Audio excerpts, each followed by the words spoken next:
people in your shoes, when they play nationals, people are sometimes playing for their jobs. Often people just go 0-0-0, do nothing, and then at least you won't be blamed for your team's loss, right? That game, your support, your jungler, or whatever, ran it down, lost the game. You can be like 0-0-0 up in CS and then just lose in peace. And you can keep your job, right? I feel like that's a big reason why like a lot of people play so scared. They're afraid of being blamed. But I feel like I'd rather go down with the ship, trying to win, than like taking the first lifeboat, and just jumping off. I don't prefer playing scared at all. It's like one of the biggest things I didn't like in my like first year, maybe even. Yeah. Like, I have like this entire like even playlist just to keep me like, I will not back down. A playlist? If you hit me, I'll fucking hit you back. It's impossible these days to ever know the truth. So $100 whoever can catch and hold a goose. All I'm saying is I need a place where I can get loose. You know in summer there's gonna be a target on you guys' back, right? Everybody's gonna be gunning for you. I had this old take that if you go to MSI, back when there was only one team, to be fair, if you don't have a massive like mental breakdown at MSI, the amount of practice you get both on stage and in scrims against the best teams in the world will make you even better when you come back. So if you want LCS, you go to MSI. There's no reason you shouldn't win Summer Split as well. You think you're just gonna roll us all over in the Summer Split? I'll love to see. Meta is always changing. AD carry is different. Yeah, I'm back. You're back? I'm back. You haven't won a split when I was playing. 2 splits, yeah? Yeah. I am that dude. I am that dude. I am that dude. I am that dude. I am that. Don't stop. We'll go Shake. straight to the top. Don't stop. We'll go straight to the top. I am that dude. I am that Shake. dude. I am that dude. I am that dude. I am that. Don't stop. We go straight to the top. Don't stop. We go straight to the top. And we all going together.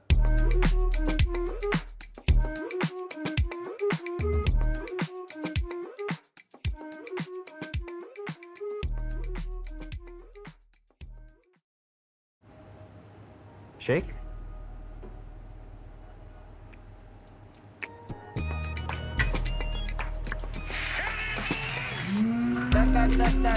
That, do that dance. Who goddamn, who that man? I'm feeling brand new. Oh my god. Do There that was a little dance. bit of banter in the alt chat. And I'm feeling brand new. Oh my! Sven takes no prisoners. Yeah. Wow. Oh, what the heck is actually going on? I remember our first interaction, besides like playing the game. I remember that day, yeah? We blew up. So when you guys aced us and then you started talking shit, I was like, this fucking kid right here. Now I'm like really fired up, like now I want to beat this guy for no reason at all, just like for this reason, And then I shake the hands of like, what, top, jungle, mid, and I see you and I'm like, nah. Nah. Not you. My whole thing just goes red, I'm like, and I walk past you and I shake Cordy's hand. And I remember like, I shake Cordy's hand more aggressively, like, GG bro, to Cordy. He gets a one for both of you. I don't know though. I was just like mad in the moment, but then afterwards I was thinking about, why did I do that? For me, I know you said something, but I couldn't hear anything because it's like loud, and I was like, Yeah, it's really still loud. thinking about the game. It's really loud, And then yeah. you said something, I'm like, I don't even know what he said. I said, yeah, well played, bro, or something like this. I checked my Twitter after the game, and there's like 1 million people, like literally 1 million views on my tweet, and I'm like, okay, relax, I didn't think it was gonna be that big of a deal when it, like, after it happened. Yeah, I didn't really care either. I was like, well, huh? Why are people so mad? I remember people saying, do you hate Sven? I'm like, no. I have a lot of respect for that guy. I think he's really funny. I think that game you played kind of bad, no, afterwards? Yeah, I was just like, Lucian not me lane one trick. When you talk trash in the middle of the game, and you start losing, do you get like a sweaty feeling like, oh no, we can't lose this game after I just said that? I actually don't remember how many Lucian Nami games I played, but it was like getting to the point where I was like, fuck, can I not win all this champion? I remember I was really good at Lucian Nami in lane. Like we would stomp everyone, but like I probably couldn't finish out the games in actual stage, so I was probably getting to that stage. So back then you had Harry, now you have APA, who's like made his whole thing to trash talk. Most people do the trash talk on Twitter, which is why APA is so unique. Like most people say like, oh, playing against this team today, they're fucking terrible, I'm gonna roll them over, kind of thing. Do you think it's like funnier to just say like in the alt chat, you guys are so bad, versus saying like some sort of joke I think it's more of a mental edge, and when you say in an actual game, all of a sudden, like randomly, Yeah. like we beat you guys, and you're like a little bit fuming. So let's say like That's I played true, a little yeah. bit well. Let's say like you lost the next fight, you probably would just like, More mad? yeah. Yeah, it's true. That's what he goes for, I think. Did that change your perspective on trash talk at all? No, I usually have the habit of blocking people who type a lot. Does that include APA? I had it muted before so in scrims, usually I don't care, but when we're in a pause, I can hear ding, ding, ding, ding, ding, and I can't mute Oh, him. the chat sound? Yeah, and I can't mute him in game, so I Yeah. just decided I'm blocking you right now. Does he do timers? Like I summers? unblocked him because he said he was gonna start doing timers. No way. And then he stopped doing timers. I'm like, Back on the list? Back on the block list? What up, though? What up, though? When I slide through, can I get loose? Then I go boom. I like them shoes. I am that dude. I am that dude. I am that dude. I am that. How do you feel about TL at MSI? So at Worlds you were a rookie, right? But this is your second national. Did you feel like you have a different mindset coming to MSI than you did at Worlds last year? so during Worlds, I like hard mental boomed a little bit. Yeah. Like before a stage started, even. So like when I went to that Riot hotel, I like made it in my mind as like, I'm gonna try my best not to like mental explode or like Why did you mental Yeah. boom? the team atmosphere wasn't good at all. So it was like heavily impacting me and That's like a common thing for like the Western boot camp. You go like really early, you play way too many games, you don't sleep and eat well, zero exercise probably, and then I saw you playing like 7 a.m. And then there's like an 8-hour break and you play again. I'm like, how does this guy do that? Is he like completely insane in the head? when I do that, it's probably because I'm like, there's a one or two things. I'm like pretty pumped to play and it's fun, or two, I'm really tilted. I need to play war. You're so stressed that you think you have to keep playing through, and then it gets worse and worse. Yeah, pretty much. So if I said, I think you played a lot worse at Worlds and MSI, what would you say? I would agree. Do you think that's because your opponents are better or because you play worse? I think I played like very below standards. I think I was just like along for the ride mostly because I didn't know what I wanted to do. Yeah, I think at Worlds there were moments where like I felt like at all times I watched you play, you never made mechanical mistakes. You might have done something stupid, everyone does that, but you didn't mess it up mechanically at least. When I was at Worlds, I was like, you were like an Affiliates one trick for a long time. Like when you were playing Champions Q and Academy before this, I was like, yeah, this guy's good at Affiliates, but that's it. That's it. And I watched you play Affiliates and you were missing like, your spells and you were misclicking obviously, and I was like, what's happening? So do you feel like that was like a mental problem?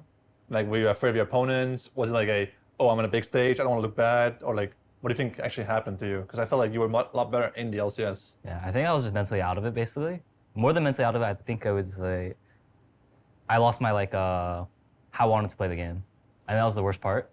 So that's what I wanted to go into MSI, like have a strong identity. Yeah. I think I going to even playoffs, I kind of like was starting to lose my identity, and then going to the bootcamp like this isn't working, this isn't working, this isn't working, this isn't working. So then I'm just like playing the champion, and I'm just like trying to do my best along for the ride.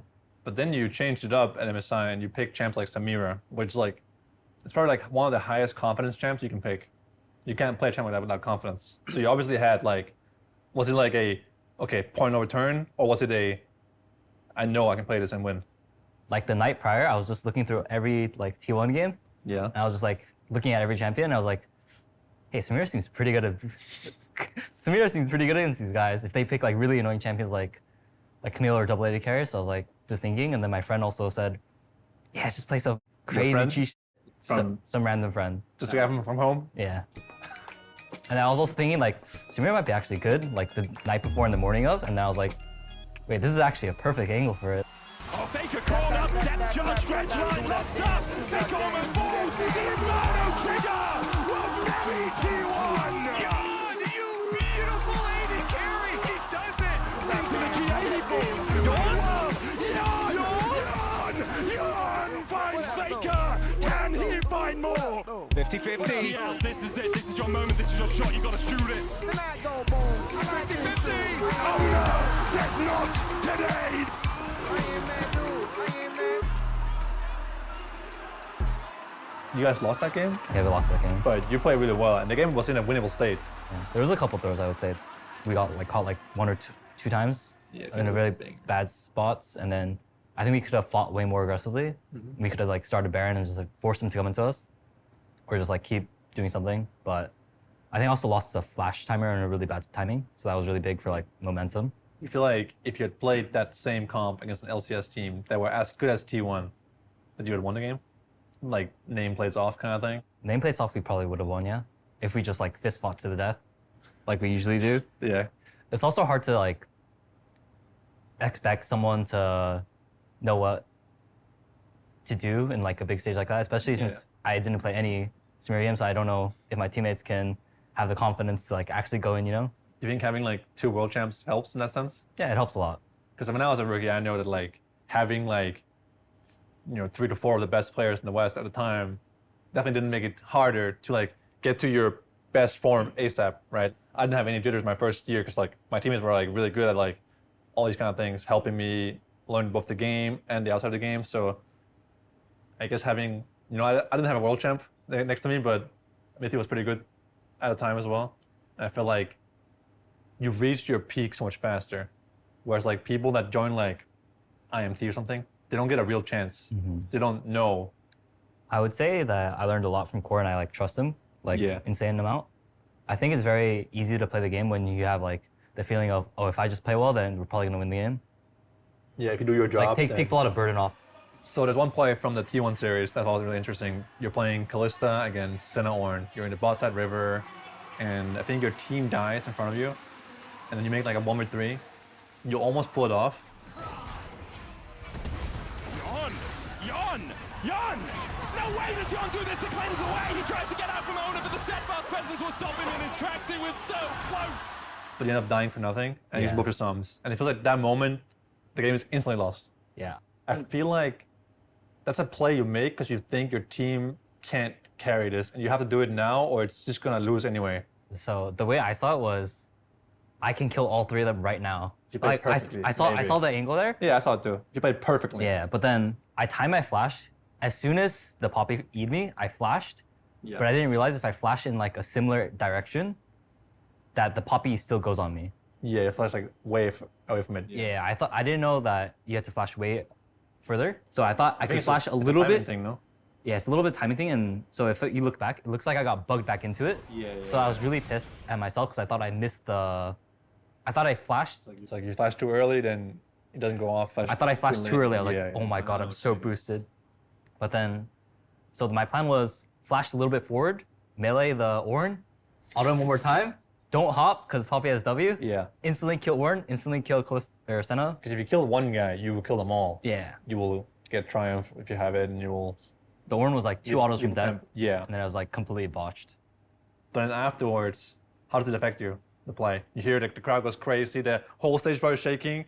If you look back, I was about to punch my monitor. Yeah. If you look at the camera screen, I'm like, they show that. Yeah. The showmaker. yeah, the Shoemaker. I was like so angry at myself. Yeah, I mean, I have a lot of respect for having the guts to go for a play like that as a not a rookie, but second national you ever played. It's impressive, and I feel like many people in your shoes when they play nationals, people are sometimes playing for their jobs. Often people just go 0-0-0, do nothing, and then at least you won't be blamed for your team's loss, right? That game, your support, your jungler, or whatever, ran it down, lost the game. You can be like 0-0-0 up in CS and then just lose in peace, and you can keep your job, right? I feel like that's a big reason why like a lot of people play so scared. They're afraid of being blamed. But I feel like I'd rather go down with the ship, trying to win, than like taking the first lifeboat, and just jumping off. I don't prefer playing scared at all. It's like one of the biggest things I didn't like in my like first year, maybe even. Yeah. Like, I have like this entire like even playlist just to keep me like, I will not back down. A playlist? If you hit me, I'll fucking hit you back. It's impossible these days to ever know the truth. So $100 whoever can catch and hold a goose. All I'm saying is I need a place where I can get loose. You know in summer there's gonna be a target on you guys' back, right? Everybody's gonna be gunning for you. I had this old take that if you go to MSI, back when there was only one team, to be fair, if you don't have a massive like mental breakdown at MSI, the amount of practice you get both on stage and in scrims against the best teams in the world will make you even better when you come back. So if you want LCS, you go to MSI. There's no reason you shouldn't win Summer Split as well. You think you're just gonna roll us all over in the Summer Split? We'll have to see. Meta is always changing. AD carry is different. Yeah. I'm back. You're back? I'm back. You haven't won a split when I was playing. 2 splits, yeah. Yeah. I am that dude. I am that dude. I am that dude. I am that dude. I am that. Don't stop. We go straight Shake. to the top. Don't stop. We go straight to the top. I am that dude. I am that Shake. dude. I am that dude. I am that dude. I am that. Don't stop. We go straight to the top. Don't stop. We go straight to the top. And we all going together.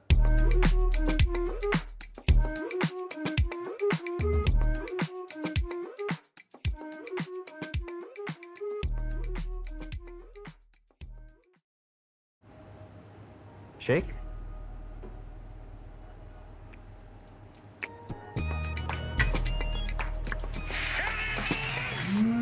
That, do that dance. Who goddamn, who that man? I'm feeling brand new. Oh my god. Do There that was a little dance. bit of banter in the alt chat. And I'm feeling brand new. Oh my! Sven takes no prisoners. Yeah. Wow. Oh, what the heck is actually going on? I remember our first interaction, besides like playing the game. I remember that day, yeah. We blew up. So when you guys aced us and then you started talking shit, I was like, this fucking kid right here. Now I'm like really fired up, you know, like now I want to beat this guy for no reason at all, just like for this reason, you know. And then I shake the hands of like, what, top, jungle, mid, and I see you, and I'm like, nah. Nah. Not you. My whole thing just goes red, you know. I'm like, and I walk past you and I shake Cordy's hand. And I remember like, I shake Cordy's hand more aggressively, like, GG, bro, to Cordy J. He gets a one for both of you. I don't know though. I was just like mad in the moment, but then afterwards I was thinking about, why did I do that?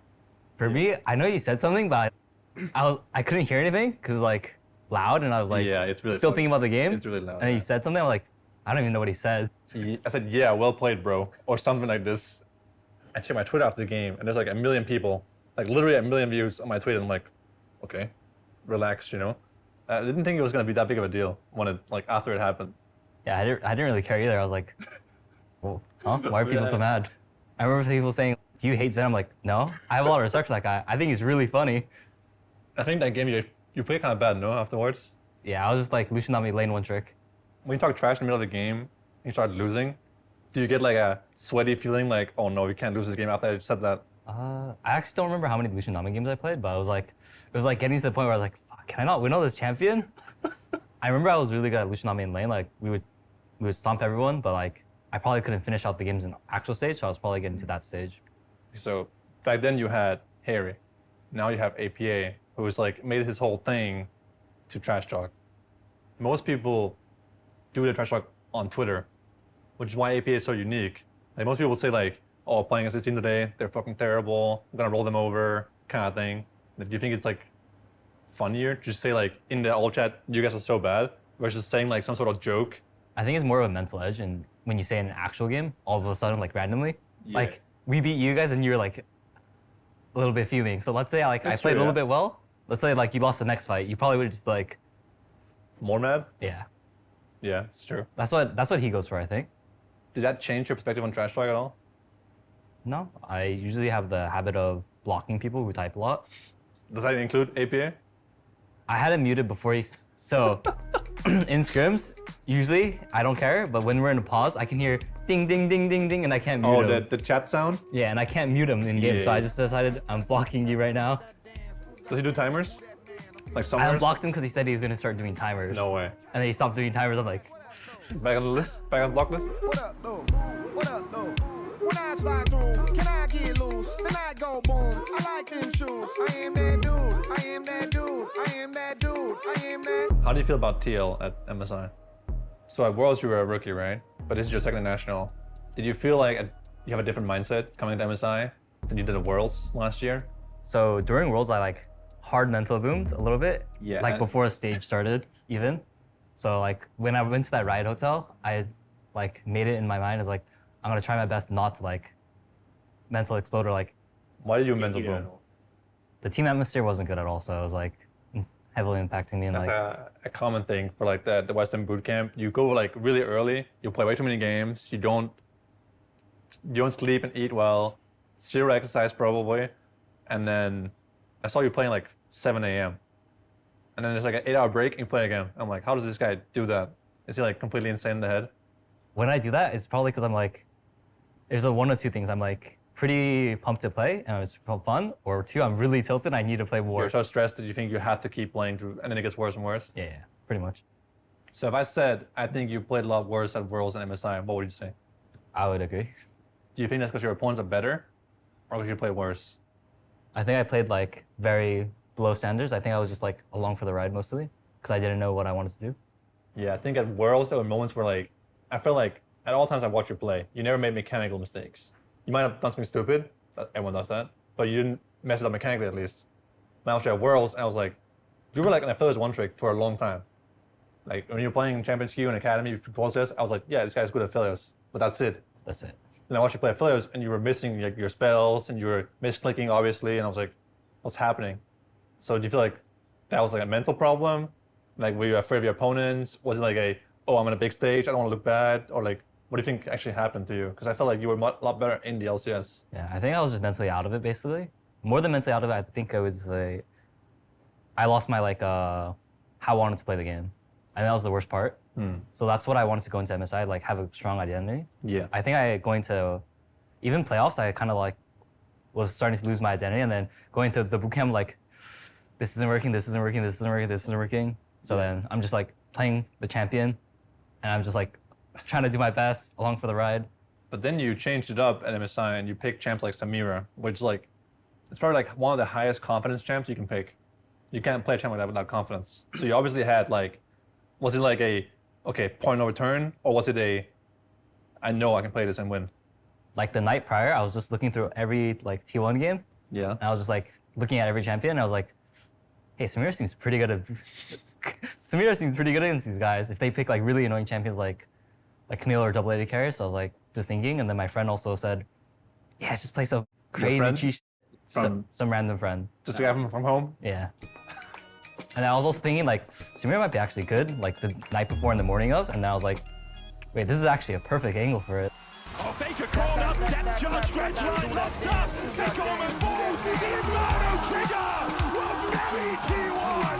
Yawn, you beautiful AD carry. He does it. Into the G80 balls. Yawn, yawn, yawn, yawn. Finds Faker. Can he find more?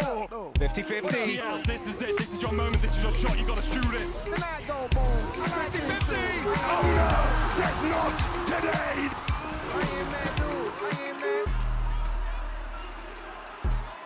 You guys lost that game, Yeah, we lost that game. but you played really well, and the game was in a winnable state. Yeah. There was a couple throws I would say we got like caught like one or two times Yeah, in that's a really big. bad spots, and then I think we could have fought way more aggressively.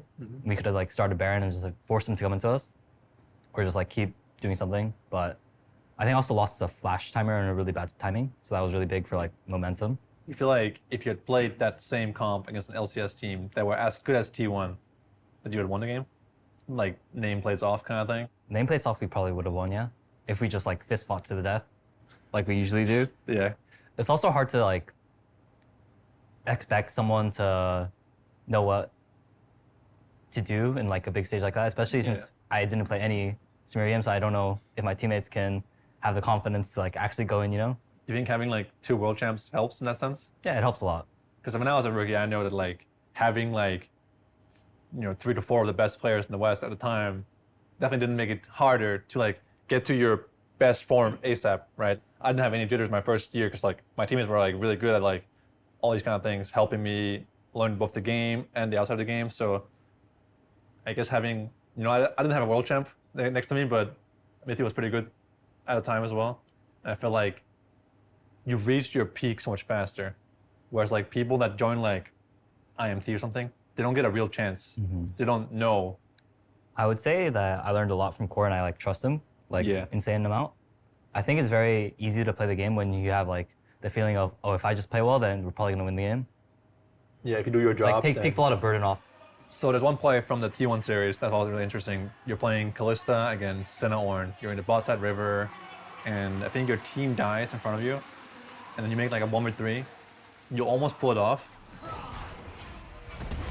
Yawn! Yawn! Jan! No way does Jan do this to cleanse away. He tries to get out from Ona, but the steadfast presence will stop him in his tracks. He was so close. But you end up dying for nothing and use Yeah. both your sums. And it feels like that moment, the game is instantly lost. Yeah. I feel like that's a play you make because you think your team can't carry this and you have to do it now or it's just gonna lose anyway. So the way I saw it was, I can kill all three of them right now. You played Like perfectly, I saw maybe. the angle there. Yeah, I saw it too. You played perfectly. Yeah, but then I timed my flash. As soon as the poppy E'd me, I flashed. Yeah. But I didn't realize if I flash in like a similar direction, that the poppy still goes on me. Yeah, you flash like way away from it. Yeah, I didn't know that you had to flash way further. So I thought I could it's flash a it's little timing bit. thing, no? Yeah, it's a little bit timing thing, and so if you look back, it looks like I got bugged back into it. So I was really pissed at myself because I thought I missed the. I thought I flashed. It's like you flash too early, then it doesn't go off. I thought I flashed too late. early. I was like, Yeah, oh yeah. my god, I'm so boosted. But then, so my plan was flash a little bit forward, melee the Ornn, auto him one more time. Don't hop because Poppy has W. Yeah. Instantly kill Ornn. Instantly kill Senna. Because if you kill one guy, you will kill them all. Yeah. You will get triumph if you have it, and you will. The Ornn was like two you- autos you from death, will- Yeah. and then I was like completely botched. But then afterwards, how does it affect you? The play. You hear the crowd goes crazy. The whole stage bar is shaking. If you look back, I was about to punch my monitor. Yeah. If you look at the camera screen, I'm like, They show that. Yeah. The showmaker. yeah, the Shoemaker. I was like so angry at myself. Yeah, I mean, I have a lot of respect for having the guts to go for a play like that as a not a rookie, but second national you ever played. It's impressive, and I feel like many people in your shoes when they play nationals, people are sometimes playing for their jobs. Often people just go 0-0-0, do nothing, and then at least you won't be blamed for your team's loss, right? That game, your support and your jungler or whatever ran it down, lost the game. You can be like 0-0-0 up in CS and then just lose in peace, and you can keep your job, right?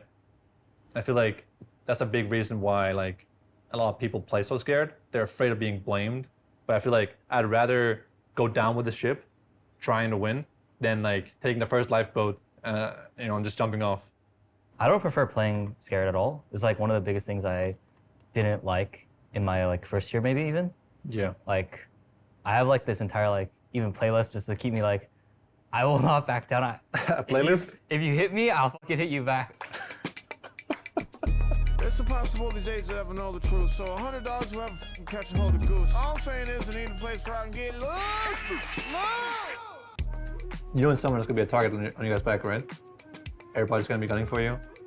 I had this old take that if you go to MSI, back when there was only one team, to be fair, if you don't have a massive like mental breakdown at MSI, the amount of practice you get both on stage and in scrims against the best teams in the world will make you even better when you come back.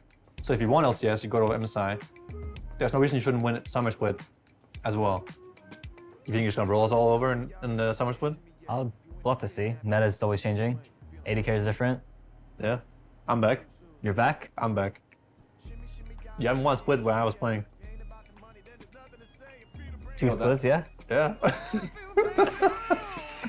am that dude. I am that dude. I am that dude. I am that dude. I am that. Don't stop and go straight Shake. to the top. Don't stop and go straight to the top. I am that dude. I am that Shake. dude. I am that dude. I am that dude. I am that. Don't stop and go straight to the top. Don't stop and go straight to the top. And we all going together.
Thank you, Lord. Hello and welcome, my brethren. Hear ye, hear ye. It is I, Razias, and welcome to the special extended broadcast, the LCS. Hot off the presses, we've got Team Liquid and NRG. NRG, those sandbagging devil. They sandbag spring splits for heaven's sakes. And those Team Liquid anarchists, they're looking to continue their reign of dominance. But don't fret, these top 5 players will topple them. Fnatic Bwipo, you may have lost versus G2 earlier today, but you Belgian brute, you will take those down. Rogue inspired, the mastermind, the shot caller, he will continue his reign later today. DDoS Jensen, that's all that needs to be said. Get to work. G2 Sven and OG Mithy. We've got some of the finest European players to ever play the game here as we continue the broadcast and the LCS. Euphoria!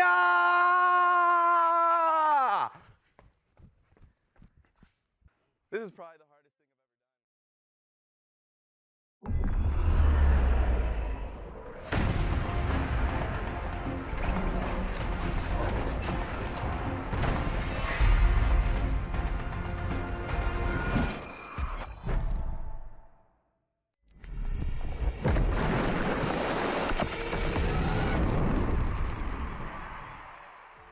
Jojo, fade seal back over the wall, he drags Armeo with him. Now Castle comes over, trying to secure this kill. Nice little bit of a Bard ulti here, locks C9 down.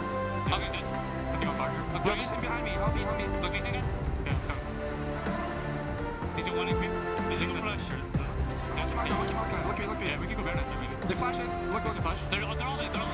Side of the Requiem, and it ain't even gonna matter. It's a 2-for-1 trade here at the very start, and they're about to make it 3. Ole goes on a magical journey, but it's a journey straight to the respawn platform. Mortals want to fight. Yeah, Mortals are going in for it. They fire off the Maokai ulti, but they only get Vulcan with it. But now Thanatos and Blabber are also ready to join in. Dawning Shadow over the top. Goodbye, Armeo. Renekton is chopping down the trees. Don't low plus. Nice. Okay. Nice. Prime is here now. I can solo maybe. I hit. Nice. Yes, he's 20 minutes. No flash. He's dead. Don't die. Look at me, guys. Look at me. I'm going to fight, guys. Coming up. I'm ulting. Zero, no flash. They're all low. Look, Jade, no flash. Slowly on Leona. Just hit front first. No flash. Zero R. Zero. He's done. Kill is on it. Go back. Bottom. Yeah, we go. Making damage. That's Dragon doing a lot of damage. Sven flashing away. Has the cleanse still. Sven gets it. Fun. What the? They're in thinking. Licorice taking it up right now. Ayla goes for the big engage. Quinn over the side as well. Massive combo. Zyrol used very defensively, but it's not going to be enough. They're in the pit still. Licorice will win his fight on the side. The rest of Dignitas falling apart. Baron doing massive damage. One turret's already fallen, and the front line is struggling. Quinn stunned up. Ayla's in there. Will get one. Sniper is committing to the split push. I'm ending the game, guys. Another ultimate from the Sniper. That double kill. Sniper almost takes Jensen. He's ending.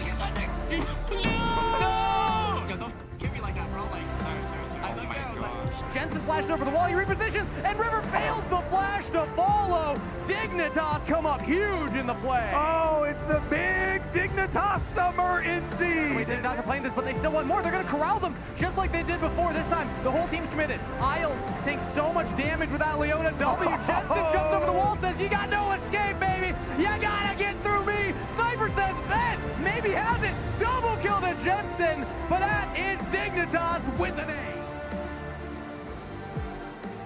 Amazing comms from the Dig game. Welcome to Waiting Room. We have Licorice yesterday. For those of you who might not have caught it, Jensen just screaming, he's ending after he stopped the split push. Yeah, no, we're base racing. It's really tense. He kills Sniper. And then like I see Camille disappear off my minimap, and I can just hear Jensen, yeah, he's ending. And I'm like, oh yeah. What did Camille do? How'd she Oh, you guys are actually just the most troll team. That tagged along with the interview that you did with them. What is the environment with the team like?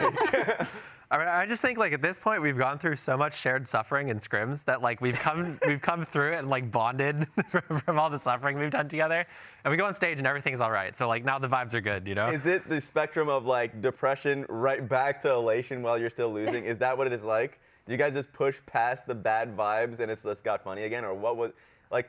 Just talk about the scrim environment for me, because that's the funniest thing that I see about you guys like losing scrims heavily, but then doing well on stage. Yeah, I mean, I think our general like scrim day goes like the first couple games are just like horrible. Like we can't play the game, everything's bad, and then like we slowly pick up throughout the game, and then like I don't know. Some days we go 0-6, and like but the 6th game is the closest. You know, like we got Soul, we got Baron, we got Elder. And then one thing happens, or something. But it's just like throughout the day, I feel like we just like entered the zone of like massive like just like the most coping possible. Like we hit maximum cope like somewhere around game 4, and then the vibes like improve from there. So it's definitely an experience. Oh my God. Have you ever been on a team that's like that?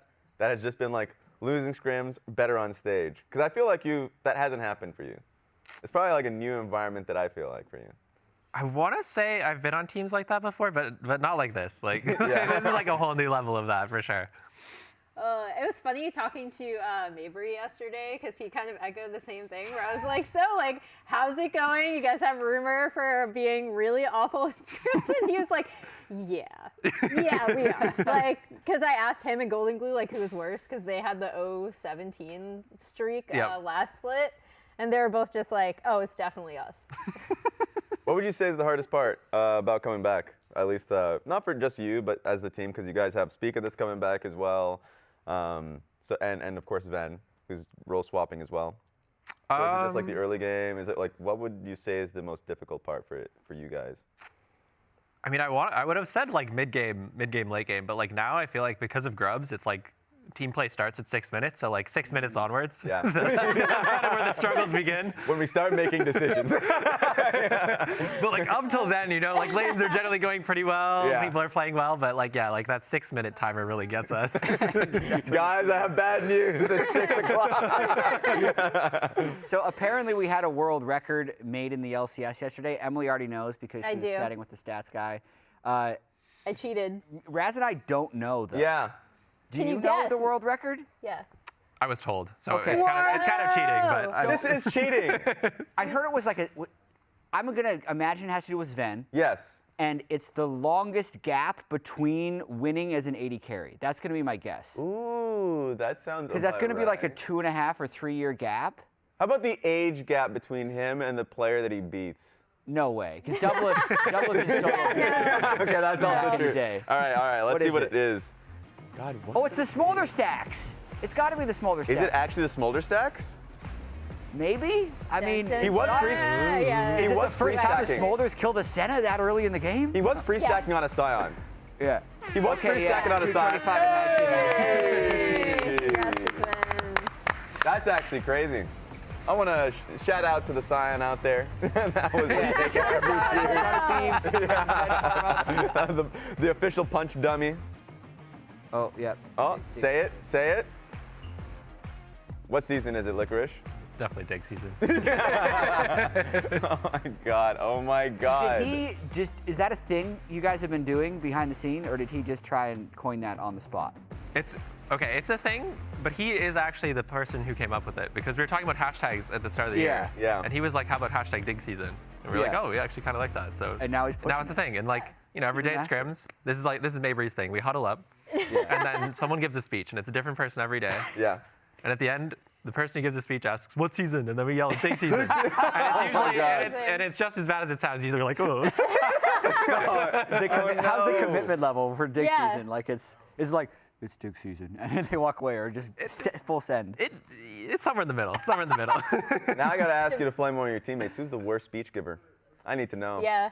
It's always about the commitment too. You can make a pretty half-assed speech, but you can According to Sven, it's me and the coaches. No way! No way! He says I'm too positive. That's the purpose of a speech. I want to see the Jensen speech. I hope social media records that one day. Anyway, let's take a look at the standings for LCS through a week and a half of games. It's going to be super interesting to track this throughout because, you know, C9 up at 2-0, Dignitas, you guys at 1-1, and I do want to ask you, like, what is the pressure like in best of threes? It feels really high, honestly, like because you only play 7 best of threes in the split. Like losing one feels like it has such a big impact on the season. And I was honestly like really nervous coming in yesterday because I feel like starting off 0-2 puts a lot of pressure on us that we like need to win, even to just like make playoffs at that point. Right. You need to win 3 of your next 5 to go 3-4. Yeah, and that might be good enough. Yeah. Like I don't totally like. I guess and then 4 of your next 5 if you want to have like a winning record. That's crazy. like I assume the winning record is good for our playoff shots. So I mean, it is definitely a lot of pressure, which I think is good and bad because I feel like people are really showing up on the day and like doing their best to prepare because like every match means so much. Yeah, absolutely. Do you feel the parity like in the league? Because it feels like a lot of teams, other than maybe, of course, we saw the standings, like some of the lower teams, but it feels like even they can take a game in a series. Like, do you feel the parity in the league? That sounds like a no to me. Yeah. That's not. I mean, it's really hard to say like in scrims. losing to everyone. Like the teams that we played on stage, you know, like we had competitive games with C9. Yeah. And we like did really well against 100 Thieves, but like in scrims, you know, like I don't know if I'm the person to ask about parity in the league. Honestly, fair enough. It's the fairest answer of all time. Currently 50-50 win rate, so perfect True. parity as well. True. 100 Thieves fell to Dignitas yesterday, but they had an incredible first week where the reigning MVP Quid earned our first MasterCard Player of the Week. So let's check out the interview. Welcome, Quid, and congratulations on your MasterCard Player of the Week for Week 1. Thank you. Nice pose you have here. Wait, actually, it looks amazing. What's your thoughts on the statue and the pose? Someone just said to me, do this pose. Yeah? And I just did. That's fair enough, honestly, and it looks good on you. Question for you, because like last time we did this, it was a standard interview. This time it's going to be a bit of a game. You have 90 seconds. It'll be rapid fire questions, and you can say no if you don't want to answer that, and we'll go to the next question. Does that sound good? Okay. Yep. All right. Let's go straight into it. 3, 2, 1, go. Who has the bigger biceps, you or Sniper? Sniper. Sniper? Yeah. Being too humble, buddy. Top 3 mid laners in the LCS. Jojo. Mm-hmm. Jensen. Okay. AP. Jojo, AP, Jensen. Okay. Funniest story from the Korean boot camp that you guys had? I have no idea. No idea? I was thinking about Golden Glue picking up ice cream from the ground and eating it. Oh, yeah, that's true. That was a good one. Biggest scrim inter? Me or Sniper. Better Yone, you or Sniper? Obviously me. There it is. Better Talia, you or River? I think me. Better AD carry player, because you've been playing a lot of AD carry mids. You or Meech? Yeah, Meech. Why Ezreal mid? Because if I play mid Ezreal, it's good for our threat. Okay. What do you want to be known for by your fans? Funny player. Yeah. What champion do you wish gets buffed? Lucian. What champs have you inted on the most in solo queue that you just run it down in solo queue with? Maybe Lucian. Buff Lucian. Who do you want to beat the most in the LCS? Flyquest. Okay, that's great. That's time, honestly. You got a lot of great questions. And honestly, I appreciated you wanting Lucian buffed the most. Is Lucian the champion the year most known for? Do you like Lucian the most? Yeah. Okay, so make your pitch to the camera for a Lucian buff. Lucian buff. You heard the man. Get the Lucian buff. That's from the player of the week himself, the reigning MVP on this one. Congratulations on this one once again, and thank you for doing this interview. Thank you. Thank you. That was a great pitch for the Lucian buff. Straight, simple. He doesn't have to say anymore, honestly. Interestingly enough, we are seeing some mid Lucian. That is true. We just saw it from Chovy last night, but Yukai also played it in LPL, so maybe that might inspire him. Quid will bring it out. I'm especially hoping. now that Chovy's played it, I feel like everyone's going to play it. Yeah, honestly, that's all you need. That is usually how it goes. Guys, I think Lucian mid is looking really good now. Yeah, really good. He was pretty good at the rapid fire answers. I've seen a lot of these, and some of them they're wishy-washy, and he was decisive. Exactly, because he just comes to an answer. He's like, if he just says, I don't know, he just says, I don't know. Most players are like, ooh, 10 seconds on this one. It's like, just say you don't know, buddy. Let's move on. Yeah. But no, that was great. I love the fact that he's been really pushing himself to like kind of like into the uncomfortable corner of like pushing to learn English a lot more. Yeah. So I really love that. The last interview he did last year, amazing. This one even better. So hope to see more of him. Yeah, absolutely. Best of threes have also been really cool to me. so far. We've only seen 6 of them, but we wanted to have a discussion about what the best part of the best of 3s are. And Licorice, I think you basically just give your opinion on our opinions. For me, Be the judge. I feel like the game 1s have been a little more aggressive. It could just be early season sloppiness, and I could be reading too much into it, but it definitely feels like teams are more willing to take risks or go for outplays in game 1 because it's not just, oh yeah, if this doesn't work, then we will lose to this team no matter what. It's because there's going to be in the back of your head that forgiveness of still being able to win the next 2 games. Do you? Yeah, no, I would absolutely agree with that. I mean, like in this game that they're showing right now, it's like the game was really messed up. Like it was really hard to play. Yeah. They were winning both sides. They had Karth Sen at the same time. So I was like, all right, guys, we're gonna hit Baron. I was like, here we go. Yeah. My team's like, are you sure? I'm like, we're hitting it.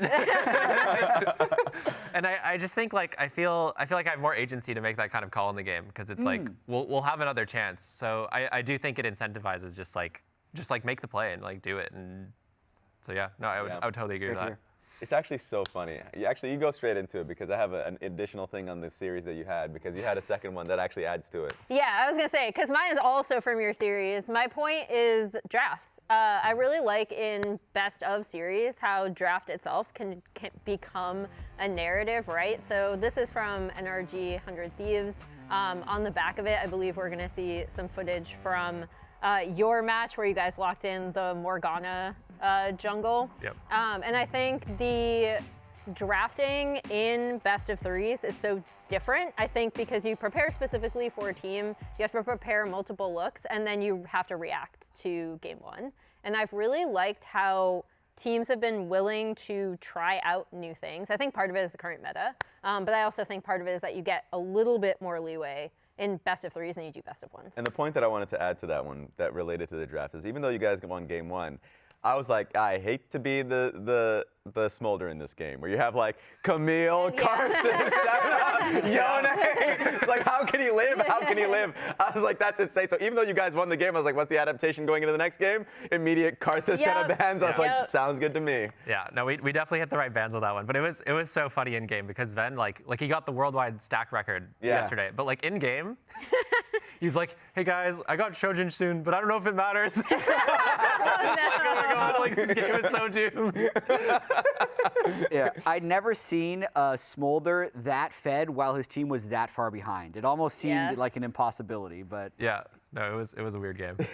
And you probably don't pick that Morgana in a best of 1 almost ever. No, probably not. I mean, it was really good in the draft, and like Ming was just like, he's there. He's like, oh, I think Morgana's really good here, and we're like, yeah, if you want to pick it, because it's like, I mean, game 3's coming, you know? Yeah. Nice. Raz, what was your point? Mine was the fact that you can just prep for one team. So it was something that actually Contracts had mentioned in the pros episode. Of course, the first half being, I think that just being able to adapt between each game definitely gives us more variety for champions. But in the tail end of it, he says that I think that you can use the whole week to prepare for just one team is pretty important buff as well. For me, just like there is a lot of draft elements that you end up seeing where, honestly, against you guys, the teams just end up just banning straight AD carries. Like the Kalista, Senna, like they will recognize the strength of the team and they can just prepare the whole week of scrims just to be able to ban for it. So what's your viewpoint of it? Because that seems pretty important to me. Yeah, I think it's been really nice actually, and I was talking to Jad about this earlier actually, but I think it's going to reduce the amount of upsets in the league because I think that like before.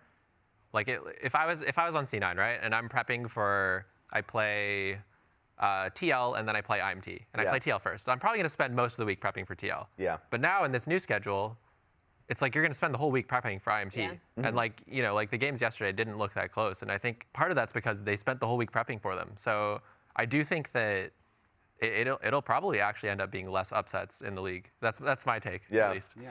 That's going to be interesting today. Yeah. Because we have some potentially disparate matchups in the schedule. So one thing that we do on the lounge is we play bingo. True. Because we love it. But do we win bingo? But we have to update it because we didn't update it at the end of yesterday. So what we did is we had 2 different bingo cards. Chat voted on the Dragon card or the Baron card. And one of them actually did win. So we apologize that we didn't update this beforehand. But Dragon won. What was And the we won! There was no Nidalee, we had a lane swap, and we got a Ziggs bot lane. That's incredible. Two of them are bot mine, line so I of- feel like I win. I feel like that's how that works. Lane swap and Ziggs bot. I called the wrong player for Ziggs bot. then. Look, at the end of the day, guys, I think we won as a team. Yeah, True. it was a group Yeah, win. exactly. So it doesn't really matter whose boxes lost and whose boxes won.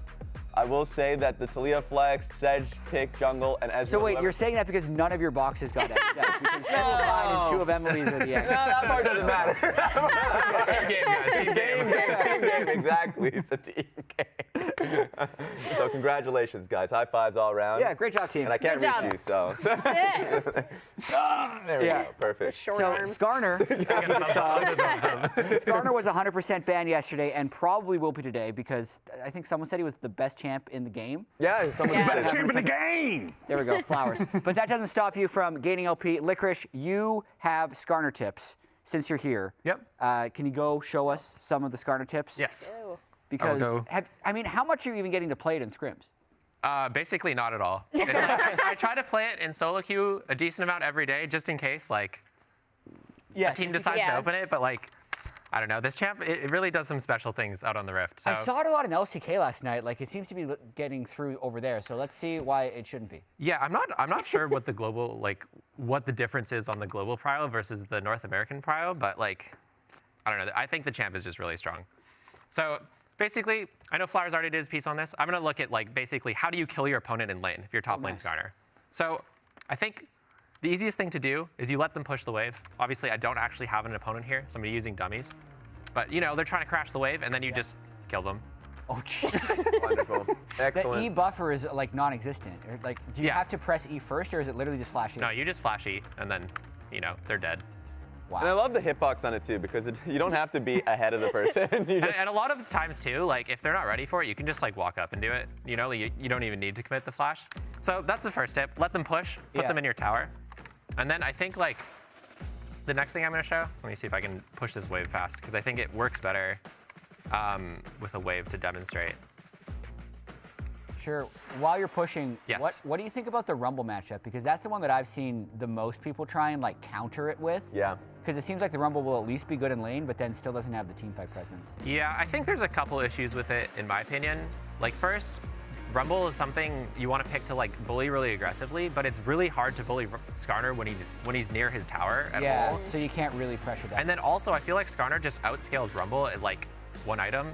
So then you have a scaling tank that's beating Rumble inside lane and in team fights. So I personally just don't like it. And the second thing, and I think this is something that Riot should really change, is that your E doesn't take tower aggro. What? So, you know, I'm winning my lane, I've killed them. Okay, one sec.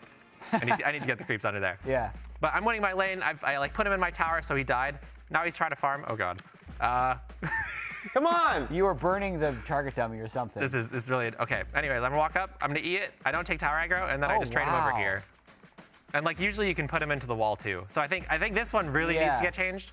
Well, is it because the E isn't doing any damage until the slam? Yeah, because the E doesn't do any damage, so you Yeah. never pick up tower aggro. So it needs to have a separate tag to apply turret aggro, like a 0 damage stun if those existed. Yeah, so I actually think in matchups where you can get away with not building Sunfire, it's really good because Sunfire would pull aggro here, but you can just Right. do this, and then they also tank your wave. So you're like guaranteed to get a really good trade when you do this. Oh, God. All right, and then the final thing I'm gonna show real quick is once you're 6, there's a couple things you can do. So you can do the same thing I showed earlier, where you like flash E, and then you ult them, and then they go this way, and you know, that's a very dead dummy. dead. The other thing you can do is if you angle your ult, so you come from either like here or here, then once the suppression ends, you can just E them into the tower and stun them. Because normally if you just ult them like straight on, then it takes too long to like turn your thing that you can't actually stun them. Right. I mean, sometimes you can. Do they have a window to flash while you're doing that if they have it, or can you basically chain it perfectly? I think you can chain it perfectly, but the problem is I've run into the issue where like I spam E to try to get it off, and then I like cancel my E. Right, right. But I think you can flash out of it, but you just like guaranteed get their flash, and Yeah. then Those are really abusive tips. Thank you. Yeah, so, you know, I can't play it in pro, so go win solo queue and, like, make your opponent cry. We're popularizing Murtho's tactics. That's what it is. Wow. Okay, so I think appreciate Skarner that. will probably stay banned for today. Yeah. Because outside of that, as you mentioned, it's when I see it, it doesn't even seem to need to be a head in lane because its team fight, like frontline zoning presence or its ability to dive 80 carries is also just incredibly high. Yeah. So yeah, okay. It needs a few nerfs, and then we'll see Skarner again. Yeah. I think. There's a few. It is really weird that we see it in other regions, though. But yeah, LPL and LCK teams are more eager to, or not eager, but they are more willing to let it through and then play either usually Rumble or Mord into it. Yeah, and just taking a look at today's matches, FlyQuest versus NRG to start, and then Team Liquid versus Shopify Rebellion. So we've got a few games on the table. I'm interested to see what the predictions as we go later on today, of course, because there may be an upset. It would have to be an upset for both of them. I mean, one of those teams is going to be 0-2, and as we talked about, then you have to win 4 of your next 5 to even have a winning record. So it's a really big match for both teams. And Emily, you had a lane swap point about these teams. Oh yeah, so who likes lane swaps? Only me. You love lane swaps. This is kind of a broad point. This is a draft point. You can click. I think I see that. Yeah, hit the clips and then bring that up. Perfect. Yep. So I'm just gonna roll through this. There's not a lot I'm gonna talk through in terms of mechanics, except to highlight the fact that I think it was interesting that we did see FlyQuest going for the lane swap twice, and the most important thing about anything in this is the fact that they have Senna, essentially. So Masu, wow. I always get trolled with the Telestrator. And then this is the level 1 that TL really just should not have taken, in my opinion, just based on team composition. But after this, FlyQuest also end up going into the lane swap. And again, I think the big thing coming out of both of these lane swaps from FlyQuest was, again, the fact that they have Senna, because you can do so much with her in terms of sending her topside to lane with a top laner, leaving your farming either usually Nautilus or Ornn on the bot side. We also saw some adaptations from the Senna yesterday where she would leave her laning partner in bot lane, go mid, kind of do some stuff mid to help the mid laner set the wave or harass the opponent mid laner to give their mid laner a better lane, and then swap up to the top side. And I think it's kind of cool. It's a very cool evolution of something we saw already with Senna lanes at 6 when they would send her top side for grubs and then fast push top turret as well. So I don't think Senna is going to get through this draft, but also this is something to watch out for with FlyQuest specifically, because they seem to be a team that was more than willing to go into a lane swap with the Senna pick. And also something that apparently they've been doing for a while, because I know when I talked to APA, he said he really had expected the lane swaps coming out of them, even with the turret changes. Yeah, and I wanted to focus on something on NRG side. And it was specifically just a draft. So I'll make this one quick. And it was just basically how they really drafted around Italy in game 2 versus 100 Thieves. So of course they first picked in Italy, as you can see here.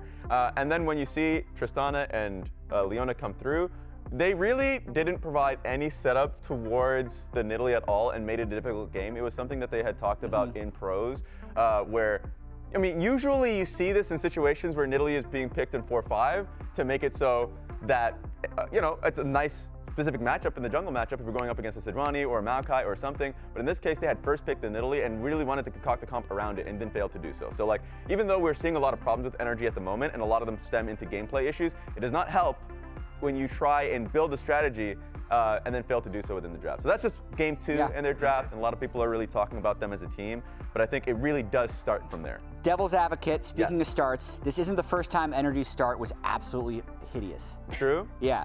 It was actually worse last year. So check it out with this. It's a little small, but you see that 16-0? That was their first game of summer, and we know how that ended. That was a perfect game by EG, who doesn't even exist anymore. And now, in Summer Split, sure, they lost 14-1 in game 2 against 100 Thieves, but who knows how that's gonna end? They might even win Worlds! Yeah, they're up from here, so don't count them out. With that, let's go to predictions. Because I have this. Because we're all believers here. Oh, damn. What a surprise! Oh, where the hell's the Discord predictions? We can't be the only ones up here with that one. I'm guessing it's 2-0. Maybe for they believe in NRG. NRG more No, than we do. probably not. So thank you Probably guys. not, though. Thank you guys at Discord for voting for NRG. Yeah. Licorice, thank you for joining us for Winning Room. I know you're going to be casting in a little bit as well, so looking forward to see you there. We're done from the lounge. Let's get into the games. Hello, I am here with NRG coach ThinkCard and FlyQuest coach NukeDuck before their series. So first of all, starting with you, ThinkCard, you're coming off of kind of a tough loss last week. What did you do to prepare for this match, and what did you take away from your series against 100 Thieves? Definitely some stage nerves for sure, just trying to meet our expectations still going on. So still focusing on ourselves, taking it day by day, not overcomplicating things. We have players that have played the game for, a long time, right? So like they know what to do. They just have to make sure they take a deep breath on stage and do what they know needs to be done. And then a similar question to you, because obviously you faced Team Liquid in a really close 1-2 loss. So what were you preparing on for the FlyQuest team? Yeah, similar for us. We played like below our level, and we also got like exploited by how fast they played compared to like our scrim opponents. So it was kind of a good like reality check, and at the same time like dusting off some nerves. So, but we weren't too worried about losing against TL. So yeah, we just practiced like normal, and now we're ready. One thing that everyone's kind of been saying in tandem with best of threes is that the ability to prepare for one opponent plus the open meta has allowed for a lot more flexibility. Would you agree with that? And how has your preparation specifically been now that you only have to prepare for one team per week? We're doing mostly the same, but yeah, you can go a bit deeper, and you also have to think about, if we do really well with this champion, maybe we will they'll ban it the next game, or if we have a counter for some champion, they'll ban it next game. So you need to come in with a bit more depth, I would say. And we also have the option of preparing harder, but at the moment, we don't have much data. So we also didn't scrim NRG yet, so we only have the 2 stage games, so we don't have much to go off of. And then with you, I know we talked about this last week as well, but kind of getting the team all on the same page, changing your systems going into this split specifically. How has that been going, and are you continuing that post week 1? Yeah, for sure. It's definitely a process, so we're getting better at it day by day. We basically restructured everything in terms of our macros, so I expect this week to be better than last, and then the week after to keep building, And then lastly, for both of you, I'll start with you first, but you're going to get the same question. What is your opposing team's greatest strength? FlyQuest, playing super greedy. Maybe their side lane play in mid game, maybe. Yeah, something like that. All right. Thank you so much for taking the time to join me, and back to you guys at the caster desk. If you guys wanna trash talk, be as good as this guy. I run this league. I'm just so happy to be here, The best part of the LCS, the glory that comes with it when you win.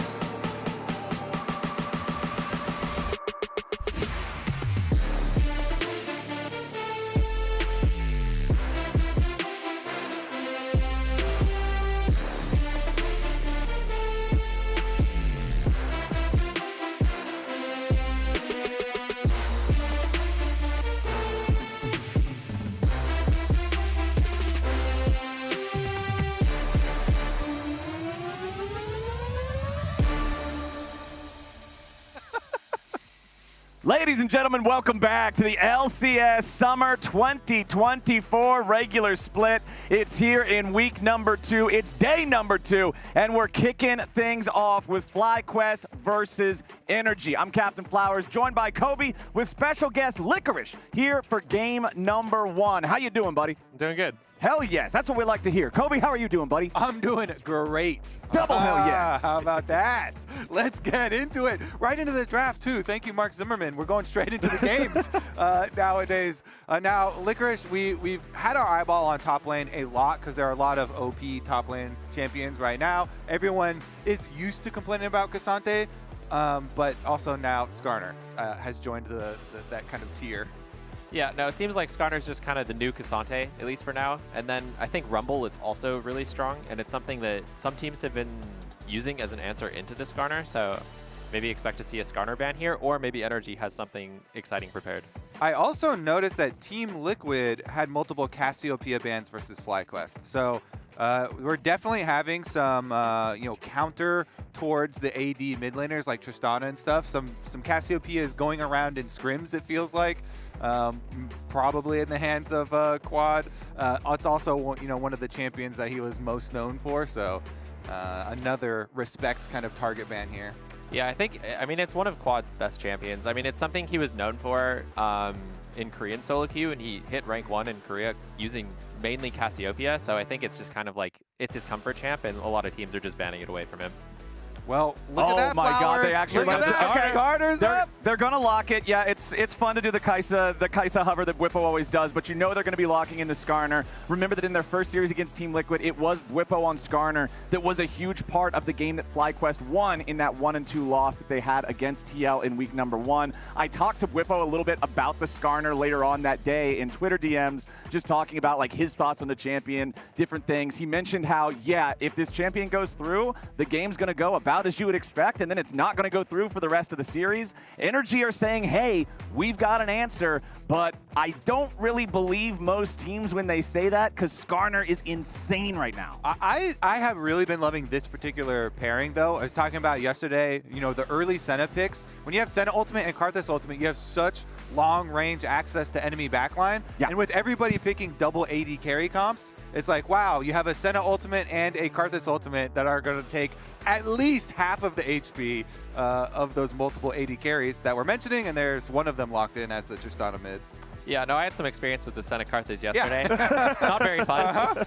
And I will say, like, this is the best way to deal with like these really high prio, really strong champions. It's less about the counter into the champ itself, and it's more like if you give them Skarner, what are you getting in return? So NRG's saying, if we get the Senna Karthus, we think that our draft will come out better in the end.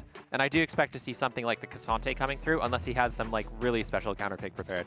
And we see the Leona locked in alongside that Tristana here in the second round for FlyQuest. I like a pick like Leona here because you have the long-range hard engage on two champions that don't really have any sort of a way to get away from a well-placed Solar Flare unless they flash, right? With the Senna and the Karthus. Yes, they've got a really long range, but I like Leona here as an answer to be able to try to pick them off. Yeah, the hard engage already guaranteed for FlyQuest, but some locked in here for NRG as well, as they're able to pick up the Ornn. We were very used to seeing it paired with the Senna in the bottom lane. I don't know. How do you feel about an Ornn versus a Skarner that doesn't scream like, oh man, crazy? They're definitely going to want to flex it up there.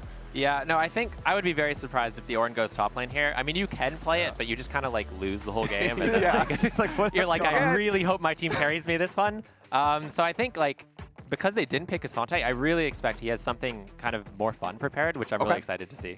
Yeah, I mean, NRG, when we remember back to the real big success stories of this team, they were picking double AD melee split pushing solo laners, with Dokla and Palafox both playing, Yones and Akali's and all kinds of assassin and split push type champions. So maybe they've got some magic left for us here, as they are on red side, so they'll be able to guarantee the final surprise. Yep, and NRG focusing on that AD carry pool a little bit here, getting rid of the Kai'Sa, one of those AD carries that would love to dive in next to an engaged support like a Leona. Ezreal also going to get banned out, so double marksman focus from NRG in the second half. Meanwhile, FlyQuest trying to protect that Skarner from a couple of the more obnoxious matchups. TF in lane, Skarner just doesn't really interact with him besides throwing the rock. I mean, if you ever try to engage on him, hit him with the E, remember that Skarner's not unstoppable during the Ishtal impact like a Scion ulti or something similar, so TF just throws a gold card, walks away. Not really the greatest time. We'll see if FlyQuest wants to continue to protect that. Nope, okay, just going to go with the Corki instead. They already locked the Trist for themselves, so making sure that NRG doesn't get the other side of that mid lane handshake that can often happen. Yeah, and you're looking at all those AD mid laners because they have the Karthus jungle already locked and loaded and showing here. But we'll see, as Palafox looks like he might be the one going first. So, oh, if it's going to be the Cassante still after all of that. Yeah, I mean, I'm really surprised they didn't ban it away. I mean, the TF, like, talking about NRG being good at the split push, like, TF top is exactly that. It is, like, the split push top laner right now.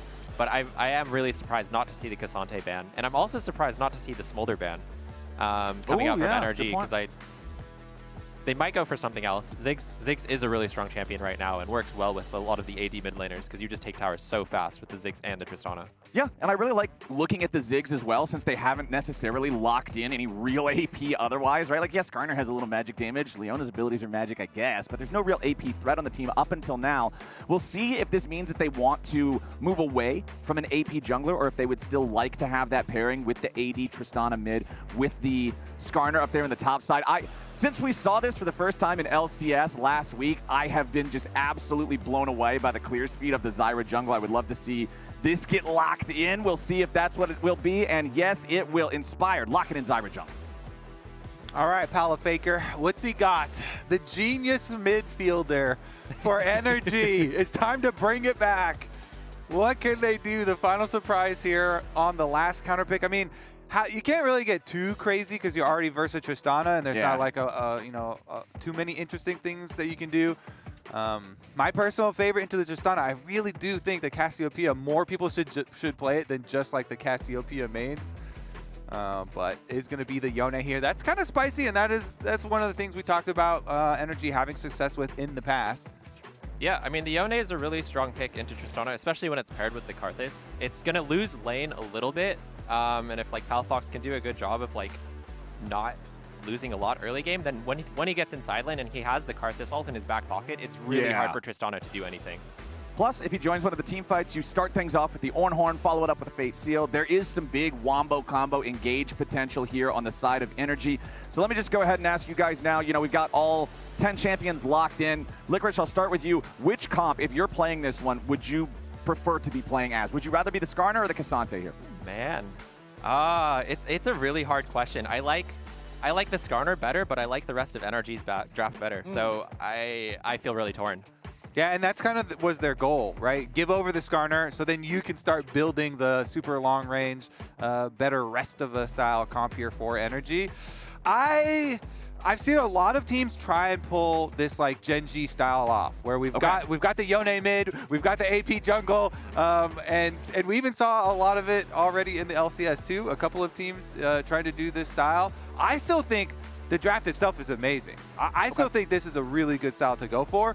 But like the power of the brute force demolition with the double Yordles with Ziggs plus Tristana. Yep. If the enemy team is trying to like split push you and then make use of their globals and stuff, and you just run down and you two-shot towers with Tristana just exploding and then Ziggs just blowing it up, I feel like you can rush through towers so quickly. It's kind of a really good answer if the enemy team is trying to play the whole map.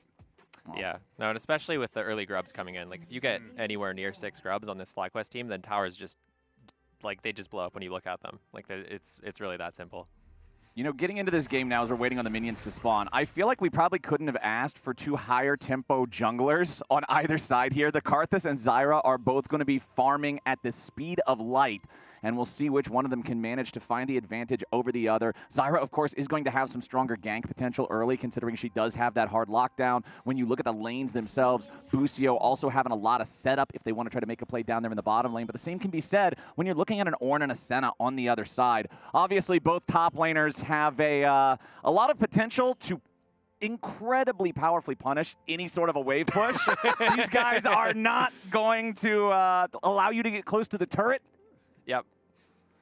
Yeah, no, totally. And I don't know. I'm just really excited to see how this game plays out. I think it's really exciting to see that NRG is just like kind of going for it in draft is what it feels like to me, where they're letting through the Skarner and they're just trying to like get the power picks and like play the game their way. Congrats to FBI on the 300 games there. We'll see if they can make his 300th game a W here, because NRG, there's been so much talk about this team and about it being like NRG summer once again. Even though they had a pretty rough opening to this 2024 summer. If you remember back to last summer, which is kind of the origins and what they want to channel. You know, the success story of how they got to Worlds and then found success at Worlds. They also did have a slow start in that summer, so the coping mechanism is here to be able to use for NRG. Slow start in summer into qualify for Worlds combo. 3-lane view right now. Whippo with control over that top side was able to trade the third hit of the Q into Dokla. That is the one that just does the absolutely massive health ratio damage to the enemy. Very difficult to trade back into that one, even for a champ that's as powerful as Cassante is. Whippo's got that control maintained, that priority here over the top lane. You can see, though, Contracts is on the top half of the map, clearing bot to top, while the opposite can be said of Inspired and that jungle Zyra. As Quad just trying to get away from Palafox as he uses the Soul Unbound for those snappy trades.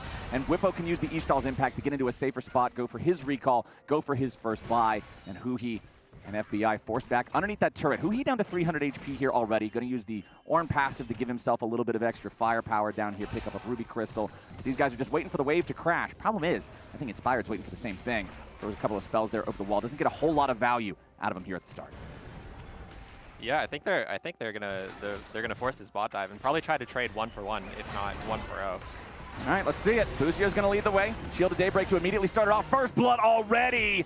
2-4-0. Beautifully done from the FlyQuest bottom side and jungle combo. Yeah, that was super clean. Immediately getting the first kill, and then Busio's able to flash out afterwards too. Pick up both of them, stop the farming, and Zyra can get back to another full clear. Just recall. Oh, can't get the recall off. Contracts at least delays it a little bit, but Zyra's just going to recall and then clear from top to bottom again. Yeah, you know, if I get a double kill on the enemy bottom lane while they're stuck under turret with their minions dying there, I'm fine with losing my recall tempo. I think that's a fair trade. Is that worth? Yeah, I mean, there was a while where people talked about like the 7th camp on the map, where you hit your full clear and then you get the extra laner, and that's your 7th camp. And it's Let's be honest, though, it's usually top laners we're talking about. But this time he got 8 camps on his first clear, which I think that's as good as it gets. Feels great. It's a double camp. Well, it's actually 9 because you got the Scuttle Crab down there at the same time. He is just absolutely loving his life in this early jungle for Inspired, for FlyQuest, up 1,000 gold. Whippo back up here in top lane. Does have the tier purchase now, still holding on to the teleport because he got the wave crashed all the way in, so he was able to cheat that recall and start stacking that tier towards the Fimbulwinter that all of the top lane Skarners generally go for right now. Licorice, I know you and I were talking backstage before the series about the differences in building the Fimbulwinter entirely just as a straight rush versus delaying it. Tell chat your thoughts on just general Skarner lane itemization. I mean, I personally don't like it. I know Whippo is someone who went for it his last Skarner game, so I do expect him to just be rushing the completed tier item, the Fimbulwinter, this game. I find that having just like more stats in armor or MR, like this game it would be armor, is just more effective, but I know it's something a lot of players go for, and it does have a really high win rate. So, yeah, we'll just see how it goes this game. Yeah, and it's so easy for Skarner to proc it, and the extra mana definitely helping so. We'll see how Whippo is able to do it. I mean, honestly, with them getting the early kills on bottom side, I think it greatly accelerates how this team wants to play with them having so much turret destruction power. I mean, getting an early lead and then having Inspired just full clear and end up on the bottom side to reassert their pressure and go for the little bit of an invade and deep wards here with Busio to support him is right on track with the FlyQuest game plan. Yeah, I mean, they have a lot of pressure here. Like, Zyra's in the bot side, NRG's scared of getting dove, so Karthus is coming down. And instead, they're just going to push out the wave. They're going to go to grubs and start stacking those 6 grubs for the Ziggs Tristana later in the game.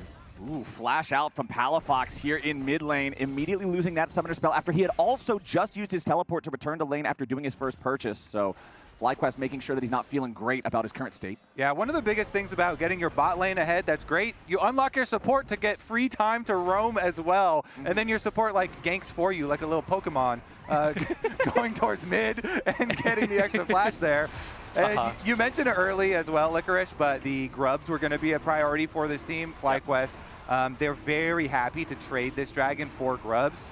Inspired was on grubs first. They're the ones that chose to go topside, grab that. So the turret destruction becomes turret evaporation.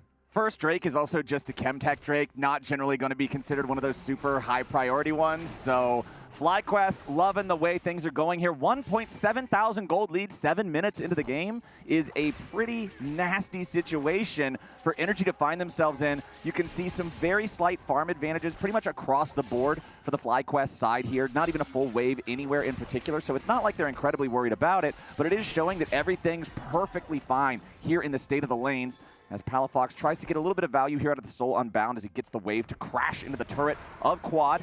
Contracts trying to make sure that he doesn't get caught here, but he might be in some trouble. Has to flash away. The Ignite is on him, but it shouldn't kill him? Won't I don't be think. Yep. Okay. The Wolves might, but... the Wolves are going to finish what Ignite started. He respects the Wolves. He does. He heals off the Wolves. He gets the little one, and he's going to go back for the big one.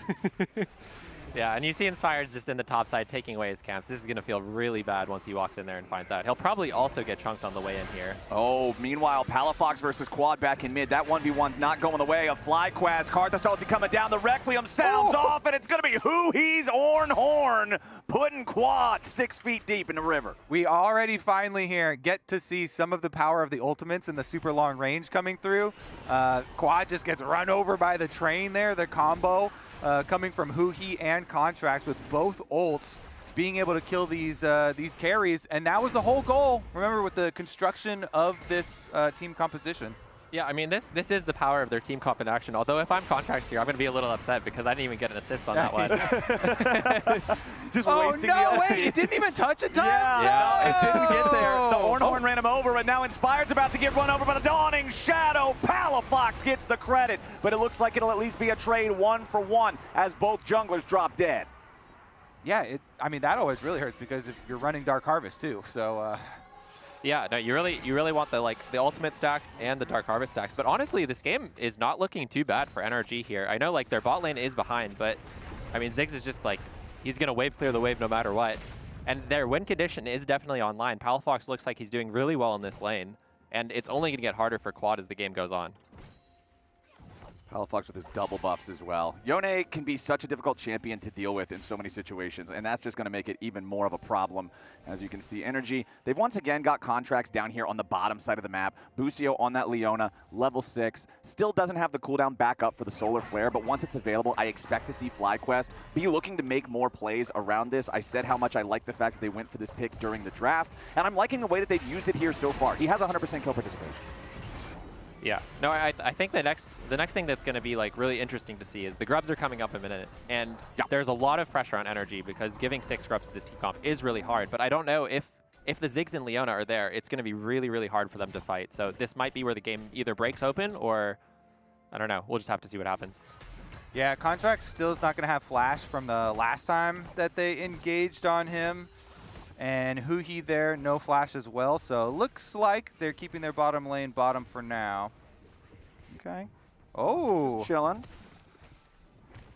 Yeah, looks like they're going to move up. I mean, if you're NRG, you definitely, if you can, you want to contest these grubs. So I think I'm expecting them to at least poke around and see what they can do. But Busio's already found a really nice flank angle in the enemy jungle.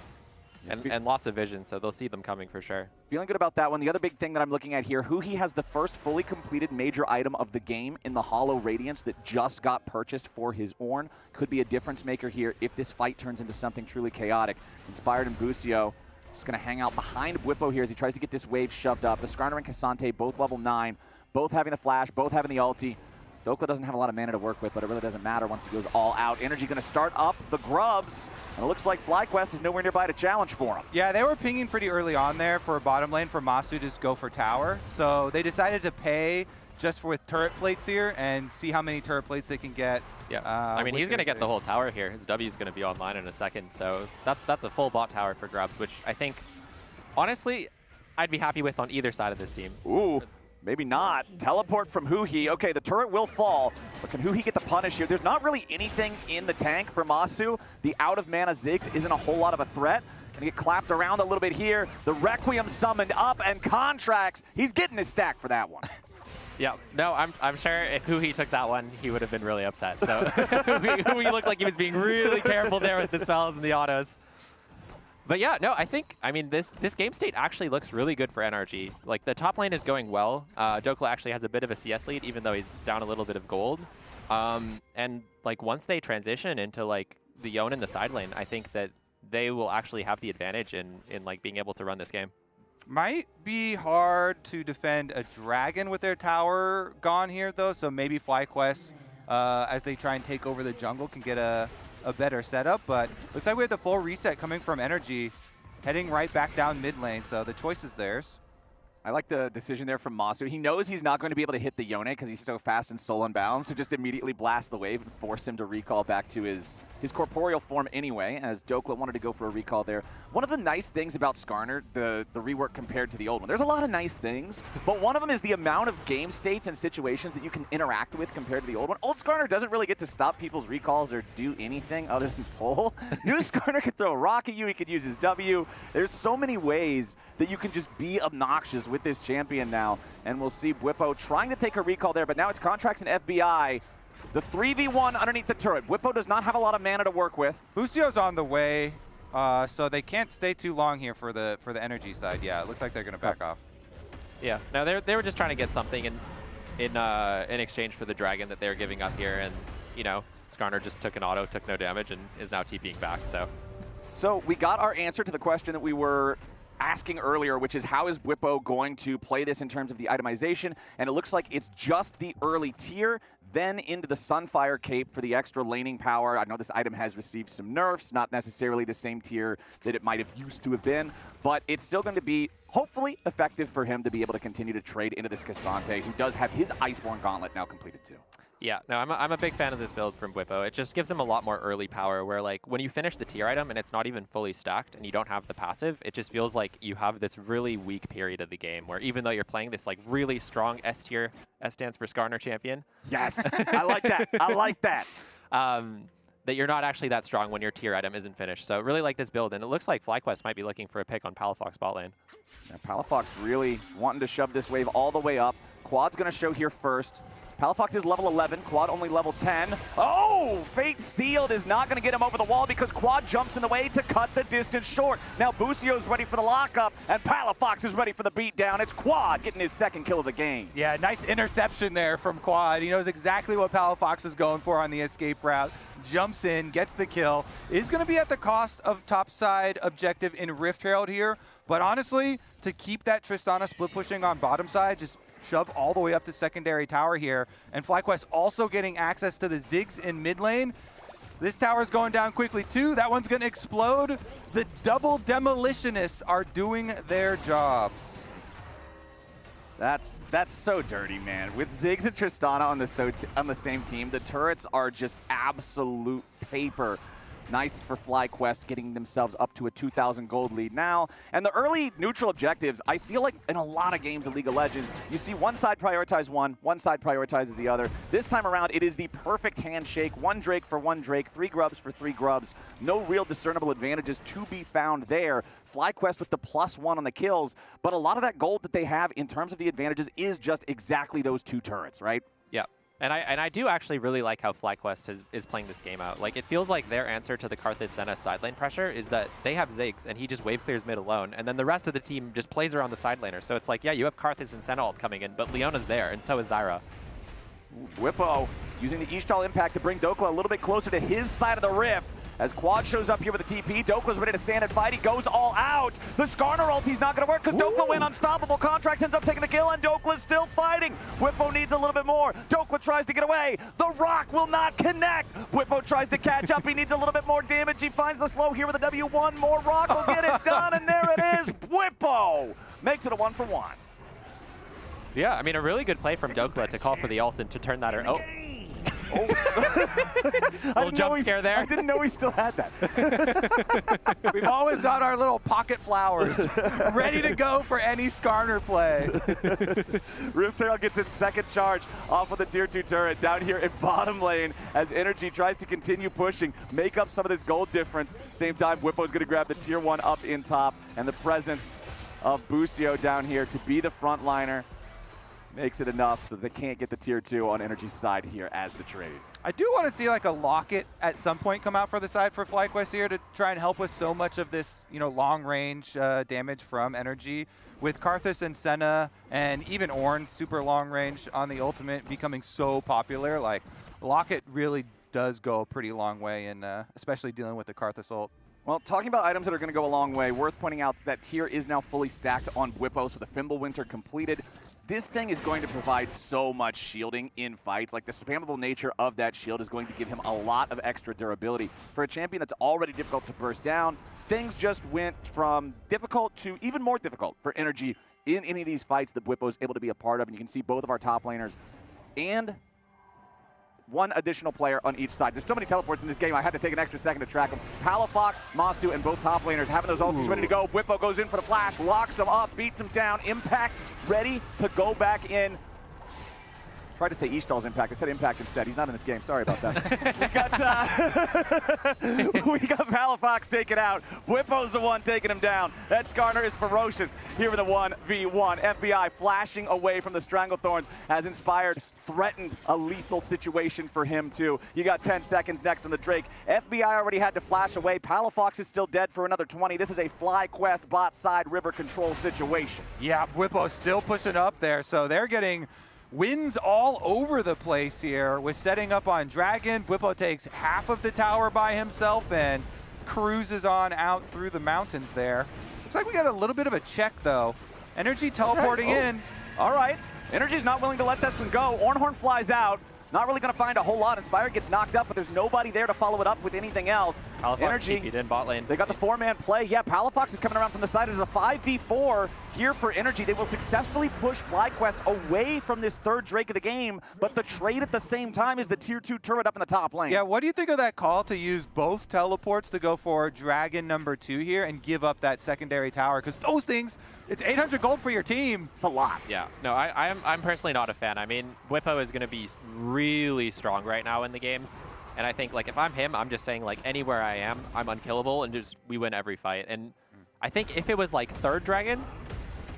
Hold up a sec, we got to fight in bot lane. Oh, yeah, Dokla going in for the all-out.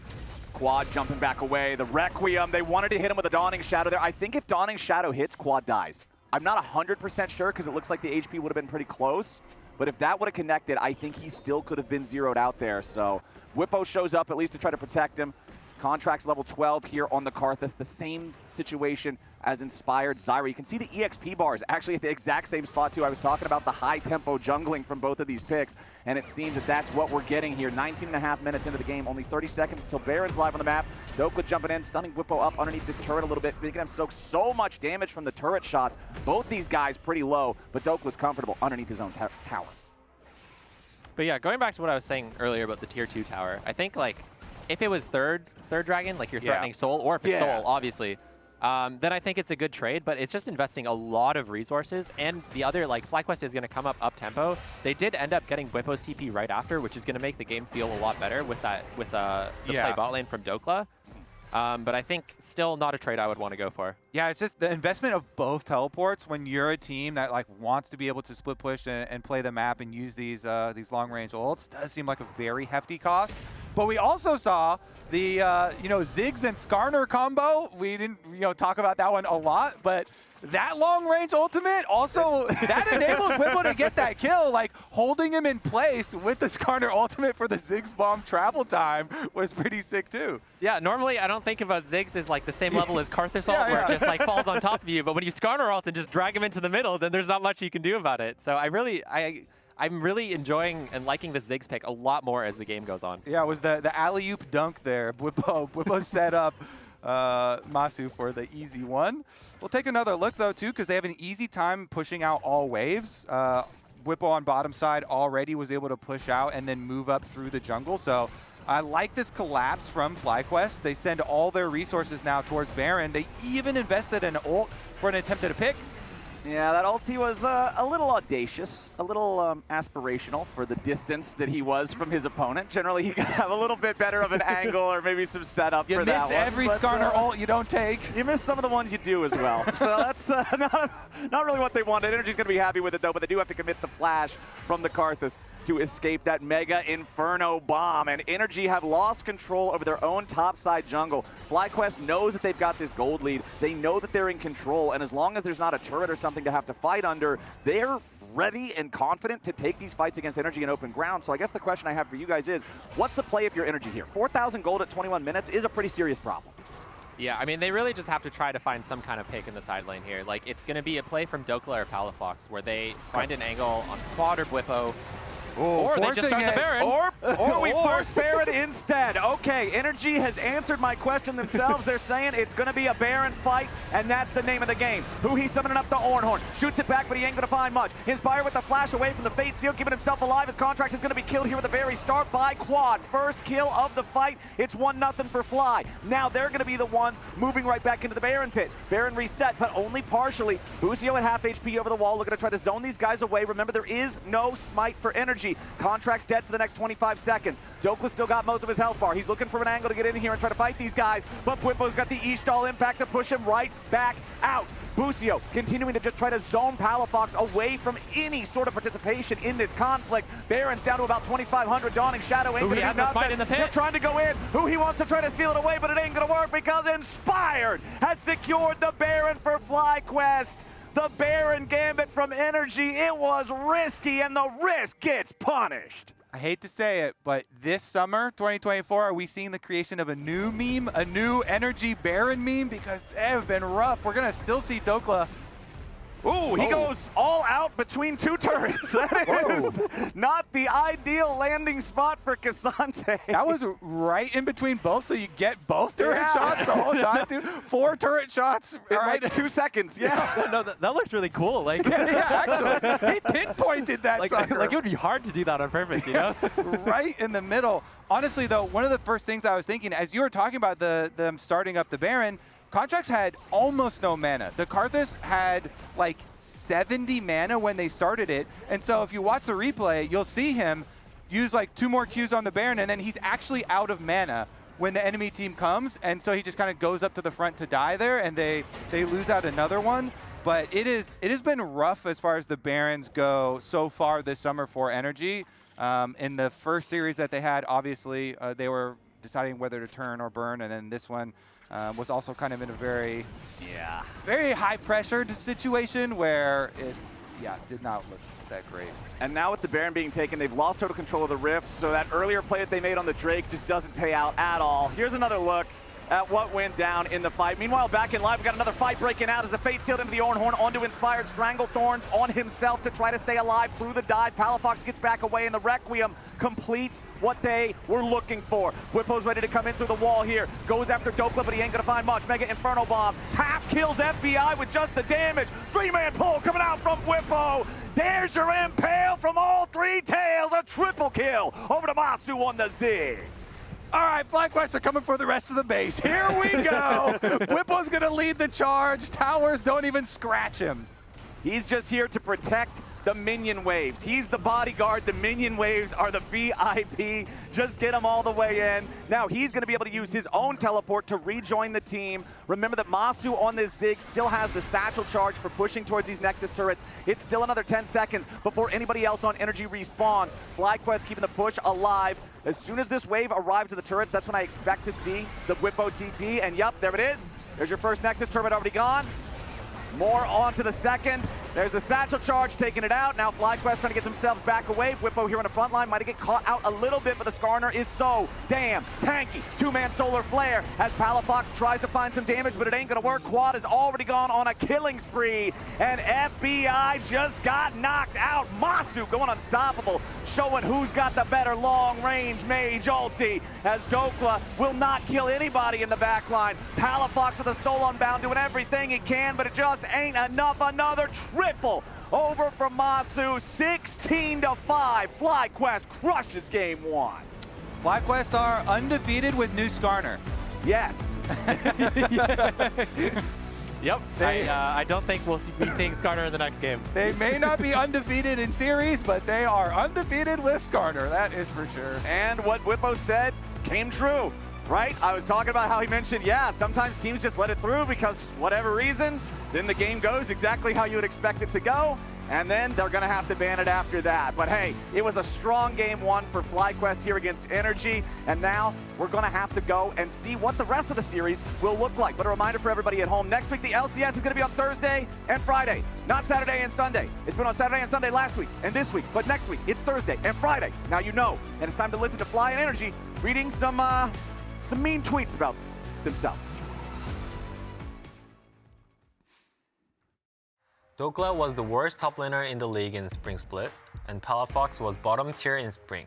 People are claiming NRG's issue were that they had bad coordination, but I think their solo laners were extremely lackluster. Contracts is MVP with a better team last split. Come here. Who's saying that? I mean, I would say that generally if a team is not performing well as a team, the individuals tend to look worse. True, true. And I think our solo laners are great. Yeah, we're playing a team game, guys. So, it's a team mistake, not anyone's own mistake. Not sure FlyQuest will adapt to the meta. Can Inspired play AP junglers well? Can Busio not feed on engaged supports? And can Whippo play GP without staring at his ultimate?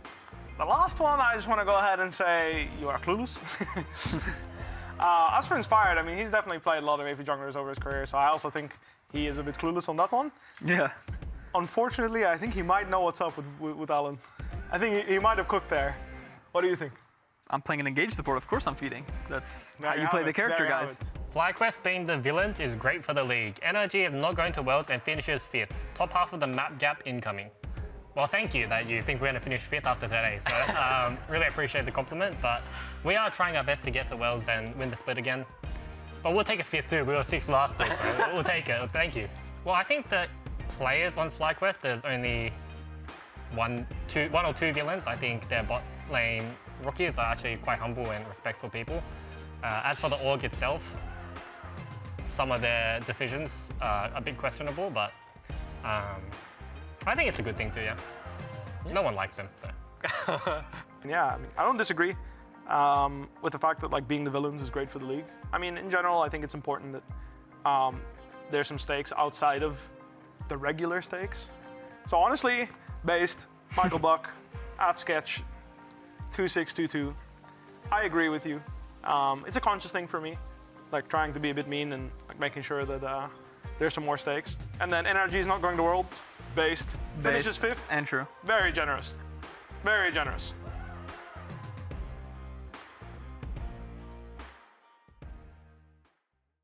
There he is. It's right there.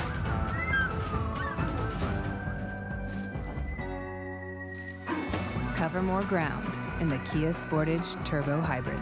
Kia, movement that inspires. Red Bull gives you wings.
They were flaming Inspired a lot.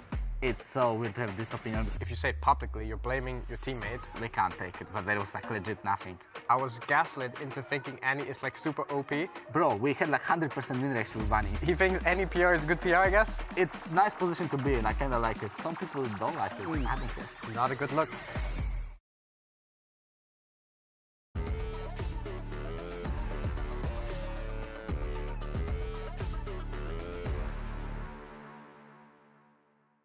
Welcome back to the LCS. That full video of Jensen Inspired is going to be dropping on Monday, but right now we have Game 2 of our best of 3 between FlyQuest and NRG. Can we get more of a sneak peek? Yeah. It took me a second. Yeah. I'm not sure if they're here yet. Yeah. Oh, definitely no. is with that Game 1 victory. How do you guys feel about what happened? It was unfortunate, especially it started with the bot lane dive. The moment that happened, I was like, oh, please, we need to save ourselves, guys. That ended a lot faster than I thought it would, though. Yeah, it feels like NRG just couldn't get into good situations for them where they were actually set up in the side lane so they could use their comp well, and it just looked like there was a few kind of hero play moments from both Dokla and Palafox where they tried to make something happen, but just felt like they couldn't really coordinate as a team together. Emily? Yeah, and I mean, I think I still do like, because I know, I'm glad you pointed out, Licorice, when you guys were going through Game 1 draft, where it's like, okay, obviously they gave up Skarner, right, which is the big thing. They kept the Cassio ban against Quad and left up the Skarner. And it's, what do you get for it? Well, you get this Gen G-esque comp, right, where you're going to be trying to play through side lanes. And we saw this yesterday in your series against Under Thieves. When that goes wrong and when it ends up grouping against a team that has such clear teamfight identity, like the Ziggs Trist, obviously they're super, super good for sieging turrets. You want to get them out to mow down turrets on the map, which I thought FlyQuest also did, but especially in a Baron Pig against those champions, it's just going to be a rough time. And that's the thing. You guys had said it. It felt like the coordination is something that needs to get better. Like there was a time where I was like, okay, you guys want to be able to play on sides, but then you're getting two-manned on side lanes through bot lane when Yone gets picked out. Same could be said when Cassante was winning a 1v2 up top lane, ends up dying. It's like, okay, what are we actually trying to achieve on side lanes first and foremost? If we can be on the same page, that'd be great. And then when they played through the Baron force, because they were behind and felt like they needed to force something, they weren't on the same page then either. So maybe it could just be as simple as, hey, this is week 2, try and draft something a lot more straightforward. I know that the players are recognizing it, but it's just not showing in the game. And we talked about this a little bit at Waiting Room, but the fact that both of these teams lost in week 1 and the fact that you only play 1 match per week, if NRG loses this next game, it's the equivalent of starting a best-of-1 split 0-4, not necessarily 0-2. So it gives them so much less room for recovery and would be kind of a disastrous start for either of these teams if NRG loses the next game or if FlyQuest loses the next 2. Yeah, I mean, the pressure just ramps up really fast in this format, it feels like, where now you're going into next weekend and starting 0-3 is basically you're down 3 dragons and the next thing's Soul, you know? And then Soul is playoffs is really hard, or maybe it's just totally off the table. But getting into draft, we see the Cassio ban is staying for NRG and it's responded with the Rumble ban by FlyQuest. Which I don't think that's bad on blue side, right? Because it's not like it's now the onus is on FlyQuest to ban Skarner. I assume they will, based on talking to members of that team, specifically Bwipo, who was, I'm sure, surprised to see it left open in this game because he was also surprised to see it open last week. As we see the Skarner ban coming through, and then also the Kindred against Inspired. The Kindred ban is interesting. I think I like it, seeing how it does kind of deny a Karthus ultimate a lot of the times. It makes it really hard for the pick, so it kind of opens it up a little bit. Skarner being banned, like you had mentioned, makes a lot of sense. Like that action. I'm just interested to see what the first pick priority is going to be for NRG coming into this one. Could be Sejuani, but with that being said, I think they like trading it. Yeah, I think the most interesting thing is just going to be what happens with Senna in this draft. Is NRG going to first pick it and go for the same split push identity with the Senna? Is FlyQuest going to ban it away and say oh, we'd rather just play straight 5v5 and we think we'll be stronger? So I think the Senna is going to be the defining pick here. So we'll have to wait and see what happens. Yeah, I'm wondering if they ban it on 3rd, and that's going to tell us a lot about what goes through for NRG, I think. Yep, and there we go. Senna ban going down. So Tristana's still available. Yep, Tristana, Corki, all the AP junglers. But Ashe as well, that has been banned pretty heavily in week 1 and parts of week 2. What is your thought on Ashe as a champion, in the draft? I don't know. No? You want to reveal your hand too No, much? I mean, I don't know, man. That's Yeah, just no like thoughts? my bot lane gets to decide like what they want to pick. And, like, yeah. I don't think it looks like super strong, but it also like it doesn't look weak either. So I'm just like, yeah, whatever you guys want. Yeah. It'll be the first pick for NRG here. That does mean, so the beauty of Ashe is, we kind of saw it already in the LCS, like you can pivot it to be like an Ashe Braum bot lane, or you can just be a hyper threat Ashe Kalista, Ashe Varus. That being said, as I said the champion, they lock in Varus to deny it, so don't want to see that paired together. Yeah, Varus is a really common answer to the Ashe first pick just because like you are picking something that is strong in lane back, so that at the worst case, even if they do lock in like the Ashe Kalista here, you're still going to be able to survive that lane, and then hopefully like the idea is you pick Nautilus, and then eventually Nautilus ults Ashe, and you win the game. I like the plan. And they're locking in the Trist as well, which would have been a nice mid lane pick for NRG because, again, looking at Ashe coming out of bot lane, you can go like that double Hail Blades, Kalista, Ashe to really, really stomp. But you can also go something like the Braum, like you said, and then rely on your AD mid to do the damage, which Corki is still up, and assuming that's kind of what they'll lock in, just do the Corki Trist trade. Well, it's interesting because they had the opportunity to do the Corki Trist trade earlier in the last draft, and they opted not to, ended up getting stuck on the Yone, and they didn't like how that ended. So now it's basically just a much more conservative draft from them, actually, doing the handshake in mid lane for Palafox versus Quad. And I like that if we are making the presumption that they still are having some of these synergy issues, especially, Raz, you pointed out, some of the Baron calls have seemed kind of split from certain members of the team. So something that is a little bit easier to execute as we see the Cassante locked in could be a lot better for NRG. Yeah, so I was thinking whether or not he was going to go Renekton or Cassante. Now that he picked Cassante, Bwipo's he's like rubbing his hands together. I get counter pick. Is it going to be Olaf? What is it going to be? Olaf sounds pretty good, actually. Olaf does look pretty good so far. Although I think if he's going to pick it, he'll save it for later. Yeah, probably. Looks like they are going for the Karthus, which is just like, feels like in these like 5-5 mid matchups where it's actually like Corki and Trist can both jump in really aggressively. Yep. The Karthus is often like the thing that like will swing the tides, and it just makes it that much scarier for Palafox to be able to play that side lane and play that mid lane. Yeah, and Licorice, for me, 4-5 is always the most difficult part of the draft to prep for, let alone the 4-5 in a game 2 of a series. What do you feel like FlyQuest NRG are thinking here in the 4-5 bans? I mean, with FlyQuest, you're choosing between, do you ban the AP junglers because NRG really wants an AP jungler here, or are you just going to ban those pairings with Ashe? Like, you're going to ban the Kalista, you're going to ban the Nautilus, the Braum, and then NRG side looks like they're just opting to like ban those picks into the Cassante and try to make Cassante as strong as possible, which I do think is good because Renekton is really also a strong champion right now, and NRG's comp is pretty low range, so I think Renekton would look really strong here. You already mentioned the Nautilus, and you made a convincing case. Like, 4-pick Nautilus kind of seems good here. Nautilus press R, Karthus press R. True. Whoa, the Nexus is exploding! So I'm liking 4-pick not for FlyQuest unless if not NRG does ban it here. So they at least have some semblance of a front line.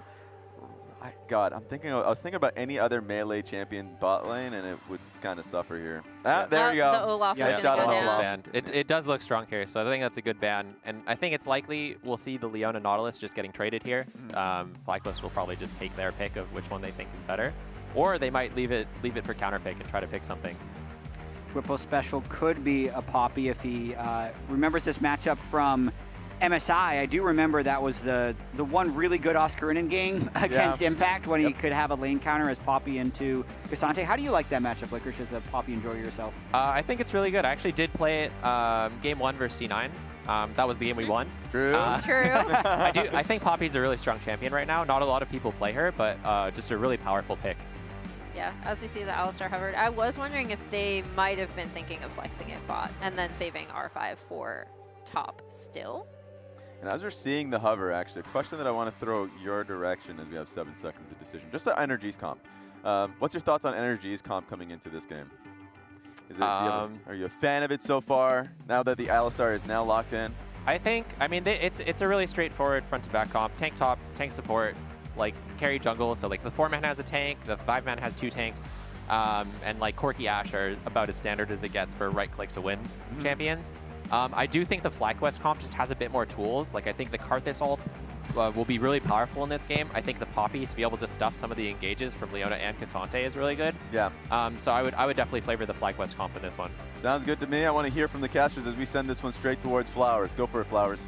Thank you very much, analysts. It's time to get into this second game. First one was rough for NRG. Switching sides this time around. FlyQuest is not going to commit the same sin and allow that Skarner to be let through the draft. Dokla's going to be back on the Cassante, but like the analysts were already talking about, they've got the counter pick in the Poppy. I remember watching the games at MSI. The Oscar Renan game with the Poppy countering the Cassante of Impact was definitely scary looking, so we'll see how well FlyQuest is going to pilot that one into NRG, because NRG really need to bounce back, man. They are in the trench right now. And the key part with that one was it was a bruiser Poppy build. It was not full tank Poppy build. It was Sundered Sky, and he was doing some damage too, getting some kills. So very excited for this one. Honestly, I'm starting to get pretty worried for NRG Summer, you know, and all of the hype and the promotion for them geared towards Summer being their split. They're going to have to really pull some stuff together here on stage, because now that we are best of threes, you only get to play each team one time. Even though it is a full best of three and you have the opportunity to play 3 full games versus them, you only get one match versus them, and it sticks with you here with playoff seeding being this important. They're definitely going to have to bring things together quickly. I mean, it's what the desk was talking about, right? A 0-2 start in summer 2024 feels like 0-4 in any other previous split, and nobody likes starting 0-4. Usually that's where you start to see the light switch from green to yellow, and you got to be like, hold on, boys, hold on. We don't want that to turn red. And NRG is not feeling good about the way that first game went. Hopefully they can bounce back here, find a little bit more coordinated gameplay in game number 2. Yeah, no slowing down at a yellow light now. We need to speed up. Speed up. Don't listen to us. This is not life advice. This is not traffic advice. Don't do that. But NRG might want to be able to beat the red light. Let's see here, though, about game number 2, because already the Poppy here, Bwipo getting in their faces, going in. He has Q-start Poppy, went in for the auto attack, picked up his shield, and trying to be as annoying as possible. But Bwipo here does get a couple of procs on him. Not just the auto attack on the plant. His job is just to slow down this ridiculous clear from Contracts. Gardener. Yeah. Bwipo and clearing out the weeds. Dokla's like, get out of here. We already have a landscaping guy. The Bwipo is, he's going to be doing a good job of being a nuisance, and his delay on Contracts' early jungle start allows Inspire to start his own blue and then just go in to Contracts' red side quad. Oh, that is brutal. It's like 2v1 jungle, Flowers. It's a nightmare. That is painful, and it's in one of the race car matchups of Zyra versus Karthus. So now Inspired here, the race car is all tuned up. He's got a very big early lead versus Contracts, stealing away his red buff as well. See if they, how angry he is and what he's able to do, because after Krugs, he's going to have a lot of extra time. So in that situation, if you're the jungler, if you're Inspired, especially if there's a solo queue, you're trying to notify both of your lanes towards bottom side, like bottom lane and mid lane. You're like, please, don't give this guy any freebie opportunities. Because I just took away, all the options for him. So he's going to be angry and he's going to be looking for something to do. Contracts walks over a ward to come contest Gromp, but that's right into FlyQuest's hands here. Yeah, Contracts trying to do what Inspire did in the previous game, but it ain't looking nearly as good. Going over top of the ward, showing where he's at, gets caught out by Busio, and so has to use his flash very early. And that is really well done. That is avoiding the situation I was talking about where you have taken away all options from this enemy jungler. Yes. And so they have the vision ward there too to see if he comes over for the kind of angry play where you go for anger play. You're only one other area to go for. And so that ward they're preparing for it, and Inspire the entire time is thinking, all right, this guy's only got one play. I'm going to circle back around after my wolves. I left my Gromp up there on purpose, and then they're rewarded with the flash. But now... Ooh, Busio doing a good job knocking Huhi around down here. A lot of damage back onto both supports, but it's going to be Busio that drops first because Contracts still gets his first blood. It took him an extra couple of minutes to get there, but he gets the punish he was looking for. Masu down to 100 HP. He's got to be careful now, too. Yeah, if you're Inspired, you're looking at your bottom lane like, we just talked about this. He had to still be there. He had to still be there. That was his only option. And FlyQuest actually went back in for that trade themselves, investing their flash from Busio to go for it. And Huhi hangs out for an extra 30 seconds in bottom lane. Masu not paying enough attention. The FlyQuest bot lane gets punished twice. I think I know where the review for game number 2 is going to start on the FlyQuest Swag Flowers. Bottom lane here for FlyQuest, giving NRG some hope. Huhi there, out of the brush, gets one for himself. Let's see what can they do with this early start, because it is still a very meager gold lead. This is not like absolutely game changing, especially considering the counter jungling still was painful for Contracts, even though he comes in and he gets this first blood money, which was very much needed for him. He's still going to be a bit behind in experience because of the 2 camps that were stolen away from his side, and he's still not going to have flash. But Huhi did such a good job sticking around as the Leona, just knowing that the Varus is going to want to stick around here, so is able to punish Masu. Very good stuff there from Huhi. Masu's going to want that one back, but no takesy-backsies here in the bottom lane. 5 minutes in, it's a 1.2 thousand gold lead for NRG. This is a very similar lead to what we saw for FlyQuest in game number 1. Granted, both of their kills happened at the exact same time with the tower dive that got foiled this time around, but it still ends up being the same sort of story being told, and Contracts is down here once more. Masu only level 3. Huhi and FBI levels 4 and 5. Ooh. Masu's got some catching up to do. Inspired is going to be around. Yeah, they had no ward this time around, so Contracts is in there. There's an extra plant. There's 4 brush in this jungle, and there's an extra mobile plant. Okay, Palafox now flashing away from Quad. Does not want to end up getting yeeted backwards there, as he'll stay safe. Contracts and Huhi joining up with him just to make sure that their mid lane is going to be all right.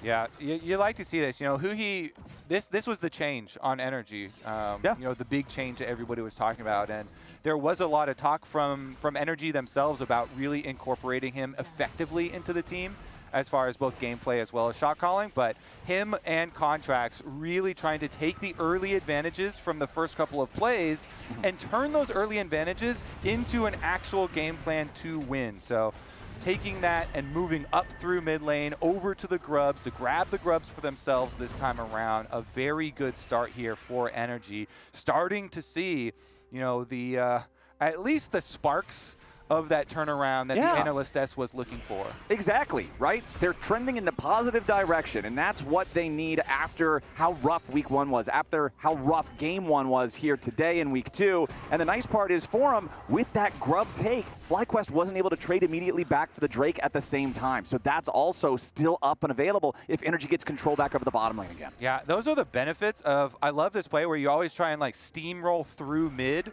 up to your objective, because they're able to just chase out enemy mid up through the top side and then kind of chain it into a very quick take. By the way, you know, so many of these AP junglers love taking Grubs, but it's always worth saying Zyra is very good at it. Extremely good at collecting all of them, especially when you get your Faded Ashes rush off of the first blood. Well, the Grubs like summoning a bunch of little garbage to fight you. And Zyra also loves summoning some garbage of her own. So she's able fight! Yeah, she's able to turn it into like a game of StarCraft where you're both spamming trash at each other. It's a good old-fashioned trash fight. Yeah, feels good, man. Up in the Baron pit. Trash plants versus trash Grubs. The battle. I feel like lore, you know, the Grubs, they're kind of like, you know, maggots, and they eat garbage. Oh, so yeah, it's like a compost heap battle. It should be compost advantage to the Grubs, I feel like. Yeah, it's the compost championship in the Rift Herald pit in the early minutes of the game. Yeah, and Zyra does win those. Yeah, she's undefeated right now. The plants actually beat the Grubs. She's holding the belt. She's the champ.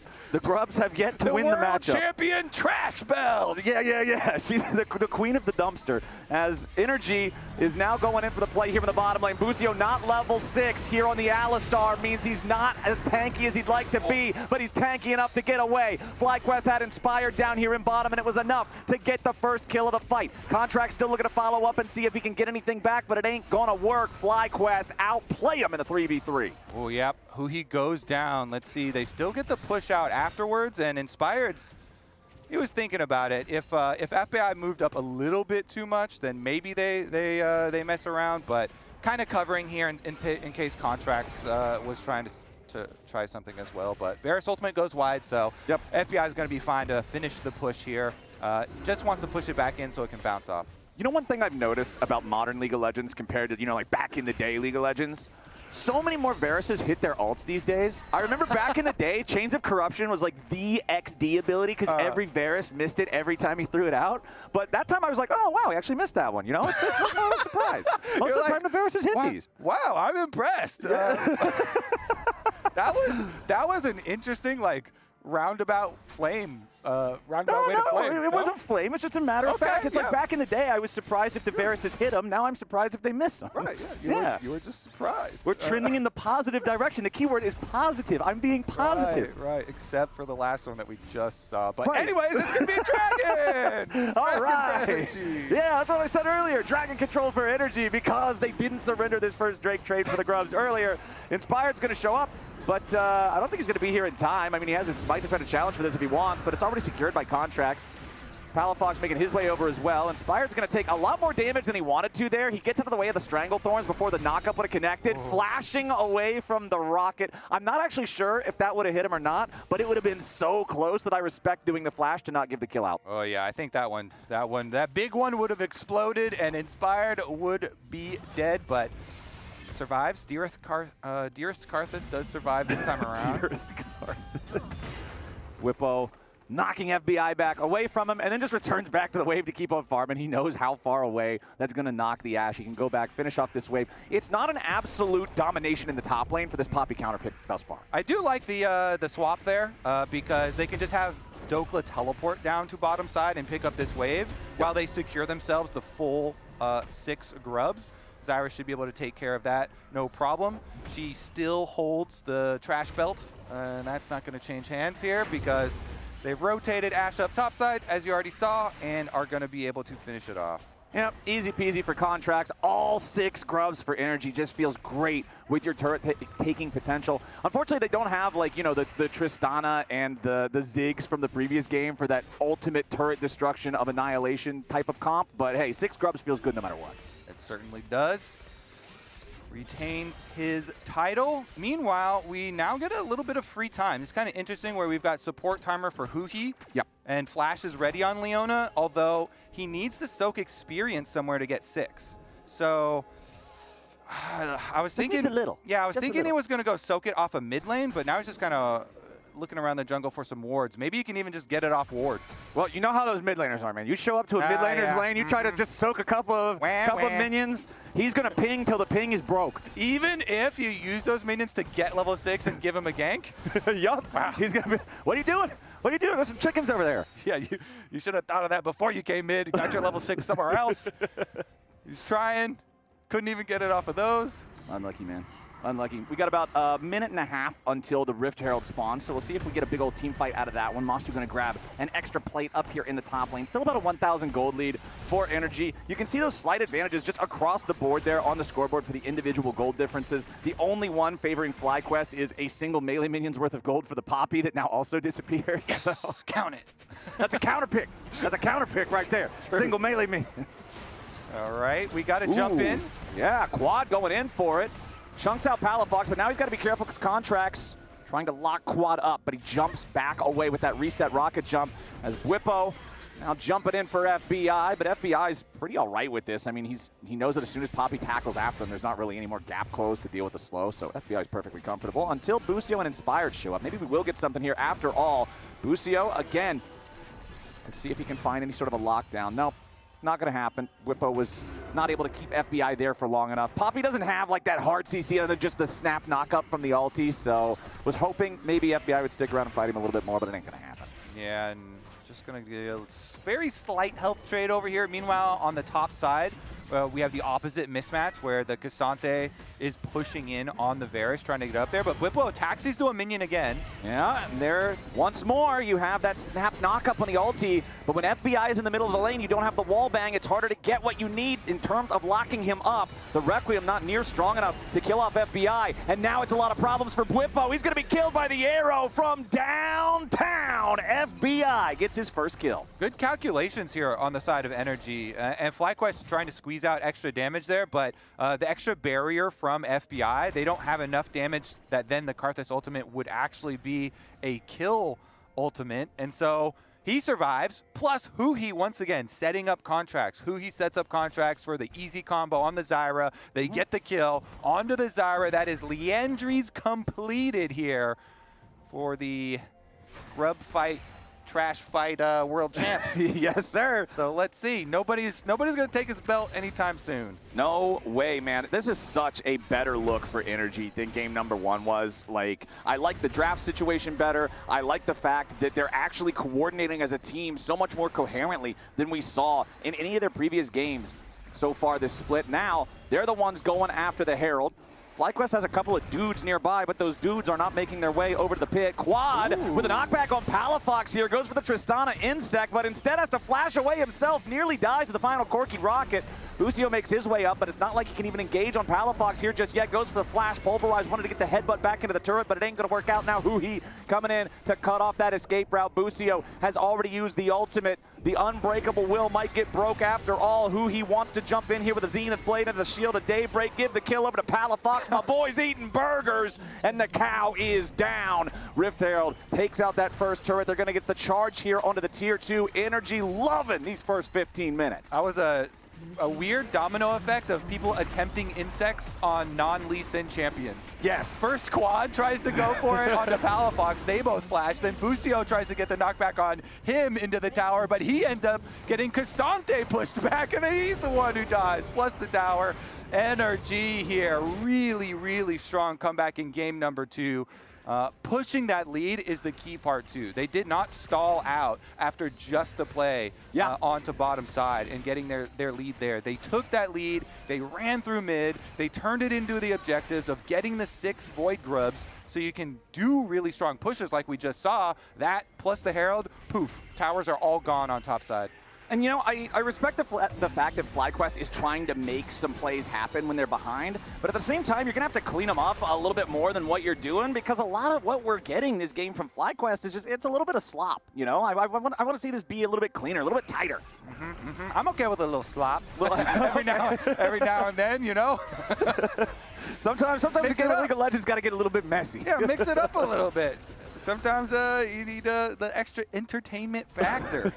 All right, well, I'll tell you what, NRG's pretty entertained right now. They are loving the current state of this. They want to get to that final game. It's a best of 3. They want to make use of the full series. That's the most entertaining game every time. Best of 3. You need that third game. Little slop. Yeah, never hurt anybody. A little game 2 slop for a game 3 bop. Let's do it. FlyQuest are once again going to invest some manpower up here in the top lane. Palafox is saying, all right, I don't care, dude. I'm going to go hang out back underneath my turret. It's my favorite place to be anyway. Just going to try to play it safe. Has a teleport coming in. Has Huhi off to the side with a nice solar flare over the wall. Busio again. He's just so far away from any kind of hopes or dreams. The man is done.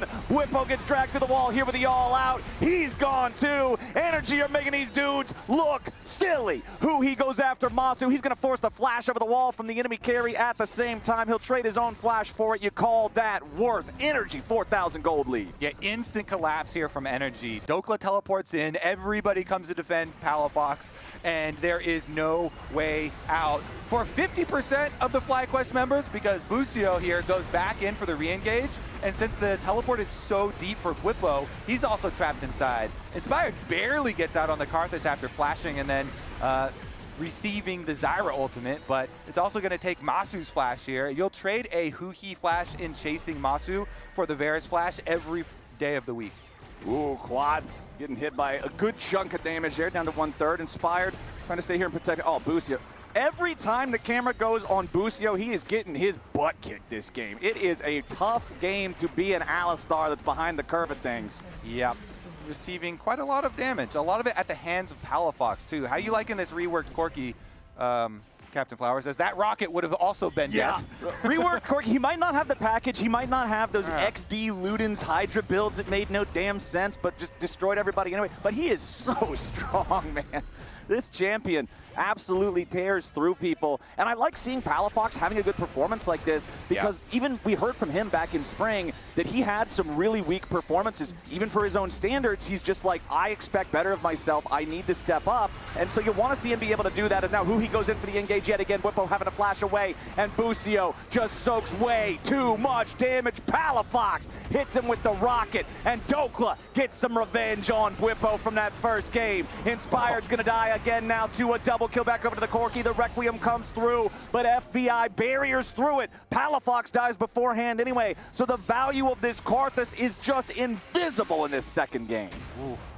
Almost pushing the gold lead to 6,000 here, our NRG after the invade. I completely agree with your point on Palafox there earlier as well. Even though he ended up dying, so critical for them to have a strong performance from him, because even as recently as last game, from game number 1 of this series, a little bit rough. So nice stuff here from NRG.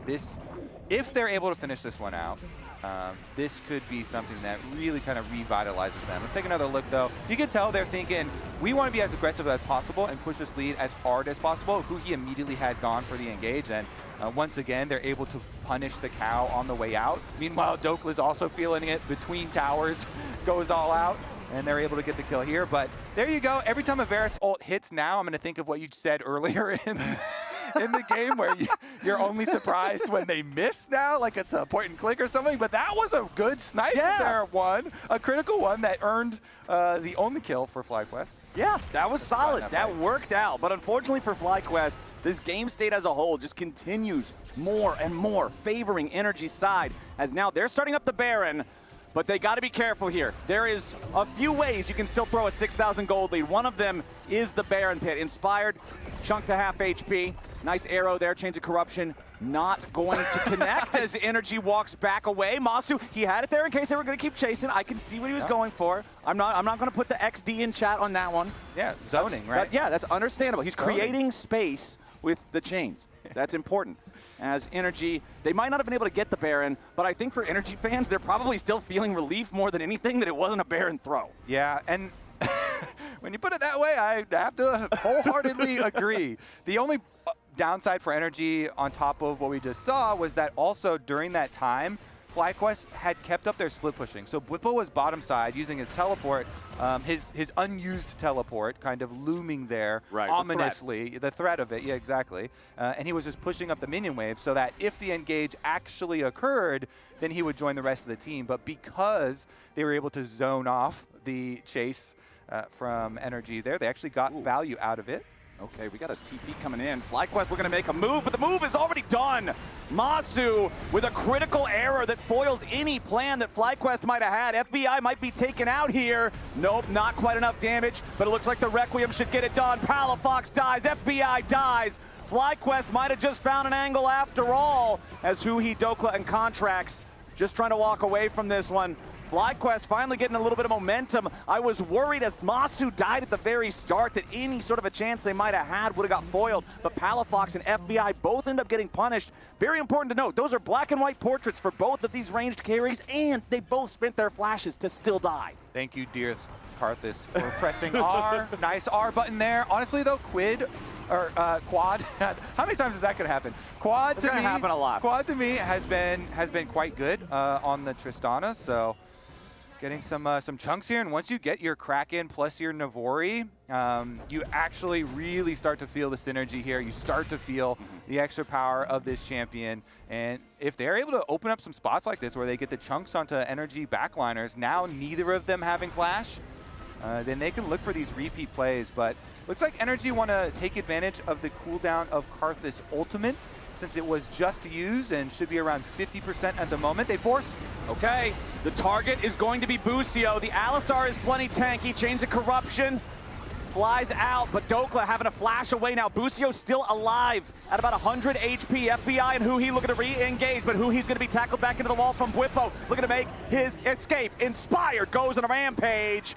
Dearest Karthus has made his way onto the rift, sir. It might have taken him a while, but the party has started and Inspired has arrived. Oh yeah, this time around, Huhi's look for the aggressive re-engage is a little bit too far away from the rest of the squad, and they further separate them. The Alistar here, pretty annoying to deal with when you're going for those as like the solo re-engage.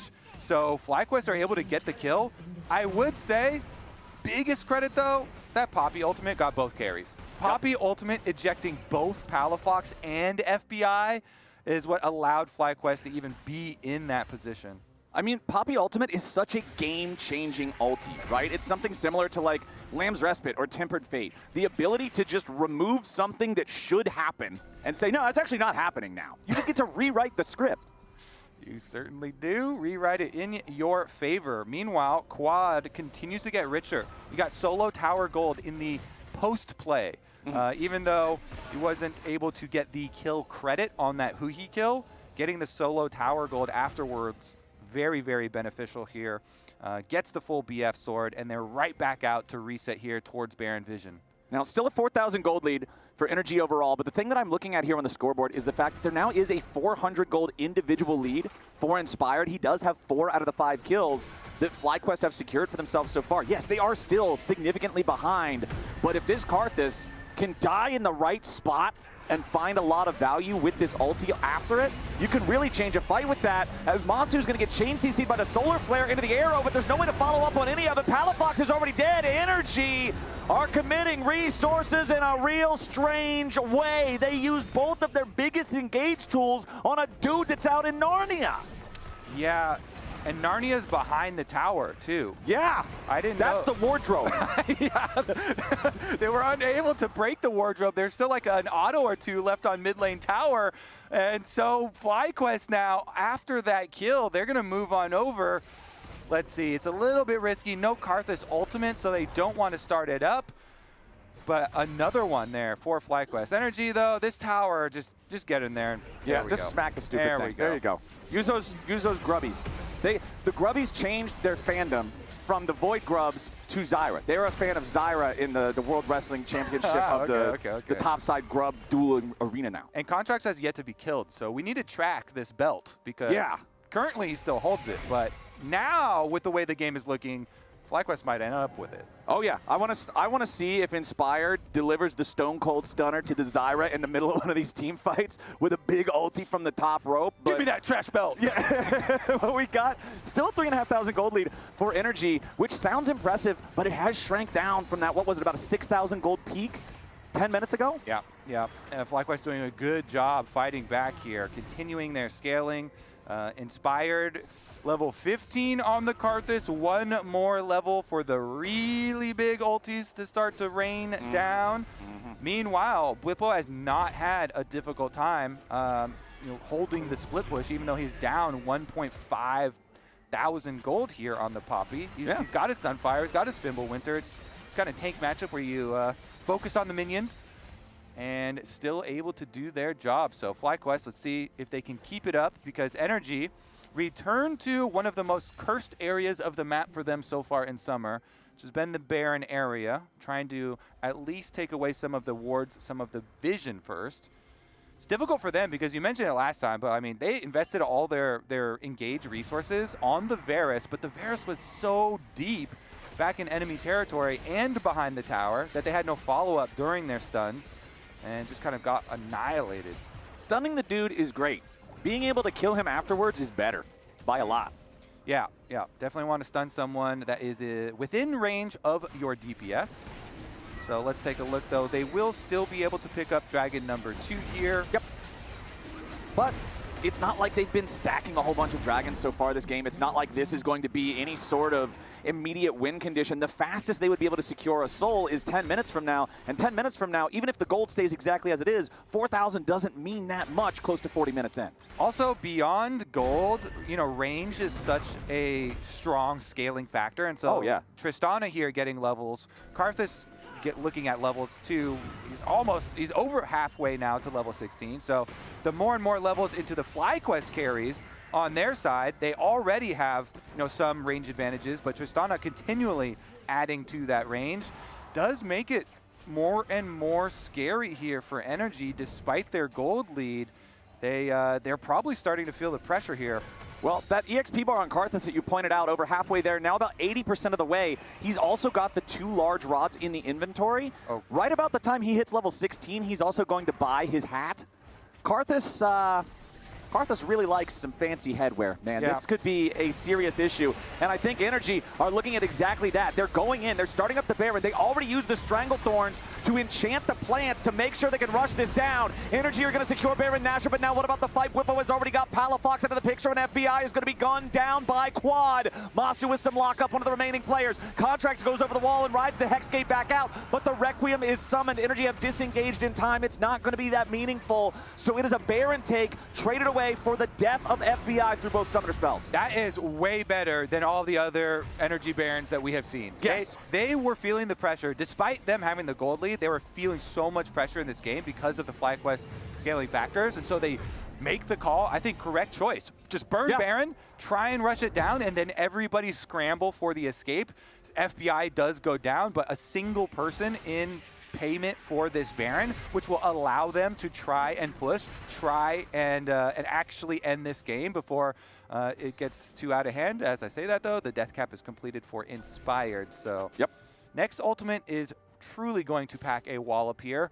But NRG, they really need to make the most of this Baron time that they have now. Yeah, and I think if you're FlyQuest, what you're looking at is, okay, it wasn't a great trade killing off FBI just for the Baron, but now Contracts and FBI, 2 champions with absolutely 0 inbuilt mobility or escape mechanisms, are now entirely vulnerable. If you can hit them with a flash engage from the Alistar, if you can get Poppy to find some kind of an angle there for a wallbang, it's a whole lot of potential to start a fight off in a very explosive way. So while NRG has this Baron, why this should now be an opportunity for them to push the lead forward and try to expand that gold lead back up towards that 6K peak it was previously at, they need to be careful, they need to be warding their flanks, and they need to be working together. They certainly do. Especially FBI and Huki here, those are the means for picking someone off. A late game pick like this, while FlyQuest are trying to keep control of their minion waves and push them out, that's the way that you can win this game. An Ash Arrow, a Leona ultimate, if Huki and FBI can just pin one member down as they're transitioning between defending these towers, between cleaning up these minion waves. Right now, though, they 4-1 split push. They actually invest the Zyra ultimate early. Yeah, they wanted to go for that one, and now with the Requiem coming down, Huhi might be the guy in some trouble. Whippo approaching from the angle, but he's not going to find it in time. Instead, Dokla shows up here with a TP. Whippo charging up the Keeper's Verdict, goes for the knockback on Contracts and Palafox, but just shy of the range that he would have needed to knock them both away. No dead bodies either side. And that's very good for FlyQuest. That's great news for them because they are just trying to defend against the Baron siege at the moment, and they were going to get split push pressure because Dokla had just gotten there up on the top side, but Dokla immediately teleports in because of the engage for FlyQuest. So that was a very successful defense for FlyQuest to buy themselves a lot more time. And you can see up in the top left, the amount of gold gained for the Baron, it's only at plus 400 right now with 10 seconds left on the buff for NRG. That's not great. Just killing the thing gives you 1,500 across the whole team. So FlyQuest, when the dust is all settled, they ended up losing a total of 500 gold to the enemy Baron pickup. You'll take that, I think, any day of the week. Boo-hoo. Oh, no. 500 gold. What will I ever do without my Doran's Blade? Meanwhile, Lord Dom's completed as well for Quad. This Tristana is truly threatening, and they found a pick. Yeah, it looks like they're going after Dokla here. Cassante is not normally a champion you would look at and say, yeah, let's pick that guy. But when you got this much firepower, you might as well just unload. Quad ends up getting his second kill. All right, how much damage? Is there a minion wave up at that tower? It looks like Palafox pushes in topside, and they're going to rotate over towards mid. NRG want to get the secondary tower here, the guaranteed gold, the payment for Dokla's life.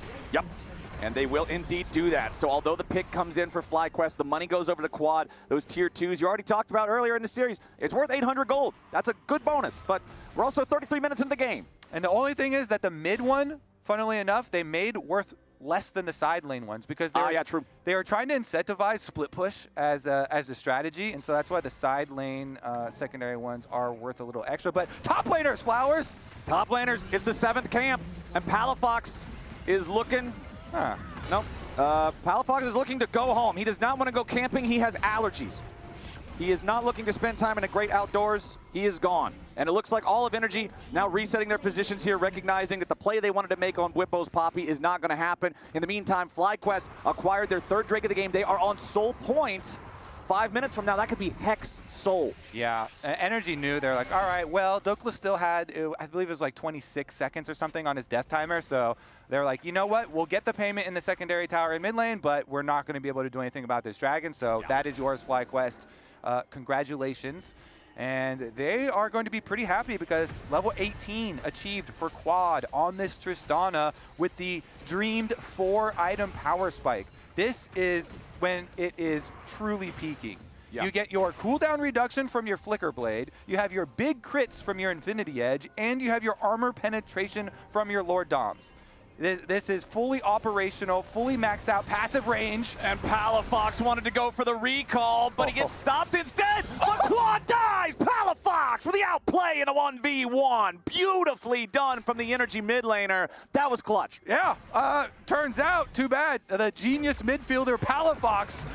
Oh, Masu uses the cleanse there. Nice job from FBI forcing out that summoner spell, but Busio is still looking for Palafox down here in the bottom lane at the same time. Palafox gets away back to the safety of the base. Cal versus Plane. Palafox escapes on the bottom side. That's a tough matchup.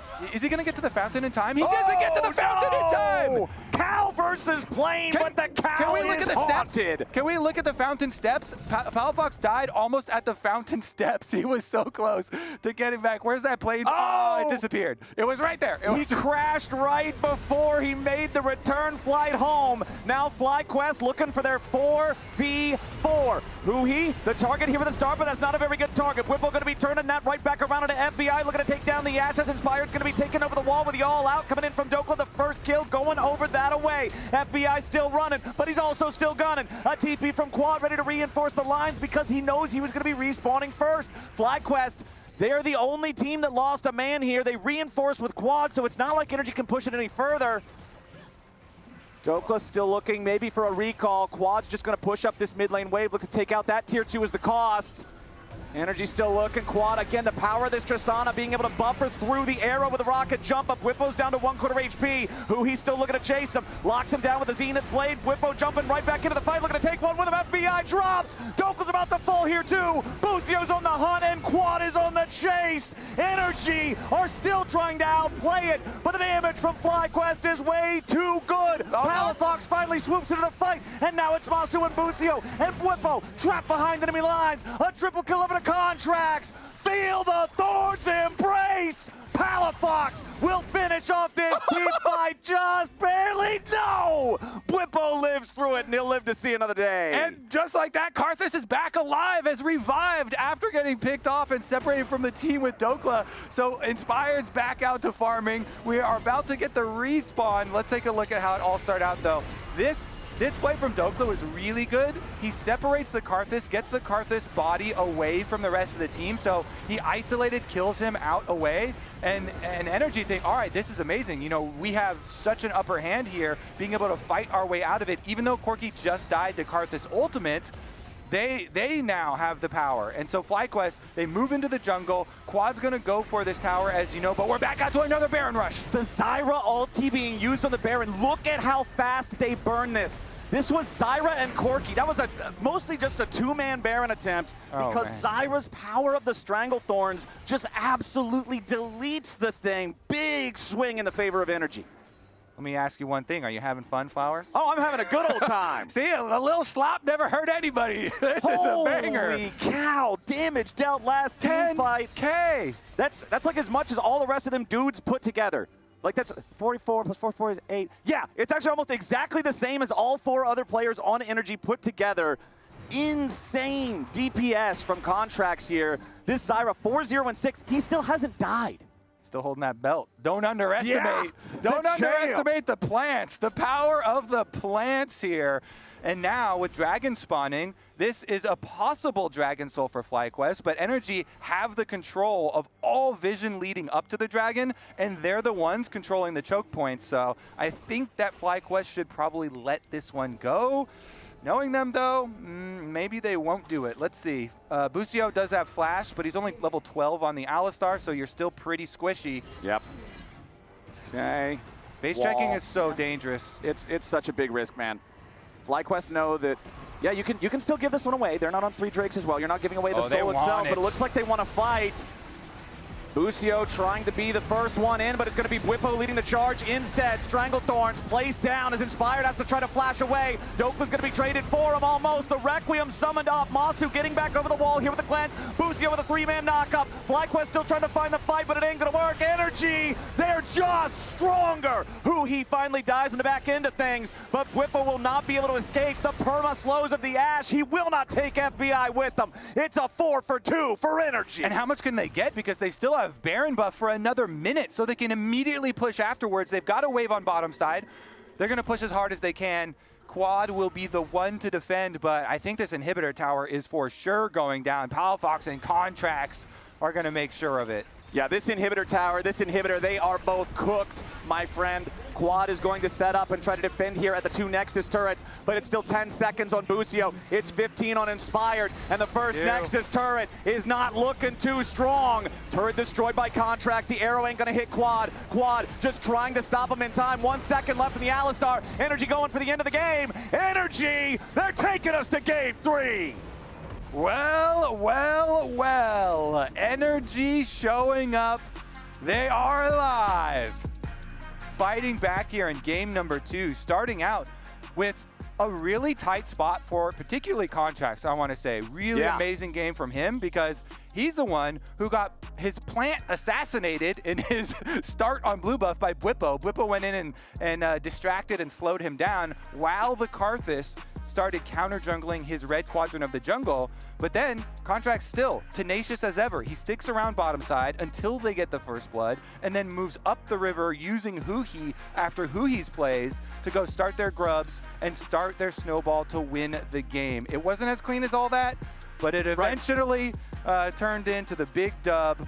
Really, really good stuff here from Contracts on that Zyra jungle. I'm always impressed when somebody has a bad start in the jungle and rebounds to salvage it later on in the game, but to not even die a single time, to have 11,000 team fight damage in a clutch moment to save the game. Huge performance from Contracts and from NRG as a whole to tie up our series. We're headed to a break before game 3, but first a quick reminder, the LCS will be back on Thursday and Friday next week. That's Thursday and Friday, 2 days earlier than normal. Don't say we didn't warn you. And as we head to a break, let's go ahead and take a look at our LCS Connected Comms replay presented by AT&T, voted on by you guys. That wasn't live. I was laughing at the... I'm TP behind. I have a flank on the carries. Oh, fuck. I have a flank on the carries. Okay. I flash. Oh, fuck. I stunned him. I think Trish will die. Trish will die. Okay, okay. Nice. I think you can help me up. Yeah, yeah. Virus isn't any damage dealer here. Yeah. You guys can win. You guys can win. You guys win. Yeah. Just watch the wall here. Watch the wall back. I know. It's fine. Karthus is up in 7. I'm basing Christian. Yeah, base and then we can do Nash, I think. Fuck, man. No. I'll probably most talk my split to Jojo because we were ex-teammates before too, and I really want to change the way he acts. I'm gonna change him up. I don't know how to answer that question. Actually, I'm not good at it. Definitely FlyQuest. I don't think much more needs to be said about why it's FlyQuest, but I'm sure the community knows why. I don't want to talk my split to anybody. I'm a nice guy now. I mean, I would only do it to players I'm friends with, so Tomio and Blabber, they're both junglers. Oh, honestly, I don't even have anything against anyone. I'm just so happy to be here, you know, like everybody's just been amazing. Probably Bwipo. I mean, his ego is really high. You know, we're on complete ends. I don't really talk enough, and he talks maybe too much for me, so we're just different people. I'm not much of a talker, to be honest. Maybe TL, Team Liquid, because they are the defending champion now.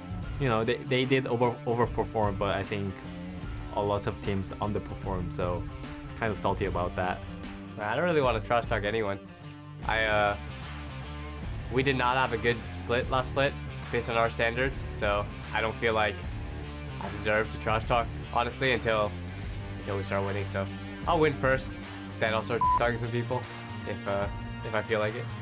I need to talk, bro. I run this league. Just remember, like, I've won a split every year since 2020, and there's only one split left of this year. I didn't play in spring.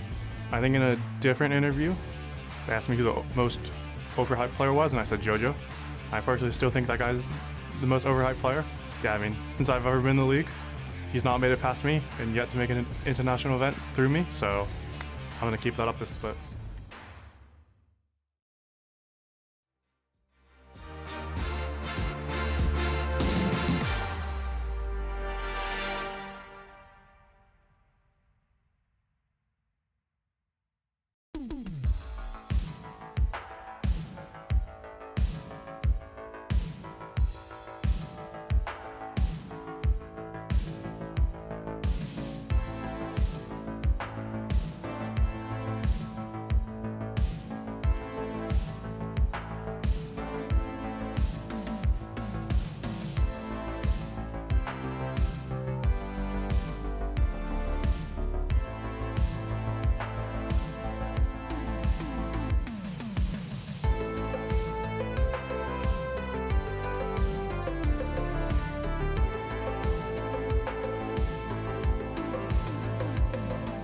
I was on the flash.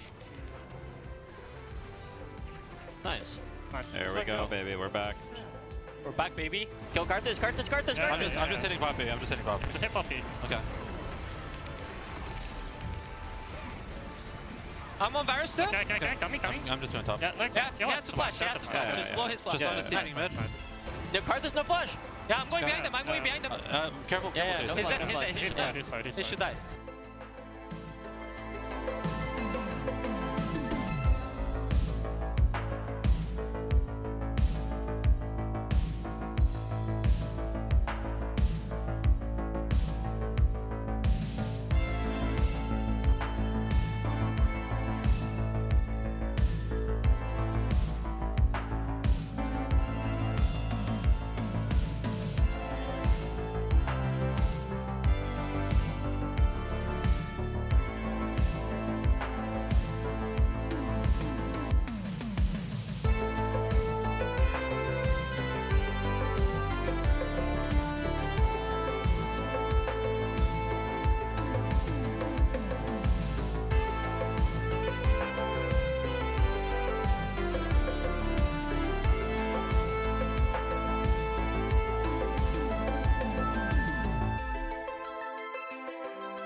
What do you love most about the LCS?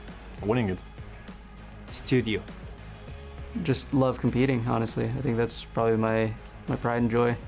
It's my home. I play here. I'm in the ecosystem, so I'm just grateful it exists. Is it boring if I say that my favorite thing about League of Legends is also competing? When you shit on somebody and like outplay people. The glory that comes with it when you win. I love the competition the most about LCS. I get to play League as a job. It's pretty cool.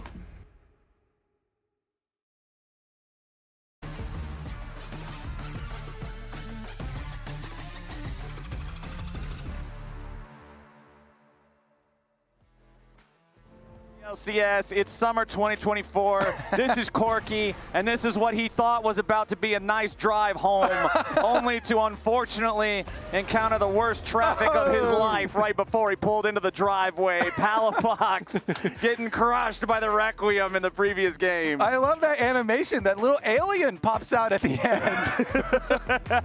Welcome back, everybody. In case you're just now joining us, we are heading into game number 3 between FlyQuest and NRG. FlyQuest stomped game number 1. NRG had a big lead in game number 2, but it ended up being close. And for game number 3, we're bringing Licorice back on the desk to join us for this one. Our biggest, most important change here. We got to bring in the big guns here for game number 3. Let's settle this. NRG versus FlyQuest. What is your main takeaway from the previous game? The previous game, NRG killed the bot lane, and then they got ahead, and then they closed out the game. I think that is that's what I saw. That's a good cliff notes right there on that game. That was a succinct summary. Yep. Some nice, good old-fashioned League of Legends. But yeah, I think, I mean, it looked a little messy, but they did get the win in the end. So we're on game 3, so we'll just have to see if they can pull it off again. Yeah, I just particularly was taking notes of 2 aspects of it. One was Contract's kind of resilience in the jungle, but the other main one was these Barons for NRG, which have been pretty abysmal so far the split, and so it had like started to build into a type of a thing. You're on Digitoss now. They used to have a bit of a meme with that, but these ones were, I thought, really well timed in their Baron rushes, which is something that you can truly mess up as well. Like, you can mess up Barons in a lot of ways, you know, turning off of them too early or not entirely, or not keeping enemy jungles out, but these burns with Zyra are just so fast. Yeah, that's what I was going to say. Like, the Barons looked really good. Zyra is a little bit of a cheat code, so they might we might see them like highly prioed at Zyra, because that was something that worked for them last game. But like, they did look a lot better in game 2 than in game 1. I mean, both games this series, blue side Zyra has resulted in the enemy bot lane both dying before 5 minutes into the game. I'm beginning to think blue side Zyra might be the sauce, gentlemen. I mean, it did look strong, although I think from Inspired's perspective, he got the enemy jungle. He got his jungle. He's going to his top side. He says, guys, Zyra has 1 play. Please play safe bot, and then they die. So that is exactly what I was saying. That is exactly what I was feeling. Like, I could also feel the same rage because they even defended it once and got his flash and punished him for getting on Grump. Let's get into game number 3, though. You know, new game. This is all best of series now in the LCS, so you got to clear your mind, clear your head. New game, but NRG remember their lesson from game number 1. They're back on red side. They're paying their taxes this time. Skarner is not getting into the rift. Whippo's going to have to play something different. yeah, it's the new Skarner tax. Used to be you buy QSS in game. Now it's you ban him out of game. Now it's red side ban. Has to get rid of him or you lose. You got to pay your taxes earlier now. Is the only difference with the rework. Right. Yeah. You got to do that a couple months early check-in. Just make sure all your forms are in order and whatnot. Rumble also banned away those top 2 top laner picks. Neither one of those going to be allowed here in this third and final game. Nautilus and Senna both banned out here too. Yeah, so the other 2 top laners at Licorice you had up in your tier list were the Cassante and Renekton, both really good blind, and looks like will be left up this time around as well for this squad. To me, I have really had a magnifying glass on that Senna, so I'm kind of happy to see the Senna now taking that priority because it has been so useful in so many of these team comps. And we've seen the Senna be one of the most annoying things in the game where not even laning bottom lane, just harassing mid laners, harassing top laners, making the early lane phase as painful as possible for the rest of the team. And going back to what you guys were both saying in draft number 1, when NRG let the Skarner through, they did it so they could pick the Senna themselves. This time recognizing, hey, we actually can't let Skarner through. The trade just doesn't really work out. They're also now going to say, but we don't want to give you first pick Senna. So they'll be responsible for banning out that pick, even though they were the ones who played it the first time around. Cassiopeia, the traditional counter to those AD mids like the Tristana and the Corki, that's going to be banned away. The Ashe banned out by FlyQuest. First pick of the draft is Leona for Busio. Yeah, I mean, I think it makes a lot of sense. They banned the Nautilus, which is like the other high-tier blindable support. There are like answers like the Alistar, but like Leona and Nautilus are kind of like the 2 blind supports. And they banned one, they picked the other, so they're going to have a lot of early power in that bot lane. Yeah, I mean, I am definitely a Warmogs enjoyer with the new Warmogs giving a flat 1,000 health.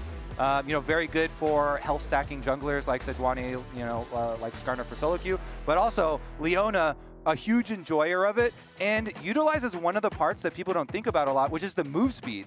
The out-of-combat move speed on that thing is so good for this because one item power spike supports. It's like back to the old days of not quite Moby Boots level, but you're super, super tanky with all the health, and you get to go around spam ganking people.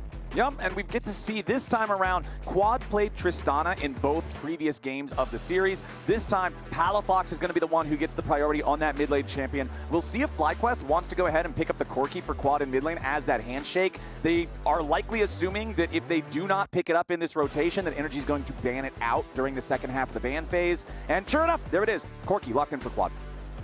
Yeah, the Corki Tristana trade is kind of a staple right now. I feel like Corki is always on some side of some trade.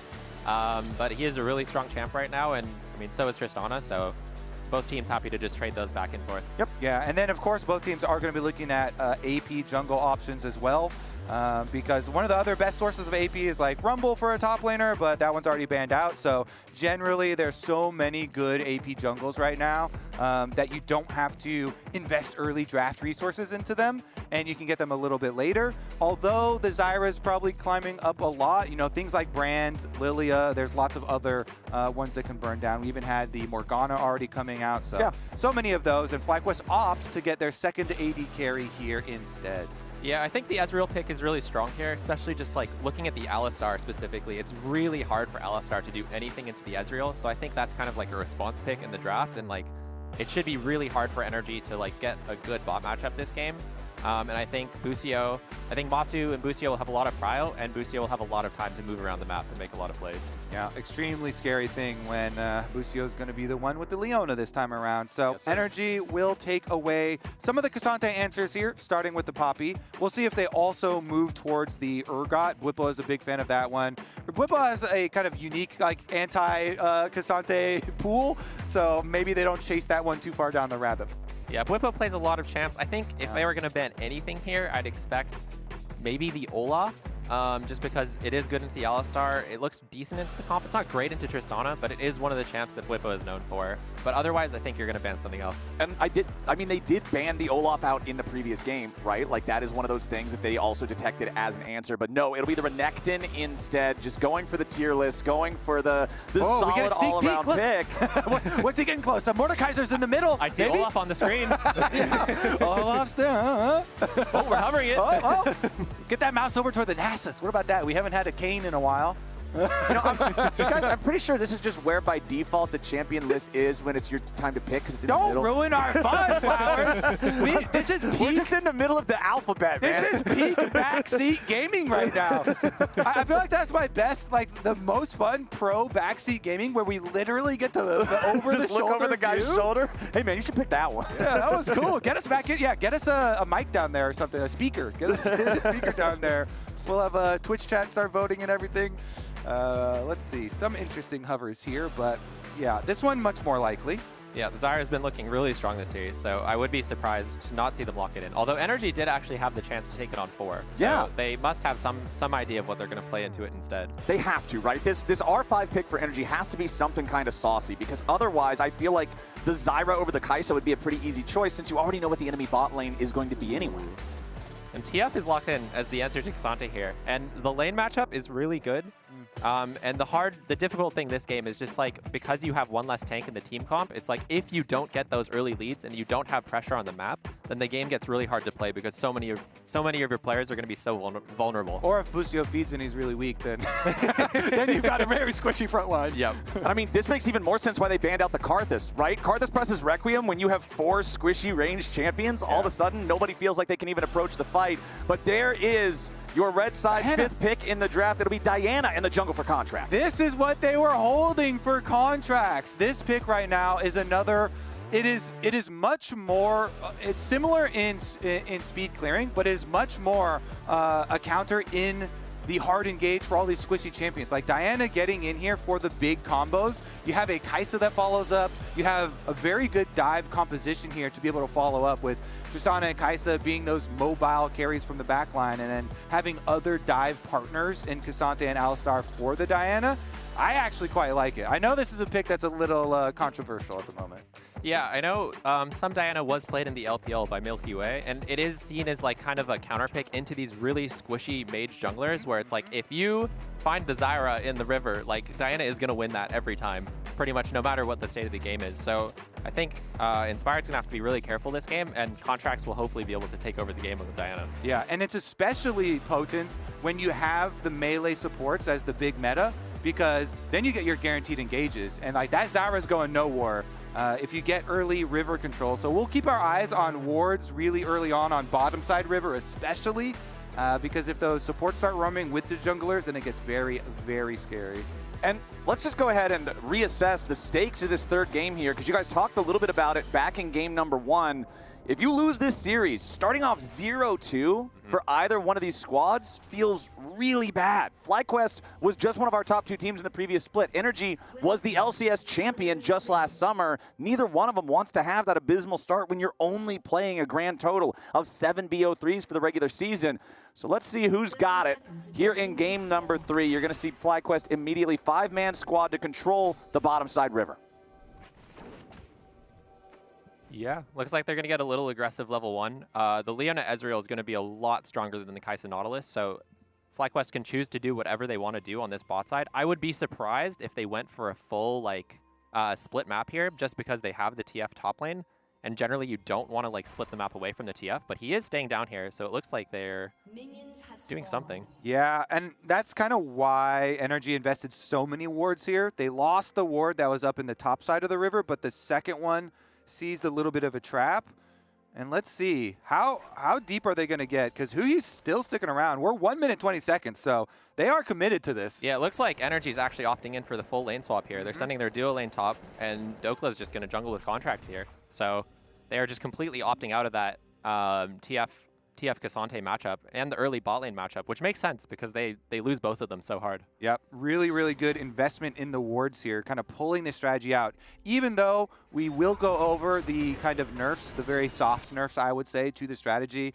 The damage reduction for the first 5 minutes on top tower has been increased to 75% from the 50%. And then, of course, your first tower going down, the bonus gold got doubled from 150 to 300. But looks like it will just be the slow push here, while you have the classic Twisted Fate just hanging around mid lane, trying to be as annoying as possible.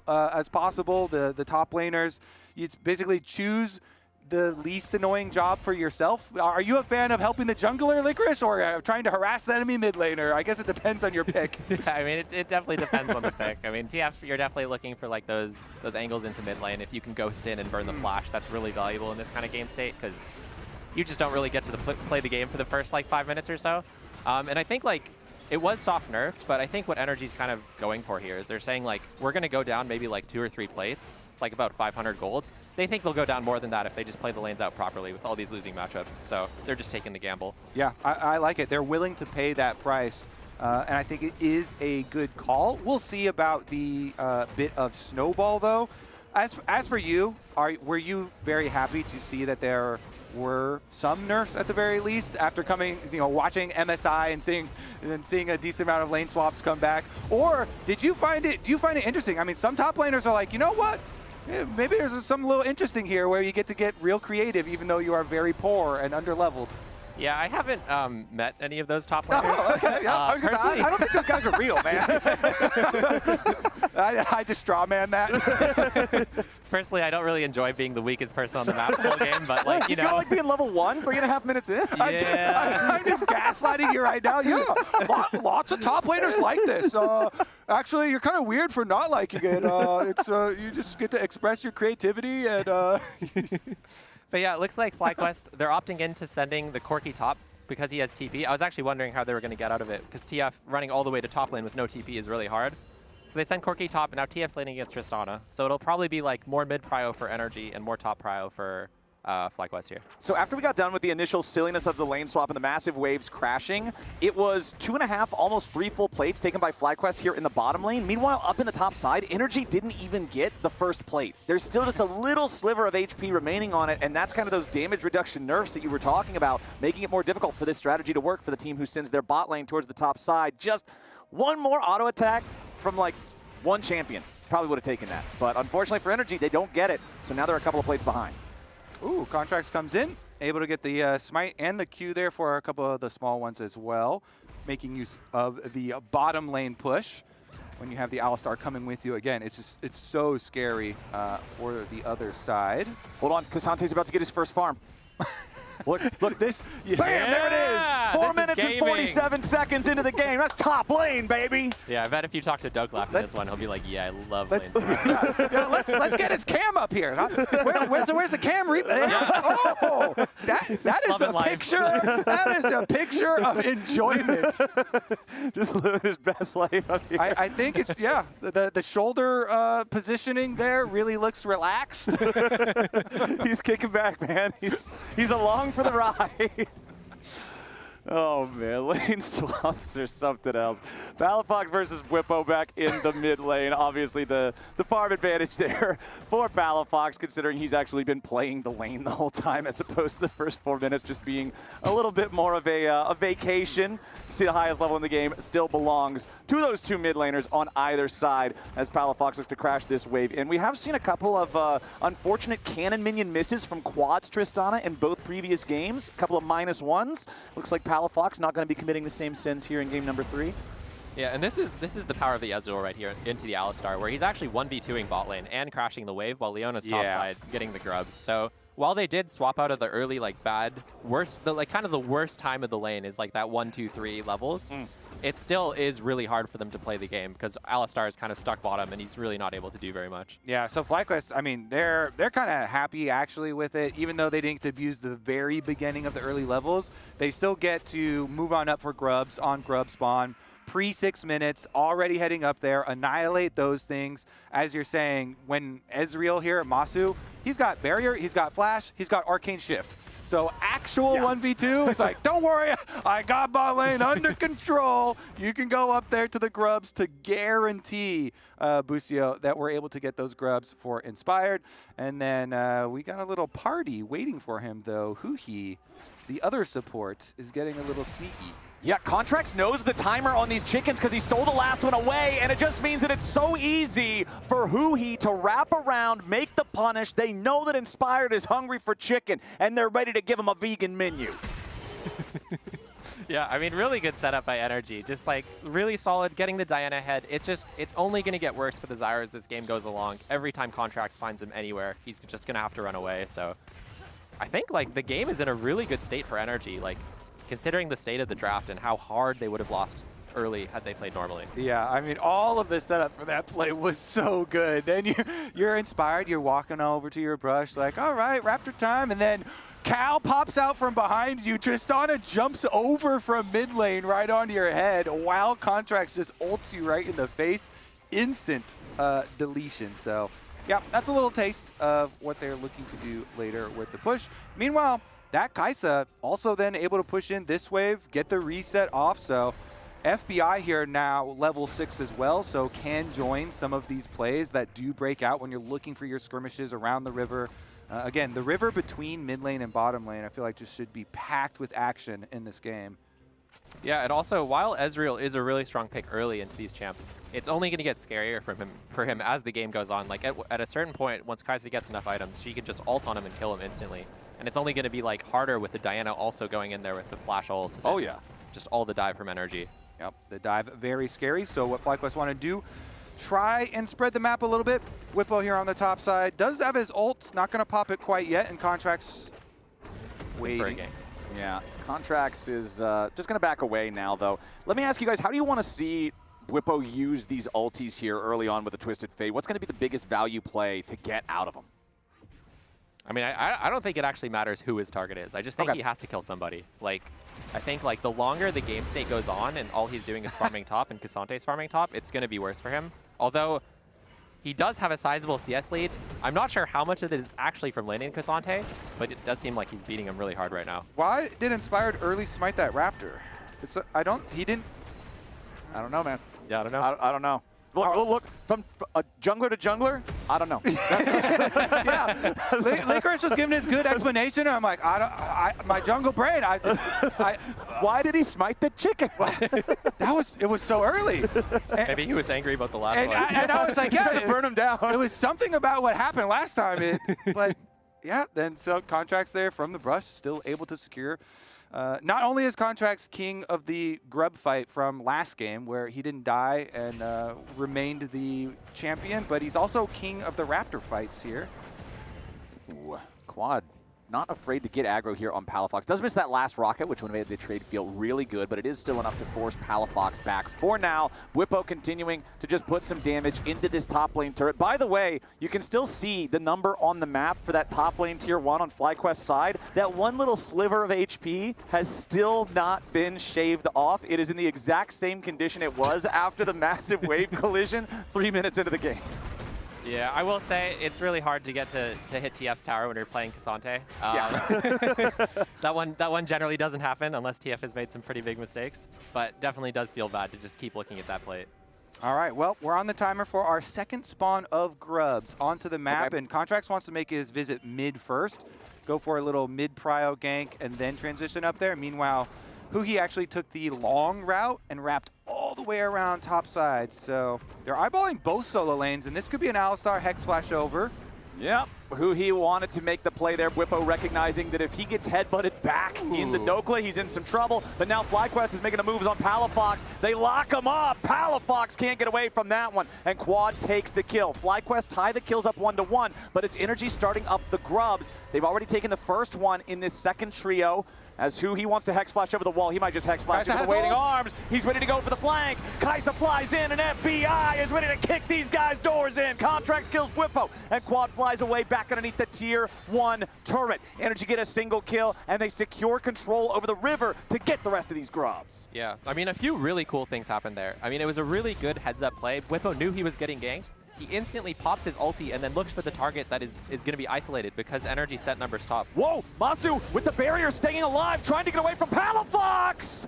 Palafox wanted to show up to defend that turret. They still lose it, and he misses out on the kill on Masu. The barrier was the X factor to keep the Ezreal alive. Yep, and the flash at the end, too. I was watching that bot lane story during the whole setup on topside, because I'm like, the Kai'Sa's walking for base. They are trying to force this. NRG is trying to force this because they know they've got their AD carry. Meanwhile, Masu was pushing down the remnants of that tower the whole time. Everyone was walking around Grub. So I was expecting NRG to actually get more on the top side since they were going to, commit Kaisa roaming over there and ulting in and stuff.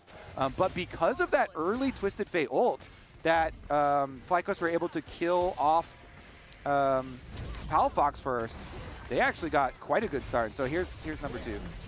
Yeah. Let's see. The one Mystic Shock misses, but it doesn't matter because Masu is able to flash away. And then that distance, Palafox actually tries to jump through the air.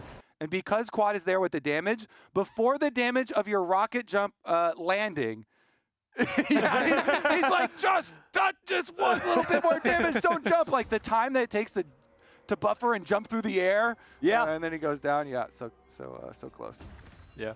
No, it looks like all coaching staffs were upset about everyone. that. I'm not totally sure what happened there, but nobody was really happy about it. It was just a mess. Nuke Duck. I don't know what the Nuke Duck yelling was about, but yeah, that was an interesting couple of minutes that we just had. Whippo was happy. Whippo was popping off. Yeah, Whippo made a really good play there. And then it looks like NRG or FlyQuest, their response to they had 3 grubs already, so they're like, Masu, just get ahead. And then he got a free extra kill. Contracts making the move here, tries to dive onto Whippo. Huhi ready to flash forward, follow this one up. The Twisted Fate is not long for this world, and it's Huhi taking the kill credit. Busio can escape with enough HP to not be threatened himself, but with NRG pushing into this top side, it's making room for Palafox to knock down plates on this top lane tier 1 turret. He'll definitely get the 4th one. I don't know if there's enough time left to be able to secure the 5th. Explosive charge, still putting in a little bit of work here, but I don't think he's going to get that last one just quite yet. Still attacking it all the way to the very end. Maybe he will. That's a lot of resistances on it. Hold on, 10 seconds. 9, 8. Dokla's in some trouble, but I'm focused more on this turret. 5, 4, 3. Nope. Nope, just barely missed out on it. This is the same tower that triggered your OCD with the turret plate. Yeah, look at how much health it lives by the way. It's the exact same amount that was left on the plate. This thing is trolling you, Flowers. This story has lasted the whole early game. Meanwhile, in the bottom lane, it's problems for NRG. I was distracted by the damn turret, and Dokla and Huhi are both dead. FlyQuest, 4-3. I actually like plays like that where you let the tower local gold kind of go into the dirt after if it's so close to going down, and then you like deny a little bit, even though the enemy team gets the gold now that for the global gold, denying some of the local kind of cool. Yeah, I always think letting the tower die like that is good. And it just looked like NRG got a little hypey in the bot lane. He came behind him, they tried to force the fight, and it turned out terribly for them. So they're going to be on the back foot a little bit here, and I think FlyQuest will just have more control of the map. Yeah, it's looking very good for FlyQuest, I gotta say. Having Quad and Masu be the recipients of some of these early kills is exactly the state of the game that they want again. Much more similar to game number 1 here, but Ezreal on Trinity Force and Corki on Trinity Force. So having the double Trinities done here, they're able to take over vision control of the enemy jungle as well. Notice all of these blue wards that have been put so deep into the NRG jungle. FlyQuest already know that this move towards bottom's happening. Ooh, Contracts tries to use the ulti there on Quad, but it ain't gonna get him a whole lot. Whippo with the red card over the wall, only finds Huhi. Solar Flare, accurate enough to get the full stun. Huhi's trying to get away, but he cannot survive the damage from FlyQuest. Palafox with a rocket jump for the escape. Dokla wanted the flank, but now he has to flash back over. He put himself in the wrong spot. Dokla, one more rocket will take him down, but it's Mystic's shot to get the kill credit. As Contract still has to run. NRG again trying to make some kind of a move, but it's FlyQuest who respond better. And FlyQuest have full info to respond. That's the reason, like these super deep wards, they see them walking down to the bottom side and they're like, Whippo, oh yeah, they're walking right to us. Get ready, buddy. Pop the Twisted Fate ultimate. Huge counter there from FlyQuest. Nice use of information. Yeah, and just watching NRG here, it feels like they're doing all the right things when they're setting up the plays, and then it just feels like something goes wrong. Like they were hitting the top tower with Tristana, trading it for the dragon, and then they die bot lane. They're setting up the vision so Palafox can get the push out, and then they just like go in too far in the enemy jungle. So it just feels like they just feel a little like over-eager, or like they're all trying to force a little bit too hard, which is something that can happen when like plays haven't been going your way. Masu still just shoving up here in the mid lane, still unafraid of Huhi and FBI. Ooh, Arcane shifts the wrong way. Right into him. I don't think that was ideal. All right, NRG trading Masu for the Rift Herald. not bad for them. All right. It's part of the mental game. Yes, that's what I do when I arcane shift on top of my opponent in a 1v3. I'm like, yeah, you're terrorized up in the brain, aren't you? He was 1v2ing them early on in the game. And now he's just asserting dominance. You're not just gonna kill me. I'm gonna jump right into it. This isn't your play. This is my play. Exactly. Take control of the situation, Flowers. Today I learned this is. Yeah, and it looks like, I mean, NRG is going to have another chance with the Masu kill to set up on the map here. And looking at items, it actually looks really good for them here. Like, despite being down 3k gold, they're actually up completed items in a lot of roles. So I think if they're able to find a fight in the next few minutes, it should be really, really good for them. Yep, 3,500 gold lead for FlyQuest. Only that one Drake taken so far in the game. Very slow Drake game here in number 3 of this series.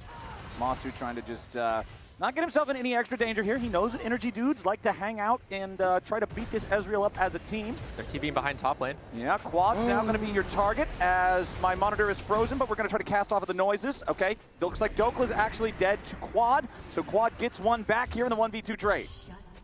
Yeah, that's really good. That's good for Quad. Yep. I mean, yeah, you'll take that. You'll take that. If you're NRG, that's not very good. You are not super happy about that one. If you're FlyQuest, you're loving this. You're having a great time. Yeah, and just really unfortunate. Like this, it's like the same thing. Like the Dragon's coming up in 30 seconds. They had full control. Like the Rift Herald is going to give some control back to FlyQuest, but they go for the top play and it doesn't work out, and they just like lose everywhere. NRG's down almost 5,000 now, man. 5K at not even 19 minutes into the game.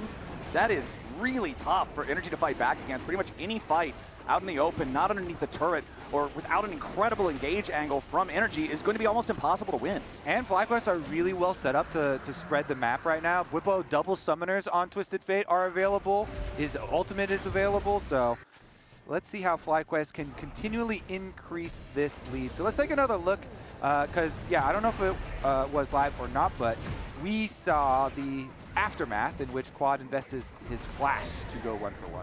Man, this is paper mache Cassante. His health bar just completely drains every single time he goes near this Corki. Quad's damage is over the top right now. With Trinity Force and Infinity Edge both completed, this guy hurts. That guy hurts. The Cassante guy definitely not hurting. No, he doesn't hurt that much. He just has a blue glove. He's not that, he's not swinging hard. The Twisted Fate advantage over there in gold pretty massive as well. So let's see the push in now, because topside they are already able to push up minions to the tower and rotate through the jungle. Looks like even the harassment starts to come through. Whippo sent bottom to go collect the wave that Dokla has at least pushed up to secondary, though. Yeah, I mean, Whippo used his turn to help his team get control, and now this Baron, especially with the Zyra, is just going to get really scary for NRG. They constantly have to walk in and check this, and it's just going to be like up to FlyQuest to make the picks or start the Baron or like make something happen. And I like the fact that you mentioned the picks, because two big of those playmaking items just came online. Inspired with the Rylai's, Rapid Fire Cannon on Whippo, both of these can be very effective in securing kills, and otherwise you would need just that little bit more to get them. Yeah, they have item leads in a bunch of lanes. Almost all lanes with item leads right now, 2-to-1 completed items. And then even support has completed item advantage with the Warmog's extra move speed coming in for Busio as well to look for picks. 2 item spikes are on both of their carries here. Well, all 3 of them, all 4 of them even. Well, the other thing that I am looking at across the table at least, the Seeker's Arm Guard for contracts. This is going to let him go in and make that explosive engage without worrying about being instantly blown up by Zyra roots into TF Gold Card or Leona or whatever. So if contracts can get a lot of value out of the Seekers, there is still that huge engage potential win condition for one of these upcoming fights. Yeah, NRG right now just trying to keep farming kind of safely towards towers while playing the dangerous game of keeping enough vision over Baron that you can contest with that all-in play that you're talking about, where they full send it and try and get a full engage if a commitment towards the Baron actually does occur. But if they're able to farm up a bit and kind of slow it down a little bit and wait for that opportunity as he gets chunked out looking towards mid, then you still can hope for that big explosive engage. Dokla wanted to see if maybe Whippo would just get a little bit too aggressive there, trying to attack contracts as he went for the ward, but it doesn't happen, so no potential 2v1 play for the Cassante and Diana against that Twisted Fate. FlyQuest still up 4,500 gold as Contracts loses his flash. As soon as you see that TF ulti above you, you know you might be in some trouble. Who he flashes for the pulverize, but the headbutt ain't gonna find anybody here just yet. Whippo finally gonna be knocked forward, and Contracts goes on a rampage, grabbing the first kill. Quad takes one out, but he's gonna be traded back now too. NRG have found themselves a good fight thus far, and Busio's gonna be your next target. They try to launch Cassante forward for the third in Tofo strike, but he does not find the knockup. Inspired still slowing these guys down here with the Rylai's, a little bit more damage, and it's True Shot Barrage to even up the fight. 2 for 2. Is Huhi still messing around back there? The Alistar is still in Fog of War. Alistar's... Ooh. Ezreal's too far away. Yep. It's too close to like topside Fog of War advantage for FlyQuest, so can't do anything. But I kind of like that. He's looking around for these comeback possibilities. And that play starting out with another Contracts Raptor steal into Whippo popping the ultimate and going for it. Actually started out quite nice for NRG, where they're able to avoid the initial engage, but then get the re-engage. Yeah, there are a few things here that were really interesting. Like first, Contracts actually ended up whiffing his ult, which I think would have made a big difference in the fight. And then Palafox and FBI find a nice 1v2 onto Quad on the left side. But Quad actually manages to take out Palafox in the 1v2. So I was honestly shocked that the fight went this well for NRG, all those things considered. And yeah, but then here, there's so much damage soaked up by Dokla. It's this root. Slows him down first, then hits the root. Man, the Rylai slow, enables it, and then they just poke him down, and that Cassante immediately punished again. The starved top laner. Oh boy, we ain't done yet, boys. Whippo's in some trouble, trying to get away to the wall, maybe flash out of this one, but he doesn't have any summoner spells. Palafox finishes the job, and now Rocket jumps back over, ready to re-engage back into Busio. FlyQuest is losing dudes, and they're losing them fast. Inspired has to try to get away back over the wall. They're not gonna find him with a Void Seeker. NRG, they've traded 2 for 1. They got a 4v3 on the map, but their health bars aren't looking so great. Quad and Masu, they got a lot of damage They got a lot of range. They got another kill here on the enemy support. 2 for 2 when the dust settles. It's always the extra exit kill for FlyQuest. They keep on with their extra range, poking down the last melee, trying to run away on the side of NRG.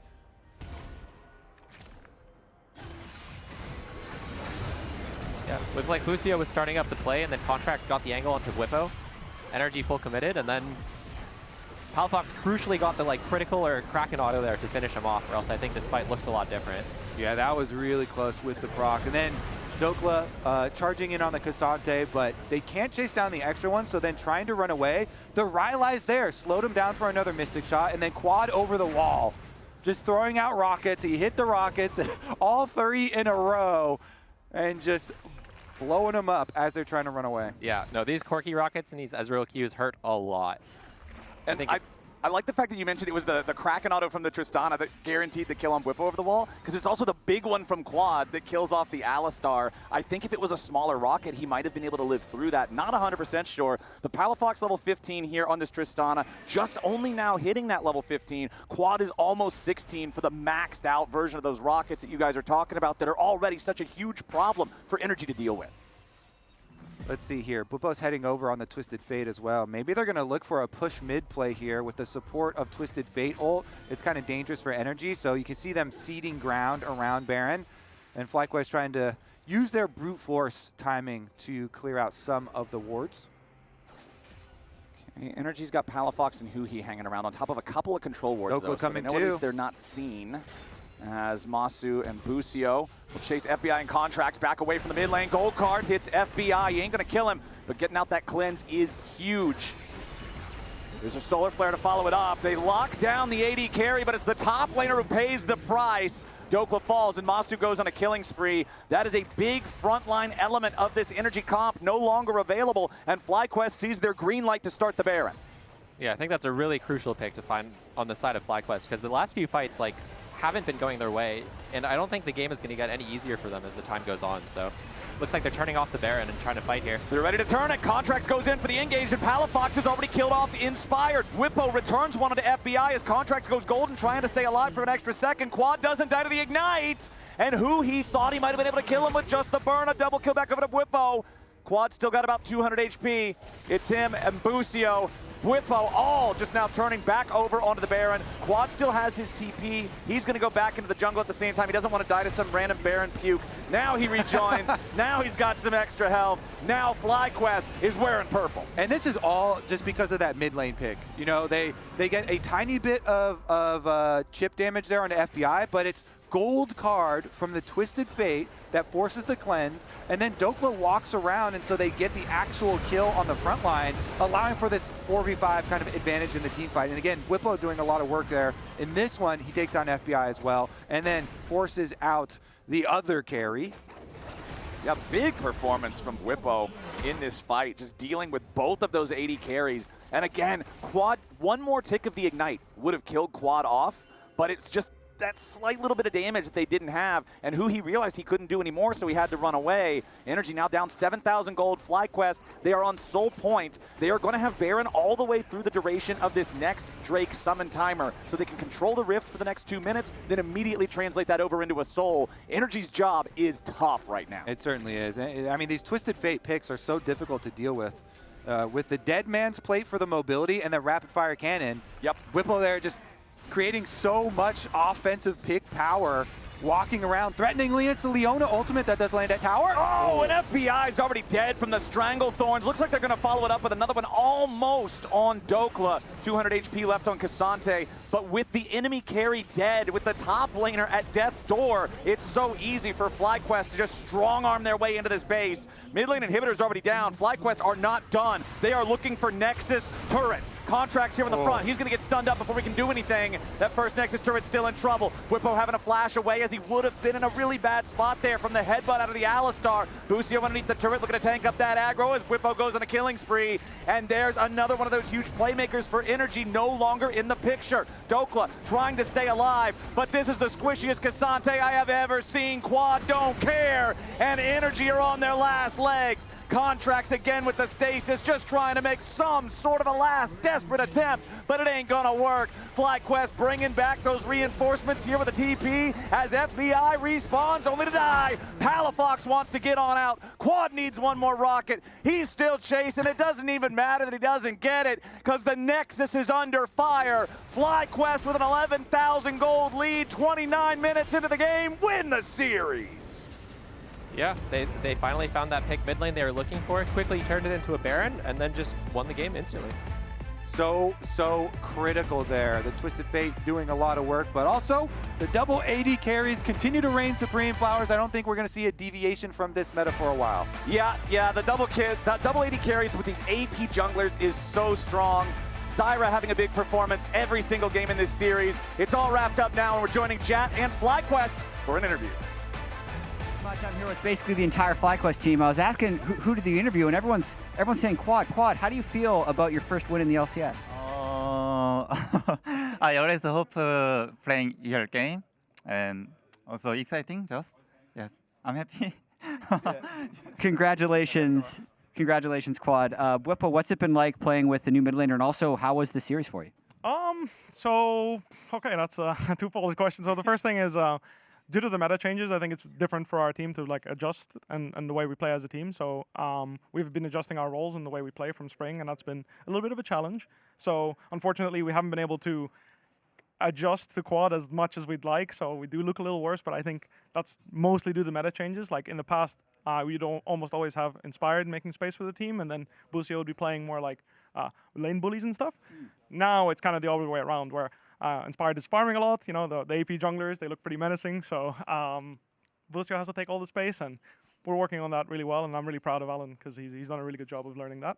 And it's been good so far. I like Quad a lot. That's good to hear. How has it been adjusting to the changes since MSI with the team? Yeah, I mean, as Bupo said, the meta change is very different. Like my role in the game, as he said, I need to make space, get vision alone, while Inspired's being an absolute demon in the farm department and just being absolutely broken once he gets some items. And then, yeah, also just integrating with Quad and restructuring. Yeah. Inspired, how have you enjoyed being able to take so much money in game as AP junglers? It's very boring because you don't interact with champs. Like with Zyra, you just do plants. With Karthus, just press ult. So basically, there is no mechanics involved. The only thing you need to know is like track people on the map and try to get camps when they're not there. So it's like low-key boring to play, I think. Thanks. And Masood, last question for you. What are your expectations now for FlyQuest in the rest of the split now that you picked up your first win? I don't really have any expectations of us, but like from our scrims and from the trajectory we're going at, I think I don't see any team other than TL like putting up a challenge. So I think it's good.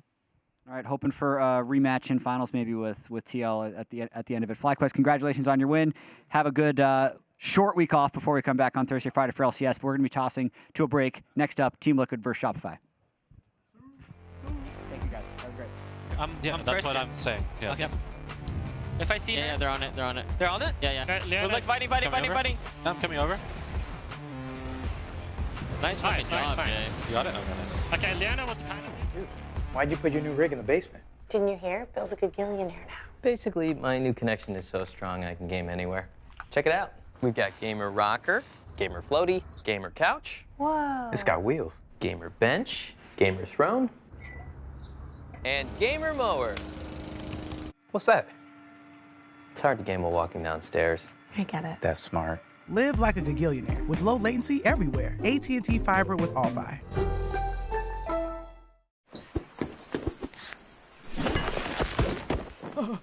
Red Bull gives you wings. I see you dancing, living it. We've been listening to this for a little bit. Watch me, baby, yeah, follow me.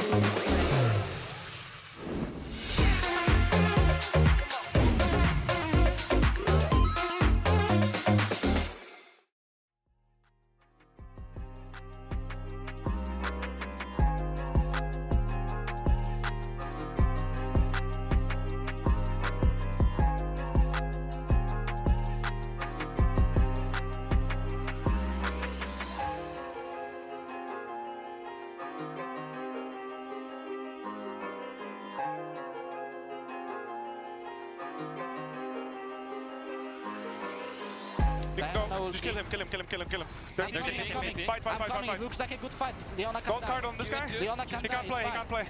Cassandra is CC'd. Yeah, go Cassandra Cassandra. has ult. Okay, flash. Yeah, chase Diana too. She has flash. She will have to. I'm pushing both. Yeah. Look, no flash. Look, yeah, look, I'm on Leona. No, go on TF, go on TF. Far guys, okay? We're coming. Yeah. It's not terrible. Yeah. TF, Look at Zara. I'm just hitting Leona. Look, Zara. Yeah, I'm trying to. Zara flash. Careful, Okay, go back if you can. Okay, coming back. Yeah. I'm coming right now. Tristana, no flash. I'm running on Tristana. No cleanse. They're going just on me. I gold carded the thingy, the Tristana, and I'm the Kaisa. I'm winning. And you're killing everyone. Help me. Corki. Oh. Nice. Corki survived.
Oh my god, Summer Split is literally tomorrow.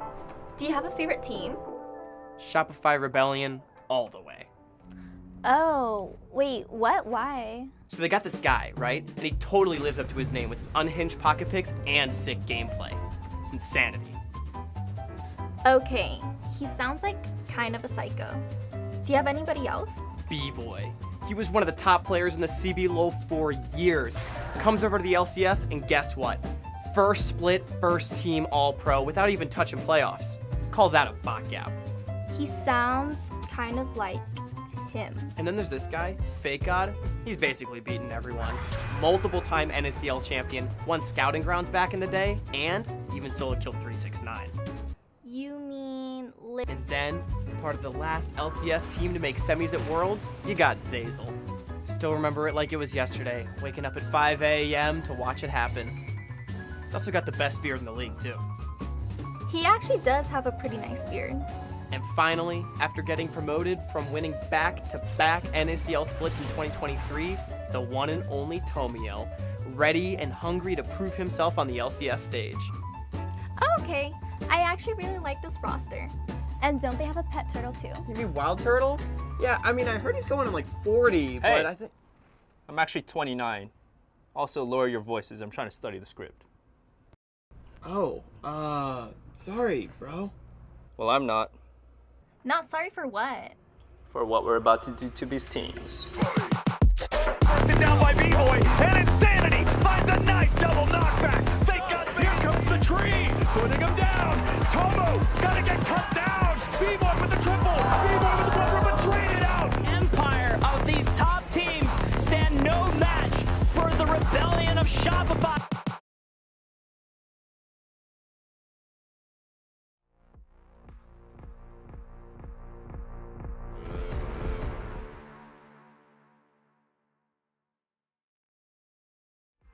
And specifically Wild Turtle for that last video. As we get ready for our next series, we just want to give you guys another reminder. That's Pet Turtle to Thursdays and Fridays next week.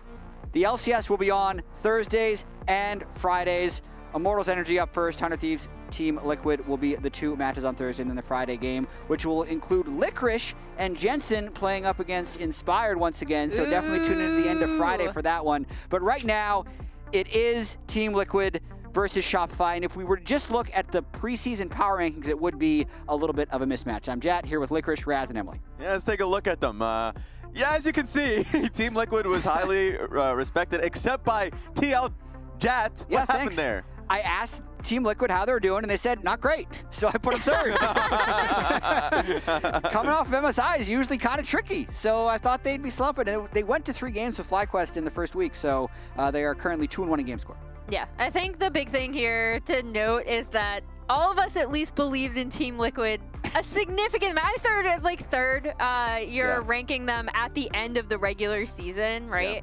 Yeah. Whereas, except for Flowers, who didn't get that assignment. But whereas we all rank Shopify either last or second to last, right? So the discrepancy between these two teams is pretty big.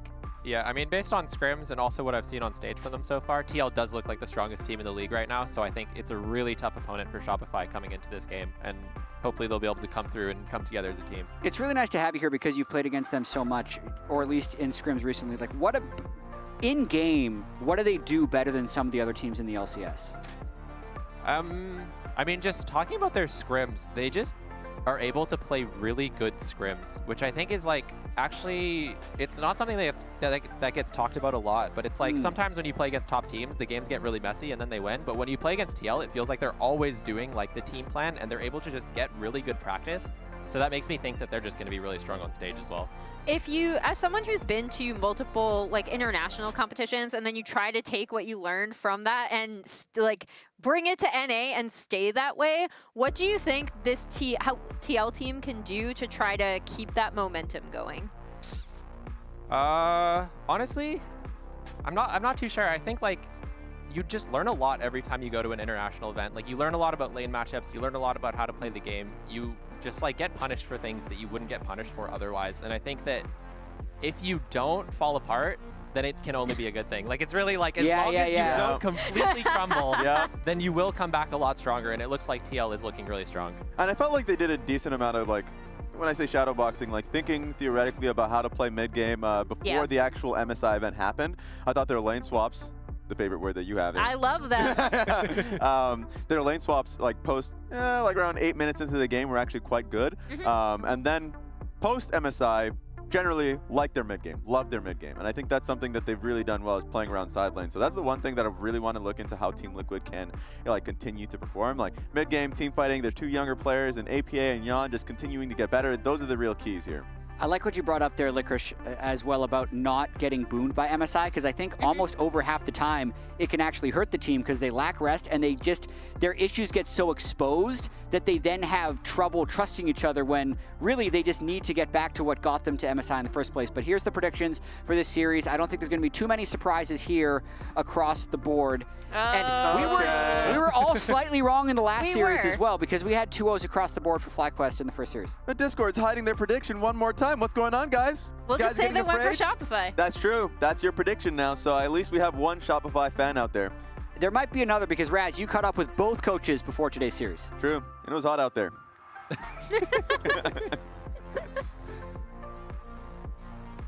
What's up, guys? Thank you. I've got here Revan from Shopify, and I've got here Rainover from Team Liquid. I'm actually going to go straight for you, Rainover. First question, you guys had a dominant first week. Going into the second week, what's something that you've been changing to improve upon? What's something you've been working on? I think our goals are still remaining. It's a hard goal to achieve, so we're just keep pushing our limits and then using like number pretty efficient in the game is the goal. Question that I also have for you. Where is Spawn? What's happened to the man? He had some visa issues, so he's not here yet, but he's gonna be here from next week's match. Okay, that's fair enough. I'm gonna hold you to that too. Revan, coming off of last week, what's something that you've been kind of whipping your team on? What's something you've been trying to improve upon as a squad? Without giving too many specific details, I would say back to the buzzword fundamentals. Yeah. And we have all come to the common agreement as to what we want to do, and it'll look very different from last week, whether it works or not. I think we're very happy with how we're proceeding now for the rest of the season. Sounds good to me. Good luck to the games, guys. And we'll send it right back to you guys. Hello and welcome back, ladies and gentlemen. We're Appreciate going it, to guys. finish off Appreciate week it. 2 with our last series of the day and of the week between Team Liquid and Shopify Rebellion. On the cast is myself, Rafa, joined by Azael. It's good to be casting with you again, buddy. How's it been? It's been a while. It's been a while, man. First time back in Summer Force, and it's going to be a good match. Obviously, Heavy favorites. This is in my power rankings, my first versus 8th. So, you know, you kind of have to judge TL through that lens. You know, for them to come out looking good in this one, it basically has to be a dominant 2-0.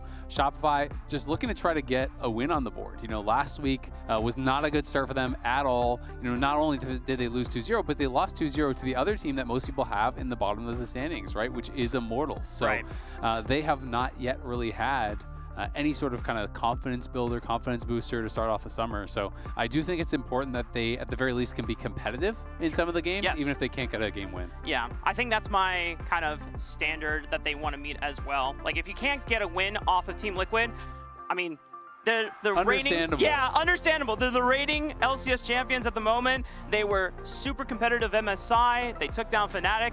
They were almost close to beating T1 in a couple games before eventually taking game 3 off of them. Close. Listen, man, I'm coping here for the NA fans, and They were close. Yeah, they were. I mean, the Samira play by Yon will still live rent-free in my head for many years to come. That was one of the most beautiful things I've ever seen, and it's such a shame that they didn't win the game off the back of it. But it just goes to show that players like Yon and APA, who are the newest members for this org, other than UMT coming in, but just like in terms of career experience, a lot of speculation, a lot of eyes on them in their first couple splits here in the LCS. Their first international performance not that great, but then they bounce around and they've had such a glow up, and to be able to answer it with a 2-year extension contract just goes to show how much faith Team Liquid now has in these guys, because it is just a result of how much they've improved coming into today. Yeah, absolutely. I mean, I think it's been cool to see how the conversation has changed, right? And my opinions of these players have changed a lot as well. I think when APA first came in, a lot of people were like, this guy needs to be a little bit more humble. He needs to shut up. He needs to show he can do it. He's talking too much trash. He's getting beat by everybody. What is he doing? And now I feel like people are kind of loving it because he has been able to back it up. He has really stepped up as an individual player. He's been able to perform, you know, at a high level. He looked good at MSI. He's been way better, you know, this split, and in scrims people are talking a lot more positively about him. So, you know, he's really been able to kind of live up to that trash talk that he was talking, right? Now he's walking the walk too. And similarly for Yon, when I look back to Worlds for Yon, oh man, he wasn't able to get anything done. You know, he really was just kind of passenger in those games, win or lose. At MSI, he was in the driver's seat. He was making things happen. He was playing confidently. And that, I think, goes back to what they were doing in spring as well, where TL talked a lot about how they kind of had this epiphany. They had this you know, this chat that led them to saying, you know what, we're just going to play aggressive. We're going to fight you. If we don't think you should be able to do this, we're just going to risk the game on our mechanics, on our team fighting, on the ability to make these things happen. And I think it's the smart way to play the game, right? If you don't think that, you know, you're able to pull off a fight, so you're just backing off from it, even if it's a fight you should be taking, well, you're just ceding small advantages to your opponents over and over and over again. And TL have stopped doing that. They've started to scrap a lot more, and I think as a result, they've looked way better as a team. Yeah. And all of that in culmination leading up to the pinnacle of their LCS finest moment, winning LCS finals in spring against FlyQuest 3-1. Not only a bounce back against the team that they had lost to in the first run through of the upper bracket of playoffs, but even APA winning finals MVP, just a cherry on top in just the absolute glow up, which even makes it more why we are expecting Team Liquid should be dominating this series. And this is very much a David versus Goliath matchup for Shopify Rebellion, who in their first week, we're obviously very excited for Tomio to come in and debut in his very first 2 LCS games. Unfortunately, you know, if we have to be honest, it wasn't, you know, looking too great. The drafts didn't really set him up for success. There's some moments where you could see that there was some stage nerves, face checking a bush as Nidalee and getting jumped on by all the members of Immortals. But maybe now that they've had a week to settle after the first week of the summer split, maybe they'll show us something different. Because I've talked to these guys and I've talked to other teams surrounding their scrim rumors and when they were boot camping in Korea, And there is a lot of promise around this team. So maybe the first week, just, you know, stage nerves for accommodating a new guy on the team.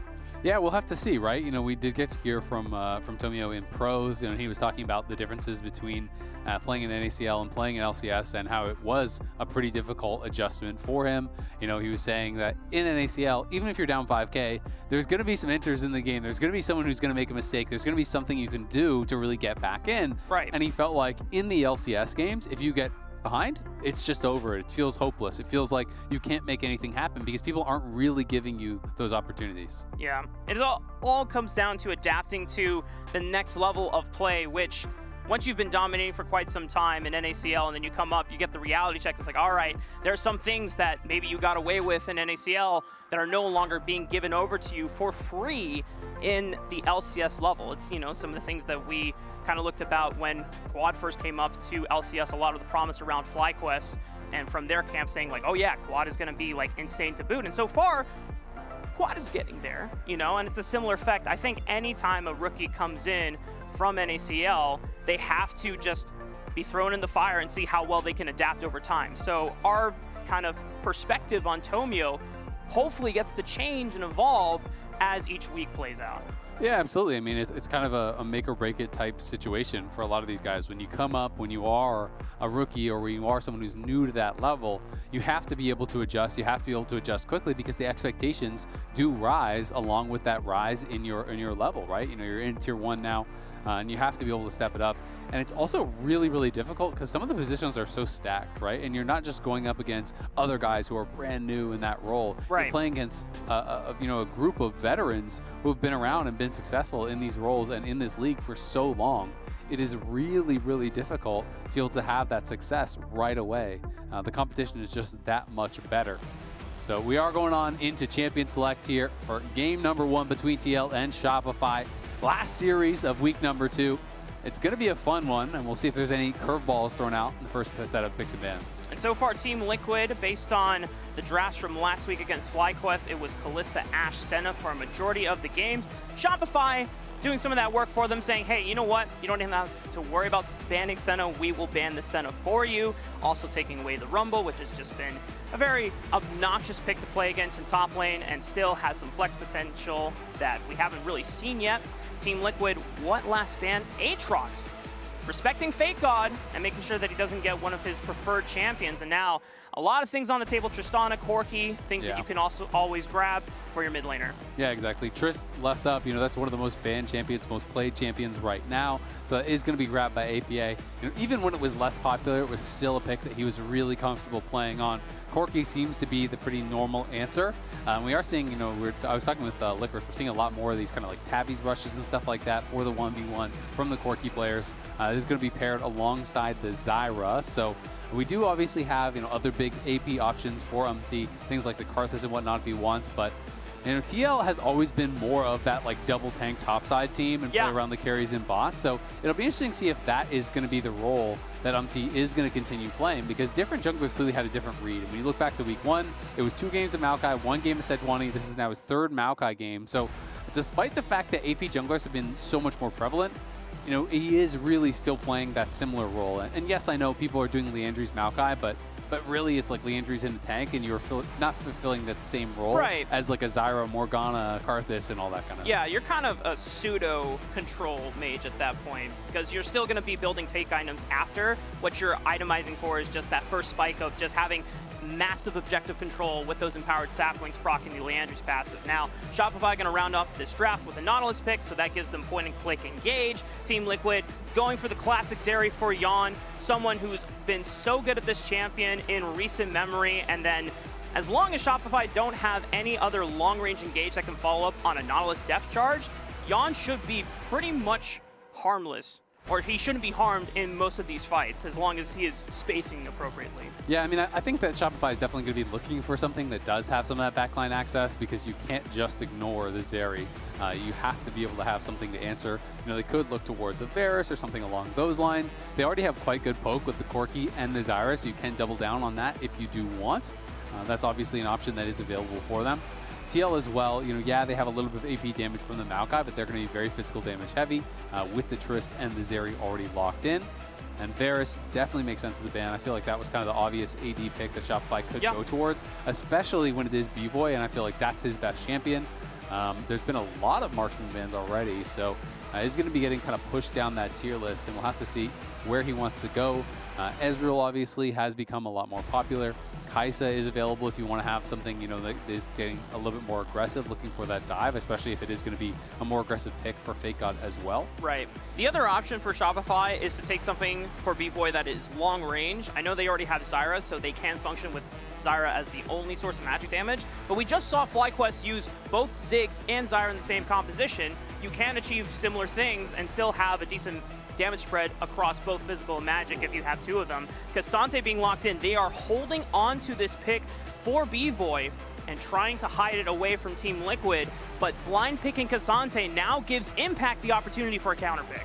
Yeah, and we'll see if he's actually going to lock in the Mord. Mord is really strong in the tanks. This was something that Impact used to play a while ago, but you know, he hasn't really been bringing out in a long time, so I'm not sure that we're going to get it. Vi would be a pretty big option here if they're looking for picks, but I mean, obviously they already have Maokai, so it's just going to be Udyr top coming through. I was wondering if they were going to get really spicy and like move Maokai top and try to do something where they're really cooking. Support or something. But it is going to be Udyr top. This was something that Impact had so much success on when you're thinking about early and last split. A lot of the wins for TL were all coming through this Udyr pick. It was running the meta, and Impact was one of the very best at it. He actually got interviewed about why he thought this pick was so strong, and he just felt that he could enable his teammates in a way that really set them up for success. Right. He was able to stay safe, he was able to get pushed in top lane, and he was able to move around the map and really facilitate his carries in a way that he couldn't on other champions. So it'll be interesting to see if he can do that again here. Yeah, between him and Whippo, they would be able to start proxying farming, and then when you have that ability to move first, that just allows you to be vocal and help set your team up. And that was during a time when Team Liquid were still kind of struggling through the early beginnings, where APA was still trying to find his form and Jan was on the come up.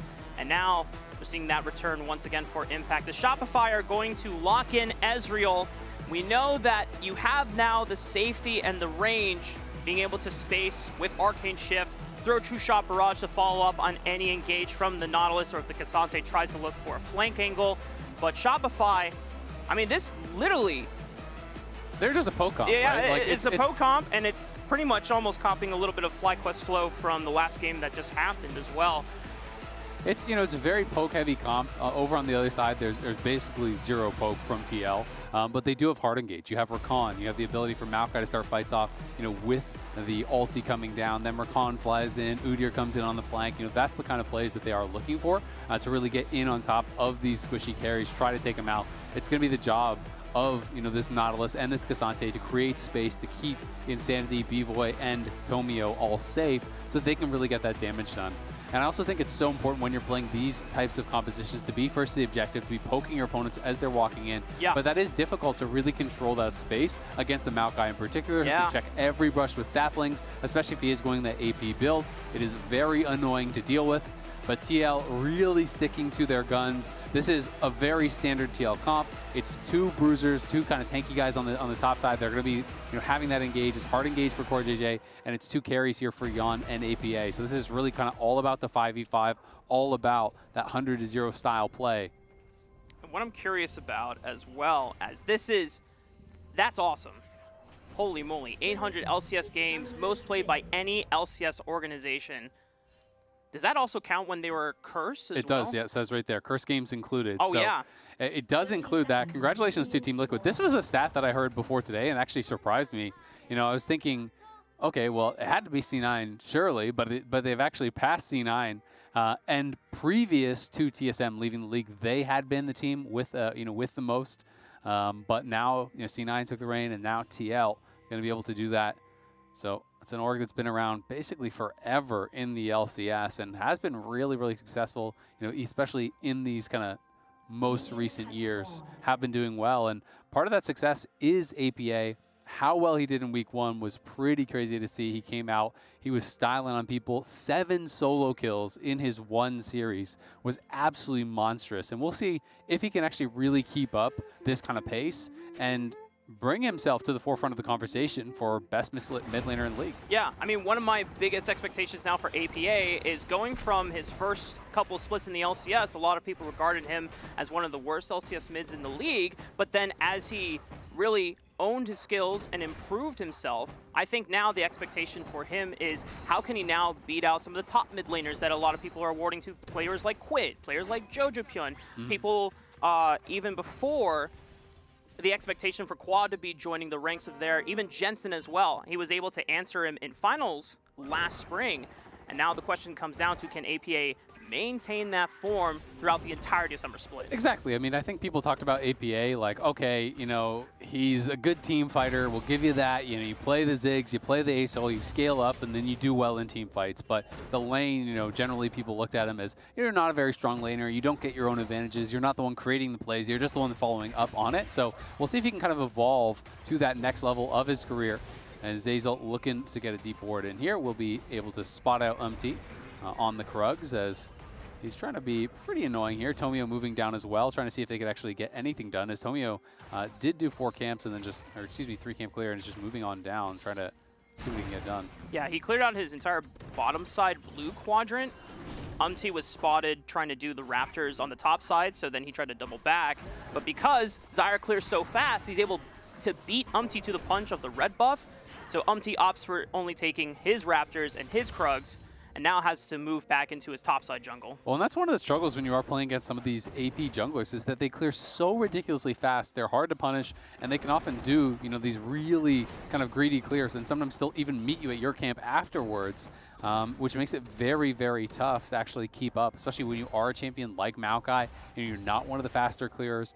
It puts a lot of importance on you making things happen with the moves that you go for. As TL are trying to move in, they have that prio with the Udyr. They're going to try to see if they can find Tomio, who does not spot anyone, and I think that they are in that brush, so there is potential for him to be in a little bit of danger, so he's going to have to walk the safe way around, and we'll find out if TL are actually waiting for him or if they're just going to try to steal this camp. And I was curious to see what kind of game plan was going to answer this Zyra jungle with, because as Maokai, if you just answer full clear for full clear, you will always lose the race against Zyra. So the fact that he's trying to somewhat decelerate and get info on where Tomio is, it's better than nothing, but I don't know how much it has really achieved so far. Yeah, not too crazy, but I'm kind of shocked how far B-Boy is actually down already. You know, down 10 full CS, and Sandy may be in trouble. Yeah, Core JJ is there first. Zeyzal tries to assist, but doesn't hit the dredge line on the minion to bring himself closer. But fortunately for Insanity, he popped the flash, and he's able to get out of harm's way. Yep, is able to get out. We'll have to TP back. Zeyzal just there to try to keep him safe so he can actually pick up this wave before he does base. Xion's going to get back in towards bot lane. And we'll see if they can kind of maintain that advantage, keep B-Boy on the back foot, keep him down, because he really has been that #1 carry threat for this team, you know, through all of spring. This is a guy that, even on a team that was not considered a very good team, really did stand out amongst his peers. Yeah, I mean, multiple Varus games, he was pretty much Legolas in a lot of the wins that Shopify got. There's a lot of times, too, that teams were disrespecting him and Zeyzal and diving him over and over again, but he outplayed them and gave them a lot of the gold advantages that they needed to turn around some of the games that should have been unwinnable to games that were actually playable for Shopify.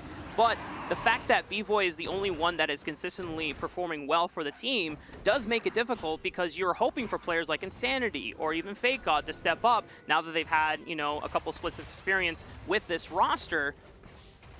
It can't just all be on B-Boy's shoulders, you know, and hopefully Tomio being brought in and on something like the Zyra will give them that additional reliable carry threat going into probably their hardest series this Summer Split. Yeah, I mean, if the team wants to be able to have success, they want to be able to, you know, go to playoffs and have a chance of going to Worlds and all these types of things, they need to have someone else step up, right? You know, it can't just be B-Boy, as you're saying.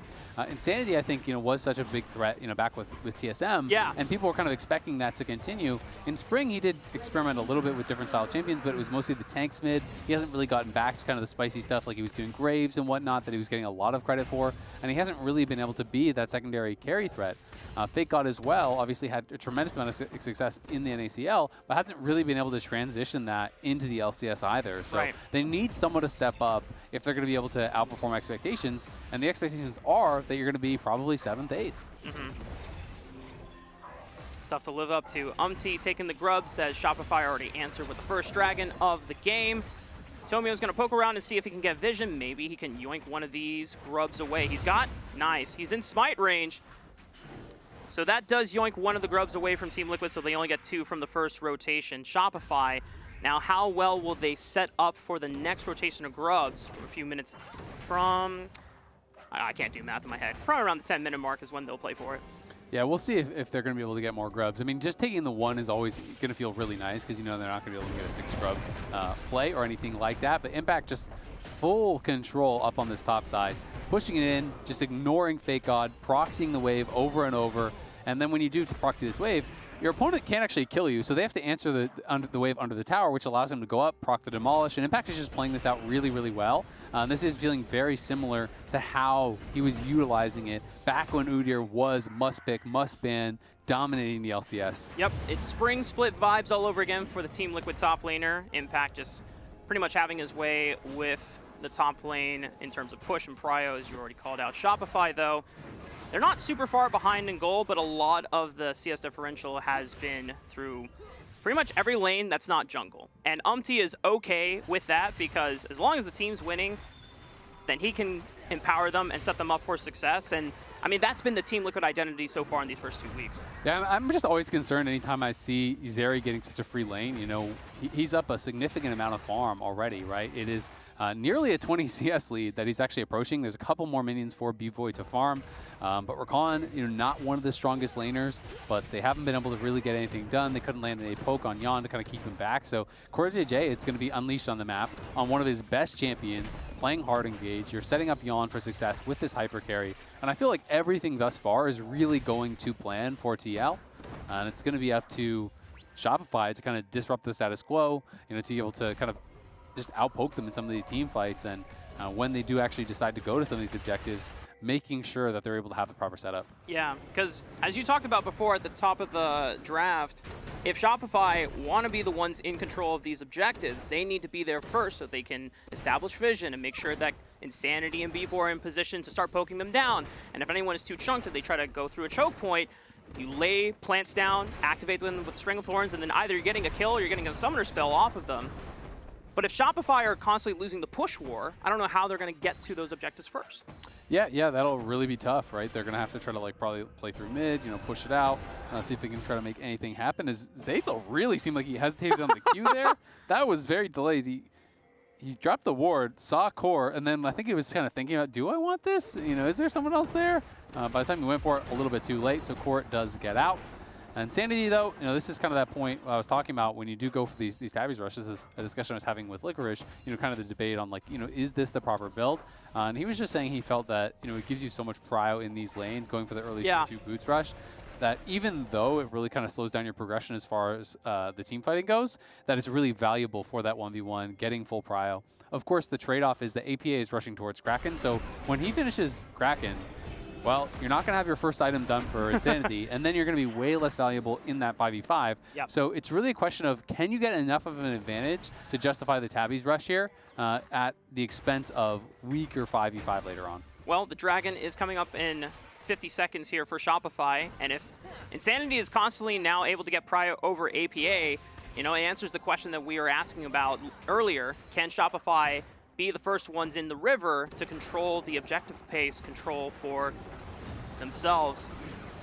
And with second Dragon being able to have 2, that makes it easier to achieve soul condition. Team Liquid, though, also can play for the second rotation of grubs, and I think that's what Shopify are now recognizing. Like, hey, let's go for these grubs first, and then we can pivot to Dragon. And it's potentially a really good soul. You know, if it is going to be Infernal or Hex Tech, you know, those are both really, really good for Shopify. You know, getting those kind of like ones that are going to amplify your poke would be really, really nice. Right. So we'll see if they're going to be able to get one that is good for them. I mean, Shopify's bot lane is the first one here. They have full control for the most part, but has his ulti available. Dredge line hits APA. He's going to have to jump away. The rest of Shopify now wrestling control. Umti's back in the river, and Impact has fought for prio over Fake God. He's going to have to TP back if he wants to help fight. Yeah, he is likely going to just TP right back. And TL, I don't know if they're going to fully commit. They get one, and they may just be able to back it out after this. We'll see if they're going to try to commit to get an extra one, or if they're just going to be happy with this. Really nicely done from He's able to time the Q smite to secure one of the grubs away, so both teams will walk away with only 3 grubs. neither team will have that extra Void Might to spawn on the turret. Now Fake God gets a chance to, I don't know if he actually harasses He gets Impact. a chance to do nothing. Yeah.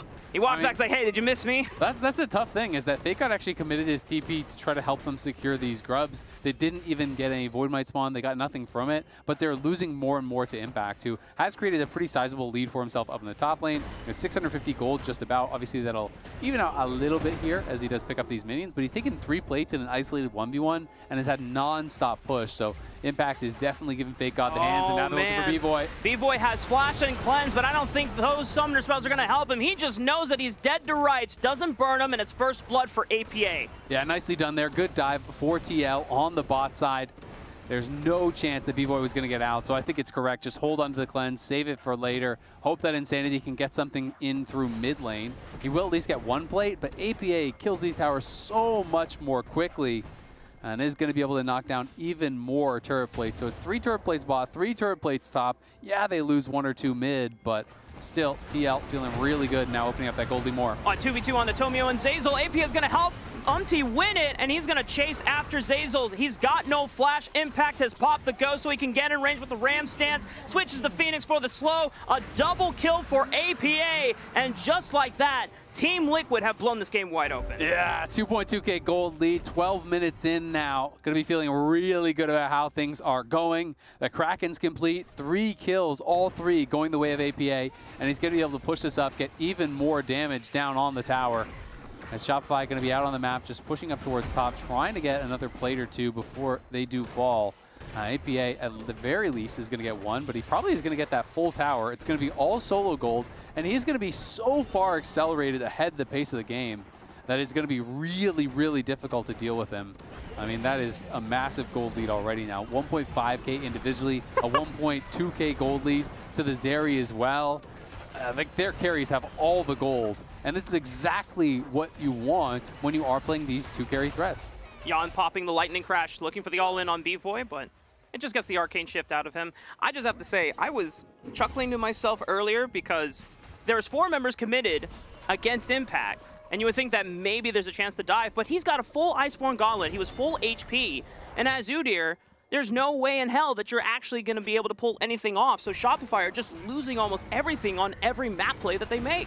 Yeah, this is difficult. I mean, it's just a really good engage here. Comes around from behind, catches Tomio. APA is there to follow up on it. And the rocket jump over the wall, he actually got in range for that rocket jump to actually slow Zeyzal up as well. So the Ghost comes through. That allows Impact to catch up, to lock him down. They get the kills. The coach is obviously pretty happy about that, but a fairly measured response. This is kind of the expected result, so going to be judged on how clean they can get. No Panic Smite there coming down from so he'll be able to secure the Herald. Another tower taken by APA top. Again, solo gold for him. And you can just see Impact just does not care about anything that Insanity can do right now. Yeah, he's got enough sustain with the turtle stance, and then he's able to just proc back the slows and consistently threaten Insanity with the Phoenix stance trying to slow him down. And it's just crazy now to think that Team Liquid, I mean, you look back at Spring Split, nowhere this clean, but this is just the evolution of winning all the way through finals, doing well at MSI, considering what they had, and now, you know, obviously you're going against one of the lower ranked teams in the league, but this is the form that you have to play at. Yeah, I've just got to say, I mean, I have really got to question Fake God's itemization. He's going full MR here. Like, I get it. Udyr is annoying. Umti's got a little bit of damage, but like, who is the threat this game? It's APA and Jan, and you built 0 armor whatsoever. So, you know, it's basically the lane is over, and you were never going to be able to do anything against Udyr in lane anyway. So now you've really kind of set yourself up for a very difficult time in the 5v5 as well, because you're showing up with Merc Treads and Hollow Radiance. You're going to get shredded. Yeah. I mean, it's tough, because... That's really tough. I mean... Damned if you do, you build armor for APA, and then if you're one of the people that has to face check these bushes, and then you get chunked out by Leandry saplings and but whatnot. like, you know, that's not the main problem, right? You know, and it's one of those things where it's like, yeah, I get it. Udyr's annoying, and he's going to be, you know, having all the Phoenix damage coming down, and the saplings are annoying, but you just build HP, that's enough to deal with that, right? Or at least you could build like even just a little bit of MR for a lane. You know, sometimes people will just pick up a null or something like that and then sit on that and build armor. Because the reality is he is going to have to be the one to try to tank through APA and Jan. AP is ridiculously fed. He's already on 2 full items. The second item's going to be coming through for Yawn as well. He's done an IE. He doesn't even need to build a Last Whisper because the next item for Fake God is so far away. And he just has his first cloth armor now. Like, by the time he gets it, there's going to be Last Whisper, there's going to be LDR, etc. already done for APA. He's just never going to be tanking this game. Yeah. Well, for Shopify Rebellion fans in the chat, this is how the dice rolls sometimes. You know, I'm not, I don't know what else to say to help, you know, enlighten and be like, hey guys, they did this right. I'm like, Shopify took a chance on some map plays. They tried to burn the dragon after the skirmish on the bottom side of the map where they dove V-Void and thinking, okay, they used a lot of their cooldowns, no way they can contest us. And Umpty and APA said, bet, watch us 2v2 you and blow you up.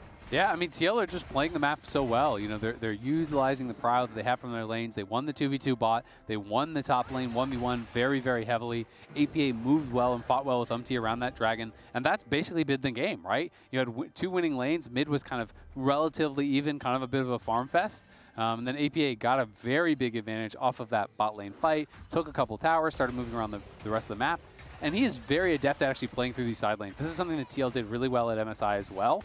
A lot of the champions that he likes to play are good at side laning. They're tough to actually lock down when you're thinking about Asol, when you're thinking about things like the Tristana. So he knows how to play through those side lanes. And you can see now that he has no vision on top side, he's not overextending. He's playing it back. His team takes Dragon. His team pushes up and gets vision in the bot side jungle so that Impact can push up, right? And it's this push and pull. It's these little things that TL are doing well that are creating big advantages. I mean, we're 18 minutes in, and they're nearly 6,000 gold ahead with only a couple kills, right? It has been about how they've played the map, and this is the mark of a really good team. You don't need to just scrap to be able to create advantages. Sure, if they get a fight from this point, they're probably going to win it, they're probably going to take it, but they don't need to be able to create that monstrous lead that they already have. Right. By the way, guys, if you don't know, LCS, 3rd week, Thursday and Friday. I know we said that a lot of times throughout the broadcast, but just making sure you know. I know Jad has even said, like, hey guys, if we see a Reddit thread and it said, we didn't know when LCS is going to be, we will say it again at some point before we close out the show again, so don't worry. 18 minutes into the game, about a minute and some change before the Baron spawns. 4 minutes before the 4th dragon of the game spawns as well. Team Liquid, the fact that they got the 2nd dragon of the game means that Shopify no longer have a dragon condition. They're going to force this fight. Nice grand entrance and charm from Core JJ to set this one up. Umpty and the rest of APA's army can just walk right on in, and Shopify are just forced to flee. They cannot contest this fight because they're just so down in gold right now. Yeah, they force a flash out of Tomio. They force a flash out of Zeyzal as well. It does cost them the flash and the ulti from Core JJ. But Team Liquid moving into their opponent's jungle, fighting over this vision, fighting over these spots. This is what we talked about them doing in spring. This is the new identity for TL. If they think they're stronger, they're going to fight you at every single turn. And it's going to make it really tough for Shopify because TL's not going to sit back and just allow you to farm this one out and allow you to try to stabilize the game. They're going to take over your jungle. They're going to take away extra resources, and they're going to continue to extend the lead as an advantage. So Shopify has got to try to find a way to kind of draw that line in the sand and say, you know, no further. We're going to fight here. We're going to risk it all here. Because even if it is that 5% chance to win, that's probably better than you're going to get later. If you give over your jungle, TL's just going to extend the lead more and more and more. Yep. The Baron has now spawned as Shopify have to slowly give up vision in this topside jungle. It is pretty much full darkness aside from one ward they have in the opening entrance of the Baron pit. Says, come fight me. And yeah, on Team Liquid, they'll burn the Baron.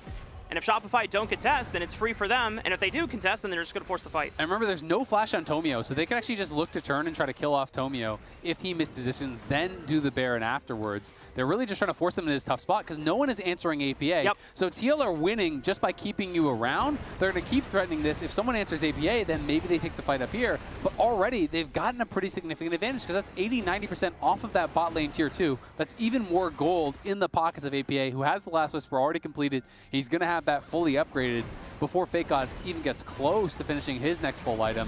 And you can see he is just not tanky against this Tristana whatsoever. Right, and it's so hard for Shopify to actually force fights because their only engage is Nautilus. And he's not long-range engage. He has to get up close and personal to be in range to throw out Death Charge and the rest of the CC kit.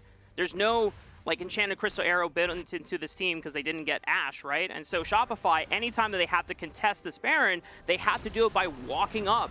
And that gives Team Liquid so much time to say, well, if you're sending, let's say, 4 members for us, I mean, you can answer one split pusher, but you can't answer the other split pusher. And so Team Liquid are just constantly going to do this dance back and forth, increasing their gold lead because people have to drop waves while they're trying to stop the Baron. And it's just a never-ending cycle that Team Liquid will slowly bleed and choke you out of this game with. Yeah, it's really, really tough, right? You know, when you play these poke comps, if you fall behind, it's really difficult to find your way back in, right? Because the only way you're going to get a fight is by basically face-checking TL, and TL wants the 100-0 fight. They want that explosive fight. So they've got to just try to slowly clear out these brushes, try to get chip damage. Then when you have someone chipped out like Core, then you move forward and you try to get more. You try to continue pushing forward. That one ward not spotted by the pink in the pit does give Shopify the info that they are on the bear, and they're TPing in now, and they're going to try to commit to it. Oh, Team Liquid are going to take the flip here, or do they want to play for the turn? Okay, but they didn't get contested on the Baron, so it's secured by Impact already there to cut off Zeyzal, and Insanity's going to try to back him up to make sure that Zeyzal can walk out safely. But Shopify Rebellion, despite not dropping any members, I mean, they couldn't get into the Baron pit. They committed TP for it, so now they're down a teleport spell for Fake God. So the next time he's answering a wave that's cross-mapped from Team Liquid are guaranteed another objective. Yeah, it's just really tough, right? They forced the earlier flash in that previous fight in the topside jungle. Tomio still didn't have his flashback. There's no blast cones. There's no way for him to walk in the pit besides just kind of slowly waddling over there. They're not able to get anything, and now it's kind of desperation hours here as Shopify are just chasing after them, hoping they can find something, but they're not going to get anything whatsoever here from TL. It's 9,000 gold lead now. They are getting run around the map. The macro game really strong from TL in this one. They are just looking like a completely different class of team. As Impact is killing the base, they don't even have a response. The tower is gone before anyone even gets back, and now APA is looking for Tomio. Oh, APA is going to style on Tomio. He flashes in. The jump will give him the reset. Zeyzal tries to stop it, but you cannot stop the wall of dip from smacking you in the face. Team Liquid picks up a double kill for Yawn. Oh, this one is so over. TL are stomping Shopify in this one. This is just bullying at this point. I mean, they're taking your base, they're jumping in 1v2 and killing your jungler, they're taking the dragon, they're taking your jungle camps, they're taking the Baron in your face, and they are taking any hope that Shopify has of making this one close. And you know what's really rough, Azale, is the fact that APA hasn't said anything in chat. Because every game, he'll say something when he feels it's competitive. Wait.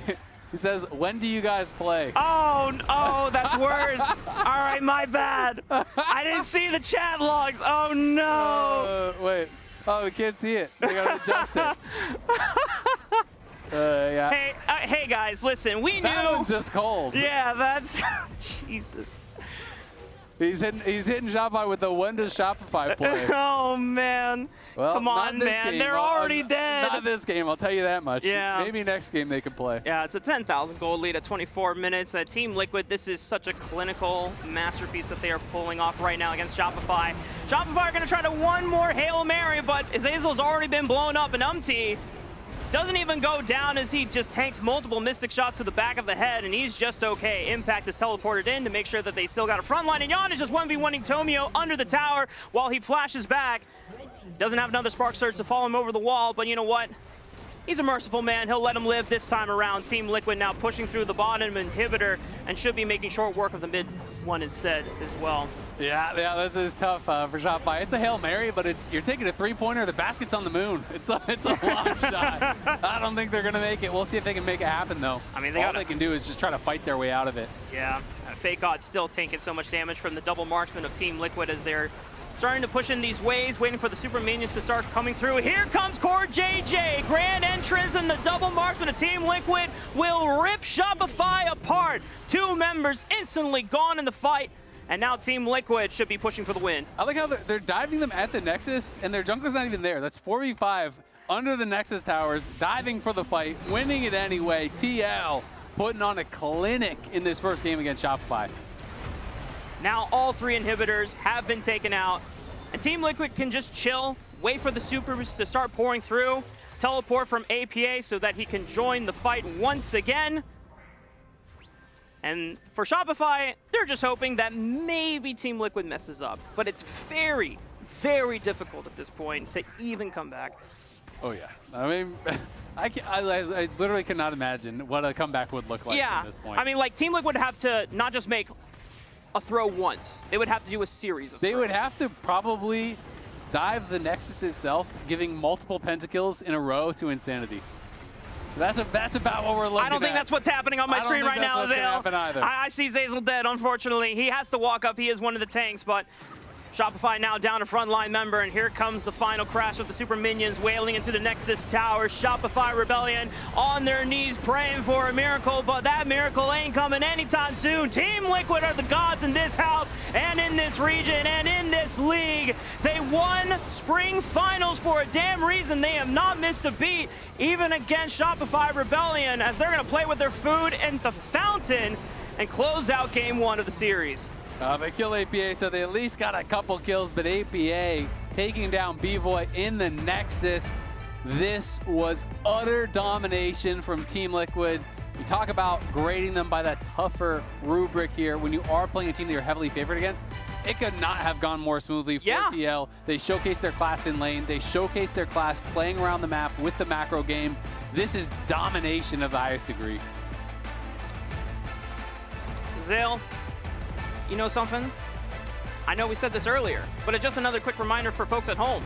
Week 3 of the LCS will be taking place next Thursday and Friday, so make sure to tune in. And also, LCS fans, Fantasy LCS is happening on Sleeper. It's not too late to sign up and start a league with your friends, then crush their dreams with your own LCS super team. You can head over to sleeper.com or sleeper.app to give it a try. As we head to break, a quick reminder that the future of the LCS starts right after the LCS. Take a look. This summer, NACL is back and we brought more. More Fearless. It would be DSG locking in the Varus because they can't take the Orianna either way, but it's Aatrox banned instead. More Creators. Wait, I didn't change the competitive. More Best of Fives. More money. During the NACL Super Weeks on weeks 4 and 5, we'll give each NACL team 2 money matches. More Surdy. Stepping up onto the stage again is my chance to prove that I'm the person who should have been promoted to the LCS over Fake Gold. More stories. More partners. More prospects. More futures. More colleges. More SmackDown. More Cowboys. More NACL this summer. More. The future of the LCS starts right after the LCS. More. Look what I've just made. The perfect pearl. Not too bad, but check this out. Whoa, a true Venus clam. Red Bull gives you wings.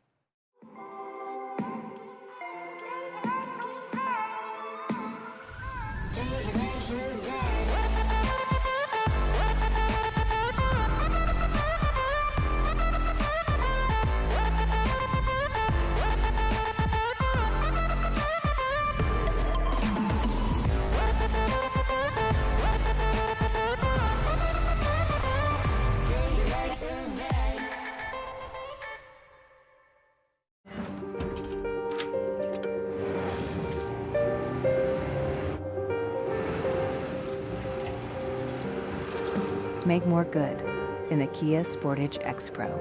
Kia, movement that inspires.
I remember our first interaction, besides like playing the game.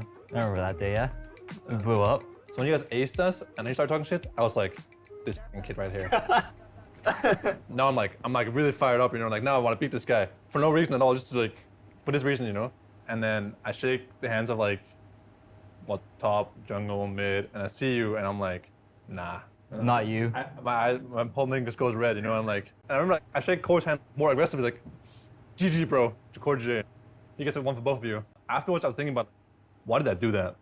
For me, I know you said something, but I couldn't hear anything. I said, yeah, well played, bro, or something like this. I didn't think it was gonna be that big of a deal when it, like, after it happened. Yeah, I didn't really care either. I was like, well, huh? Why are people so mad? I remember people saying, do you hate Sven? I'm like, no. I have a lot of respect for that guy. I think he's really funny.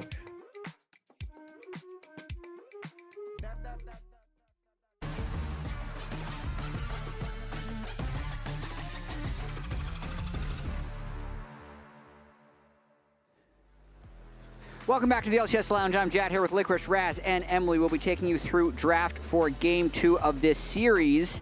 And Game 1 was procedural, I think would be a nice name for this, Licorice. Yeah, clinical would have been the word I used. I mean, it's just a really clean game from Team Liquid. And like I said before the game, like they do, like it looked exactly like our scrims against them.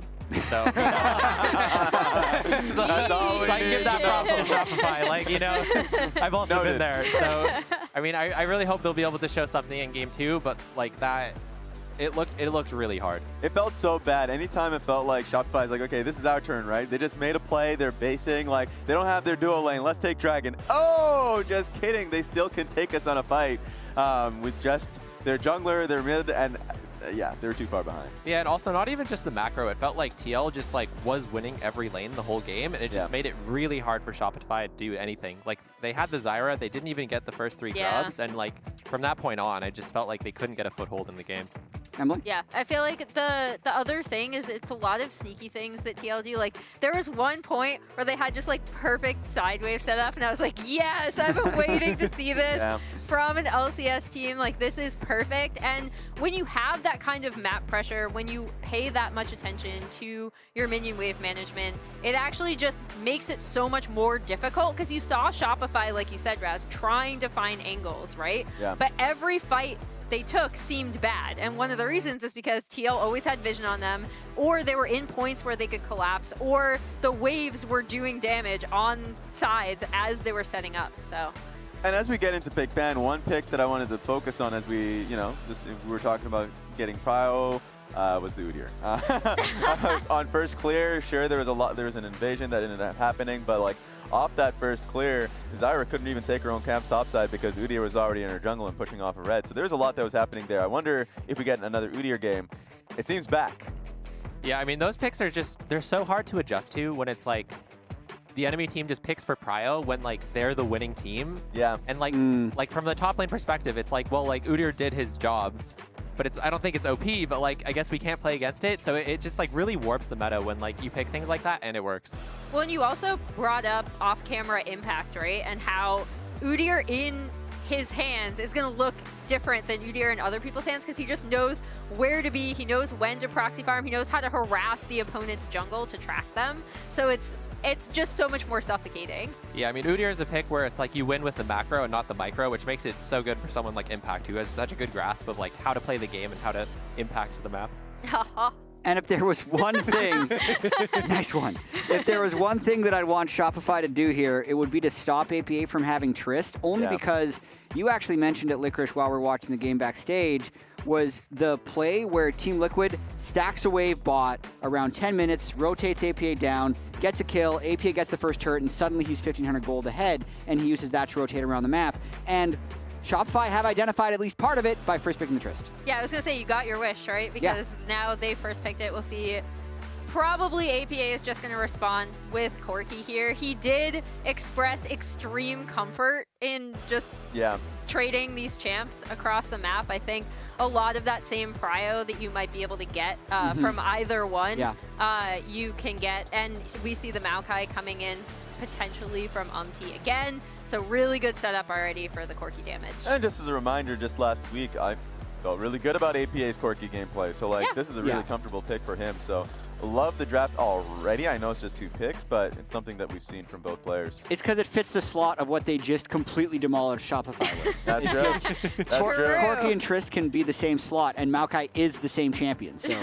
Yeah, and they even banned the Zyra this time, so the jungle answers into Maokai. None of them are going to be as... That's one! Oh! That is one. It's not going to clear quite as fast as the Zyra, but it'll do a lot of similar things in the game. Yeah. So tell me about those similar things. I'm actually more interested because like we haven't seen that much Brand. Like what do you lock in, you come into a game, a scrim, whatever it may be, you see the enemy jungler picking a Brand. What are you afraid of? Well, Brand, it's a little more selfish than the Zyra. You spend more time clearing your camps, so you spend less time helping your team, and like obviously your ganks aren't that great. You kind of just like walk forward and like try to hit people with your spells. So generally you're not going to be seeing lots of ganks about him, but it is just a pick that does a lot of damage. And if he's allowed to basically like scale up in the jungle, then he'll get into those fights and really blow up your team. Yeah, we see the Varus coming in for Shopify as well. But one thing I think is super interesting about the Brand is just the explosive damage you get out of him. And also, what you kind of have to do, and this isn't just with Brand, but with a lot of farming AP junglers. We saw this in the previous game when the Zyra was not able to farm super successfully, is that you also want to get map pressure, right? Like you kind of want to invade. You want Brand to be able to be selfish, so you want your lanes to win. As we see the Cassante coming out for TL side. Yeah, now I'm really curious. Like, are TL gonna ban the Udyr? Like, are they gonna say like Udyr is a good answer into Cassante and ban it, or are they gonna be like, nah, it's just like something we play? Oh my God! And we'll win anyways. Yeah. It's like calling Fake God out. I think you probably leave it open. Yeah. Yeah. I think they can do either, honestly. But like, I don't know. I'm just so curious. I think it's really funny. Like either way. I agree. I'm also looking at Shopify here, and them having the ability to win lanes, I think, is even more important with the Brand than maybe even the Zyra. Like I think you really need to play from ahead with Brand to be able to have good entries into team fights. Otherwise, the normal roles of a jungler in terms of clearing vision and controlling space are just going to be impossible to do as a squishy little Brand. Yeah, no, these kind of matchups, it's like if Brand falls behind, then like, I don't know, Maokai ults and your whole team dies. And there's really, like, there's really not much you can do about it. So he did end up leaving the Udyr up. So I think.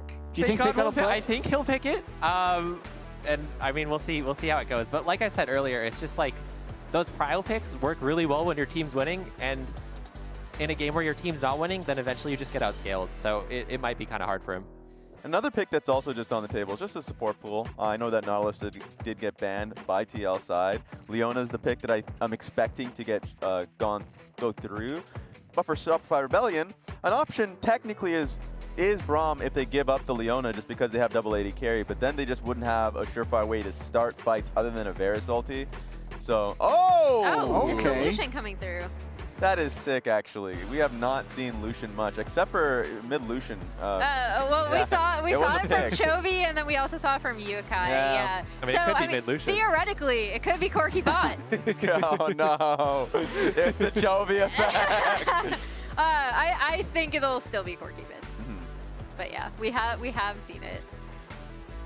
I'm just with you, Licorice. I'm waiting to see if this is if an Udyr is going to come. Yeah, they're thinking about Raz it. called the Leona. There it is. There we go. We'll see what core answer is, because they could have Team Liquid could have actually blind picked the Leona if they wanted to with the Nautilus being banned, but Team Liquid will have to have some type of answer for that. Here we go. It's at least the hover. Yep. There it is. All right. There it is. We locked it Challenge in. accepted. Yep, challenge accepted. Some of Fake God's best games last split, I felt like, was just through his Udyr game. So at least that's something that he'll go back to. Thinking about a Nami here, just so they can go back to Lucian, Nami, and have the Corki mid. They already have frontline with both Cassante and Maokai. So that's an option that Team Liquid can go to. There it is. And like speaking of the Udyr, just for the Brand, right? We're talking about, okay, you want prio in this. We'll see if Fake God is able to get that prio, do early invades, get early damage down, so that Tomio can farm comfortably, because I was really curious to see if they'd pick these AP farming junglers for Tomio. I'd like to see him pop off on it, so we'll see what the team can do. Yeah, I mean, I'm interested. We'll figure it out. If Shopify can put this to game 3, we're going to send it straight over to Rafa. Muchas gracias, Raz, and see you later, Loungers. Me and Azael will be coming on for the second game of this series, Shopify Rebellion. The Zyra jungle was not enough for them to get over the finish line. And unfortunately for them, the race kind of started without them once Team Liquid just got... it was enough for them to get past the starting line. Yeah, the finish line was pretty far away. I was trying to find a polite way to say it, but you know what? You beat me to the punch. But the brand, I mean, we were discussing it just in the back room, thinking, oh, you know what? If Team Liquid most likely picks a bunch of frontliners, Brand does work into a bunch of tanks because you can throw the ulti and the Pyroclasm just by default will bounce between all the short-range characters here. But yeah, it's a lot of percentage HP damage. Like, you are a good tank shredder, but it's just going to come down to the play. Like, after a game like Game 1, I almost don't even care what you draft, right? Like, you just want to see them be able to hang with TL. And TL just showed they were so much better in lane, so much better around the map. So Shopify have got to be able to adjust in the 1v1s. And I feel like, especially in top lane, it is such a throwing of the gauntlet to be running back the same matchup from the other side. Impact now passing Bjergsen for first LCS all-time, 389 career LCS wins is ridiculous. This guy has had an incredible career in the LCS across a lot of different organizations, stacking up the trophies. And now we'll see if he can win the matchup from the other side that he just dominated Fake God in. I mean, that would speak volumes just about how strong Impact has been for this team. But I also want to pivot the conversation as we might have to hold it. B-Voy and Zeyzal getting a decent chunk onto Yawn. I'm not sure if he'll have time to recall. It's about 105. Okay, so he'll get his recall in. He'll be walking to lane just right as the minion wave should be crashing. But this is a cool opportunity to see Yawn on one of his signature champions that he's really made a name for himself during the latter half of Spring Split and playoffs, and even a little bit at MSI, to now B-Voy, probably his most signature champion that he has played during his tenure here in the LCS with Varus as well. But is going to get pushed out of his top red side jungle. I mean, this is just smart. This is the power of the Udyr. It looks like is not just going to give it up, though. He wants to play for the Smite fight. So this is going to get a little bit weird here as Impact is around. Udyr brand very strong in that level 1. If this keeps resetting, though, honestly, it's better for to be low eco. And Impact's just going to steal away one of the little Raptors and then just walk away. So now will go over towards the Wolves. Ghost is going to be popped by both of them, but nice sidestep there from Fake God. Impact in trouble. He might die to Fake God if he can get one more proc at the Phoenix stance to slow him down. There's a couple of auto attacks, the grass proc. Impact in trouble. Fake God, just one more. No! Oh, man. I mean, can't quite kill him, but still, Impact's lane is screwed off of that. Really nice sidestep on the Q3. Avoiding that allows him to kind of just keep up with Impact and just harass him the whole way back. So this is a great start here for Shopify. Though, is just going Wolves to Raptors. They know that he's not on the blue, and they know they start on this side, so they should have gotten vision of him crossing. He is going to be able to take away those Raptors and back off. So that's well done there by and we'll see if he can kind of keep up in this. But top lane is going to be really tough for Impact now because you're not starting anywhere close to parity. Right. The nice thing for Impact, though, is I definitely thought there was a world where Tomio tries to clear up towards top lane and dive with Fake God, but Fake God might just be able to solo kill Impact, but he sidesteps the last bit of the awakened Phoenix Storm. And so Impact now realizes that he might just have to recall even on this cannon wave. Yeah, I mean, he's going to have to recall. He'll be able to get back and get most of it. It's actually good that it's cannon waves. APA. Oh, the solo kill from Insanity, and APA knows that he messed up. First blood to Shopify Rebellion. My boy just got Goomba stomped. It jumped up in his seat right after that.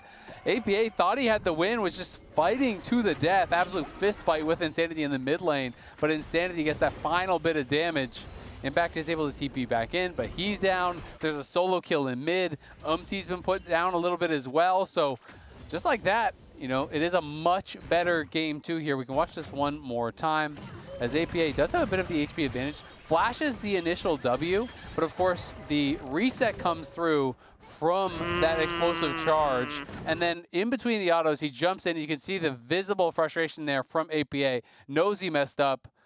But, you know, even with all of these things going Shopify's way, they're barely up any gold because look at bot lane. They are getting crushed in bot lane. Yeah, well, Insanity now not only has the push prio, but also has flash advantage over APA. Is going to fist fight him, but APA, does he have the damage now to fight back against Insanity? No flash for APA, and Insanity Wait, it just dies! He just walked him straight into the sapling. I thought he was going to flash at some point. Maybe he was going to wait out the last auto attack, but it just did more damage than Insanity was expecting. I mean, I think that he assumed he was going to be able to make him lose vision in the brush and just be able to walk it out. But it looked like the Gatling gun came back up, and I think it was maybe even the E damage that actually finished him off when he was out of line of sight. So I think Insanity thought he had it all calculated. But unfortunately, I like the self-flame in that. The self-report is like, They're hey, both man, so bad. we're both kind of trolling a little bit. You know what? Respect in the modesty. Team Liquid. Yeah, we can watch it one more time. Yeah. I mean, this, again, looked like it's a fight that APA is going to lose, but he just keeps doing it because he knows his jungler is closer. He knows that Insanity is going to have to run as a result, and he's pushing him down into the sapling. And the sapling actually made such a difference because not only is it the damage, but it's the slow, the Q lands. He tries to drop a ward to mess him up, and then, yeah, it's the E, the Gatling gun in the brush. As he lost vision, he thought there wasn't going to be any more cooldowns. The last auto, he was right, he would survive, but he did not account for the E, hitting him in the brush, finishing him off, getting that kill back. And that is frustrating stuff, man. And this is one of those situations where before the second kill happens, as we still got action on the top side of the map, Fake God, no, the ghost has been popped. He pops the shield. Okay, Fake God is able to walk out, doesn't die despite Impact popping his own ghost. Oh, that would have been... That would have been actually the worst possible thing to happen. You had such a good opening trade, level 1, running down Impact, and then to lose... Oh, man. I mean, he's still kind of losing lane, let's be honest. It's tough. He already used his TP. He almost just got solo killed by Impact. He's down farm, and Impact's pushing in the wave. So, you know, this is the matchup that Impact just absolutely destroyed Fake God in, took 3 plates solo without any interference, and now is winning the other side of the matchup with a horrible start level 1 where he had to actually, you know, sacrifice and defend his own jungle. So this is just player diff from that point. You know, that is tough for Fake God. Yeah. Now losing the top prio, at least for Shopify's sake, because they know that Team Liquid is on the Dragon. Tomio can look for the first rotation of grubs and get one objective back over to Shopify's side. I think the big shame, though, is that since APA burned his flash and Insanity has his flash advantage over him, if there's a way to bring Zeyzal over, you could commit a flash to guarantee another kill setup and get a snowball rolling that way.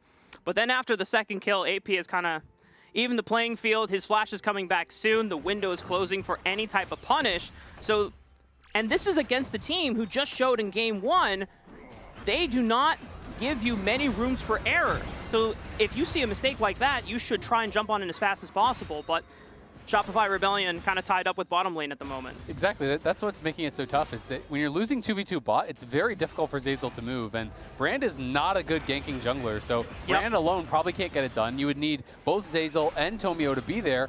But guess what? When you're getting slammed in the 2v2, you can't.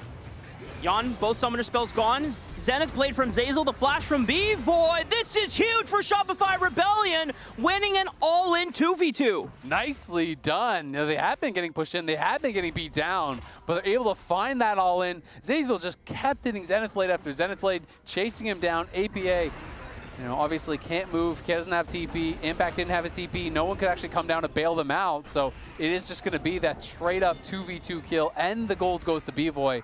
That is really big for Shopify, because when you think back to spring, basically all of their wins are B-Void getting ahead, and it's often B-Void on Varus getting ahead. So Yon, just let the culling rip.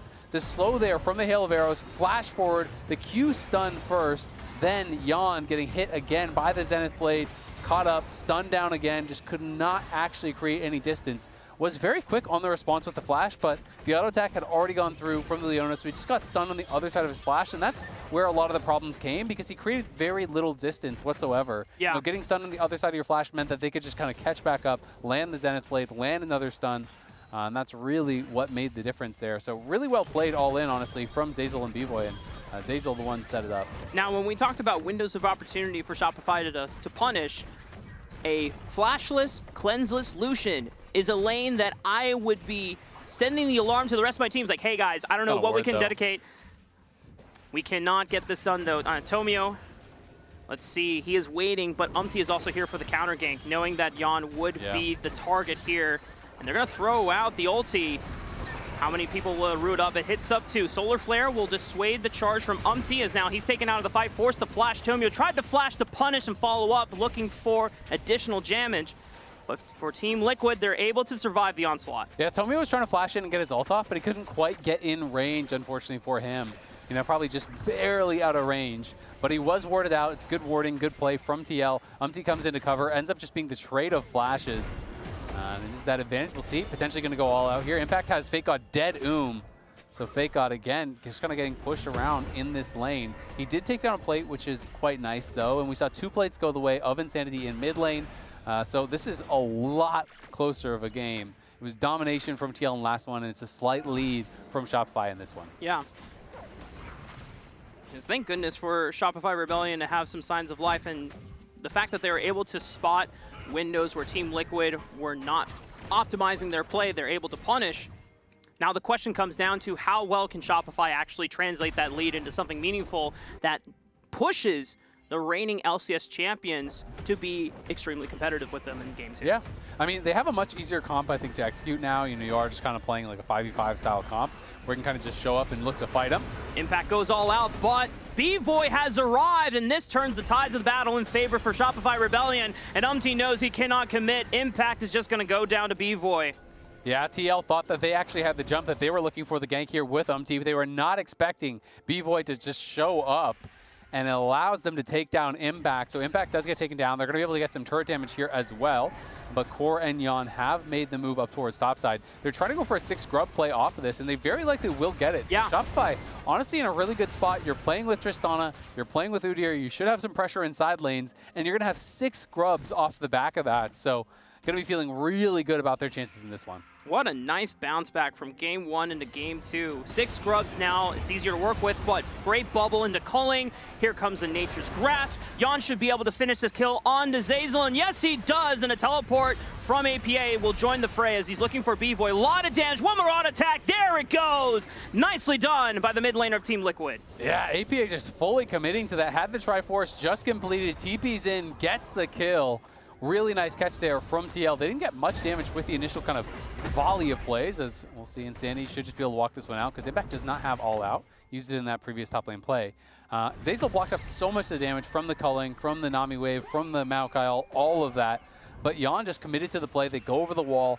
And this is, you know, them just really recognizing the situation that they can look to chase. It's a beautiful double bubble. It's the culling. It's the wave. It's everything. Tomio realizes it's not a fight that they can win. And the TP is coming through. So they're able to get the kill, and then just the chase down again. The sapling with the assist, slowing him down. APA hits everything, gets that second kill onto B-Voy, and you can see a little bit of frustration there. Oh, we got more action in the mid lane. Core JJ just gets blown up by the damage.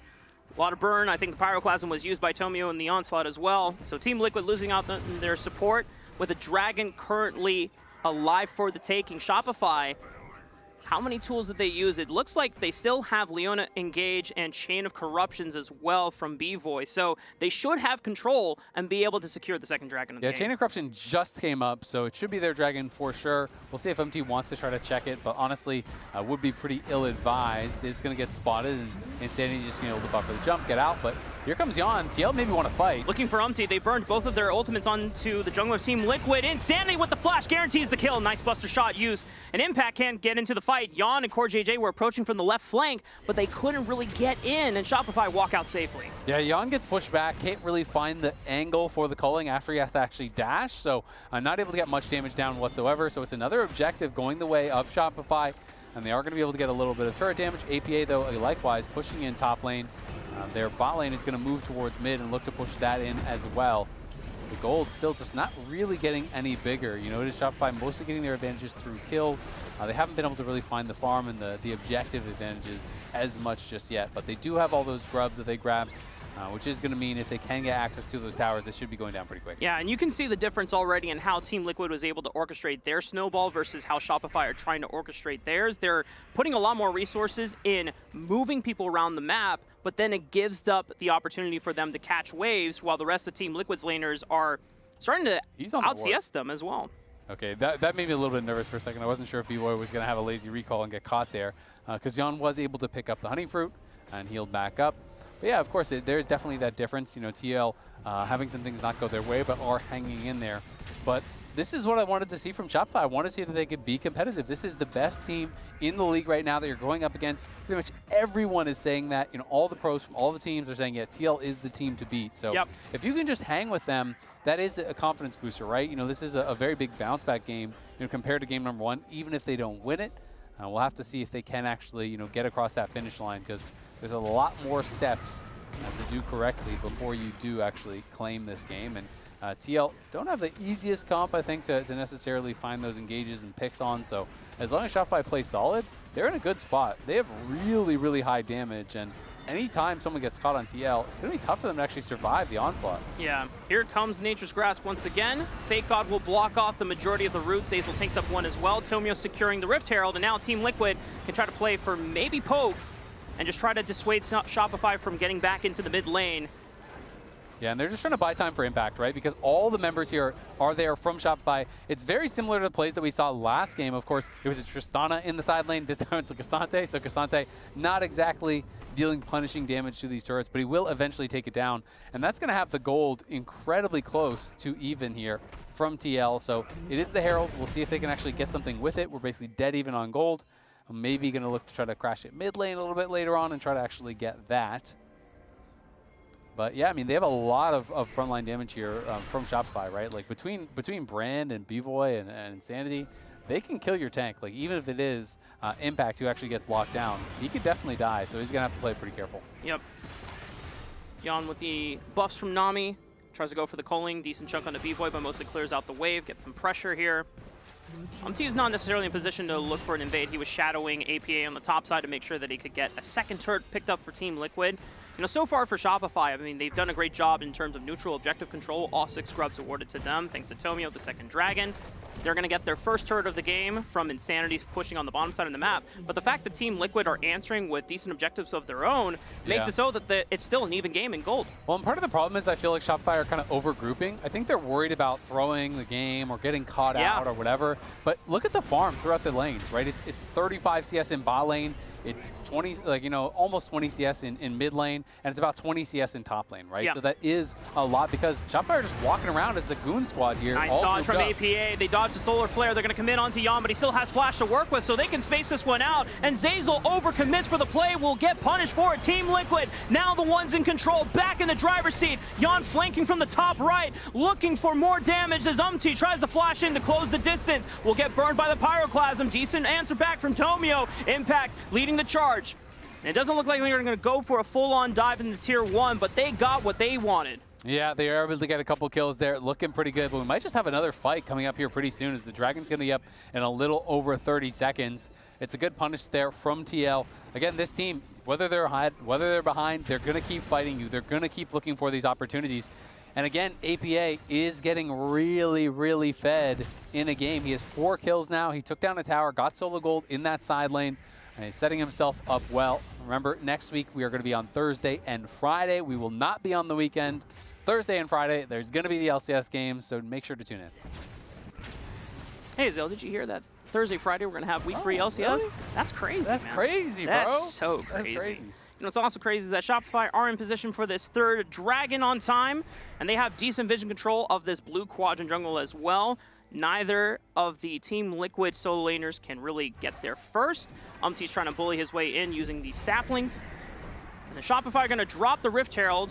This should get the crash into the tier 1 turret.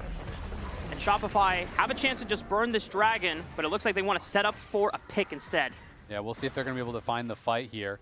As TL well aware that this is what they're doing. They can see the poke being thrown over the wall. So TL just going to play it safe, going to play it smart. They're going to play through mid first, get prio there, then look to move on into the river, which they are doing now. As you can see, that line of saplings is set up. And again, Impact is in the top lane. No one's answering him. So TL don't need to force here. If it's not a good angle, they can just back off. But Impact's going to TP in, so they're going to look for the fight. Okay.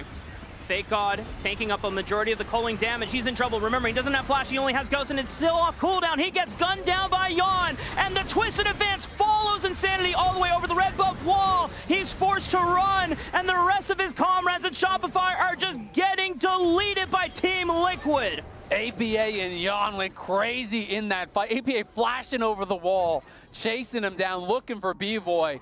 They wiped the map of Shopify here, able to get all those kills. They're going to be able to grab the Dragon off the back of this as well. TL just playing with so much confidence. You know, I was thinking it's only the second Dragon for Shopify. You have Impact up in the top lane. Maybe you'll just keep pushing. You'll play it a little bit safer. But they thought they could win the 5v5, so they just take the 5v5. But now, have they overstayed their welcome? Because Brand is behind you. You're TPing in here on Fake God. They're going to look for the mid lane. There's no Pyroclasm from Tomio, so it's all on Fake God to set up the CC, but the all-out repositions Fake God on the other side of the wall. So Shopify have to walk up and catch up to Fake God. Insanity jumping over, finding on with the explosive charge, a lot of damage. Here comes the reset, and he finds the shutdown, and Insanity still lives! He doesn't go down to the Leandri's passive. Meanwhile, Impact and Fake God are now in the 1v1 of their lives, but they both walk away. Well, they're going Baron. They're actually pinging onto Baron there, it looked like. I don't know why Fake God stopped chasing if they're not going to try to do something here, because, yeah, there was assist pings there from Shopify over towards Baron. This might be a bit overzealous, though. I mean, there is still APA really strong, who's going to be able to poke away at you if they get wind of this. There's definitely a lot of pings over there from TL as well, so they are clearly aware of what is going on. Let's see if APA can push them back. All right, has Flash, and you cannot disrespect Q-Smite. The Solar Flare right on top. Oh, APA gets caught out. It's a massive shutdown for Shopify. And do they still want to continue this Baron, or do they want to be content in the fact that they got a massive gold bounty? I think they just keep going for it at this point, but they are going to back off. APA playing way too fast from that position. He got pushed back, had to Valkyrie, has no flash, and then just walked right back in and allows himself to actually be hit by that ulti from Zeyzal. So it's a great pick from Shopify, keeping themselves in it. But definitely an overextension there from APA, one that he'll want back, as it was a bit of a silly death. You know, after the initial Valkyrie, you have to play at range. You have to wait for your frontliners to get there. This was the play quite a while ago, as it started out off of the extended play. Obviously, TL wins the fight. They take the Dragon, and then Shopify want to try to get something because they felt that TL had overstayed their welcome on the map. Insanity gets in, is able to get the reset, but then he has to flash over the wall. Unfortunately, the Bramble Smash as well as the bubble from the Nami with a little bit of anti-synergy there, so UMT accidentally knocks him out of that bubble. They don't have the CC chain perfectly. Insanity comes up with a big play. Oh, B-Boy! Oh, that's rough. I don't know how he got in that position, but that is not good for Shopify after everything going so well on 2 successful picks in the carries of Team Liquid. Yeah, this should be easily Baron started up. Yon is going to maintain the front lines as he now turns to help try and burn this Baron down, but they still have ultimates to turn if Shopify get too close. Yeah, I mean, TL's barely hitting it, so Shopify do not need to rush. This is going to be the world's slowest Baron. They've only dealt a couple thousand damage to it, but they got to find a way to get over there. If Tomio can get a big ult, get some good AoE down, they could potentially take down TL, so we'll see if they can find it. Okay, Yon steps up, but he's asked to the side. Solar Flare lands onto him, and they're looking for impact in the backline. Zeyzal's forced to flash over the wall as now tries to chase, but Yon finds Tomio, and Fake God is next. API just needs one more, but he lives! But Team Liquid can now turn to the Baron, secure it, and Insanity is in deep, and he's got nowhere to run. The early recall from Impact, because he's got faith in Team Liquid assassinating this guy, but he's got the blast code. And no way he actually gets out. Okay, Yon cuts him off on the bottom side. It was a nice chip. Woohoo! I mean, Sandy's got some damage this game, but unfortunately it's still not enough. Yeah, just barely. Can't actually finish off Yon. Well played there by TL. They had a lot of confidence to actually start this one up, and it's just a good job actually marking Tomio here.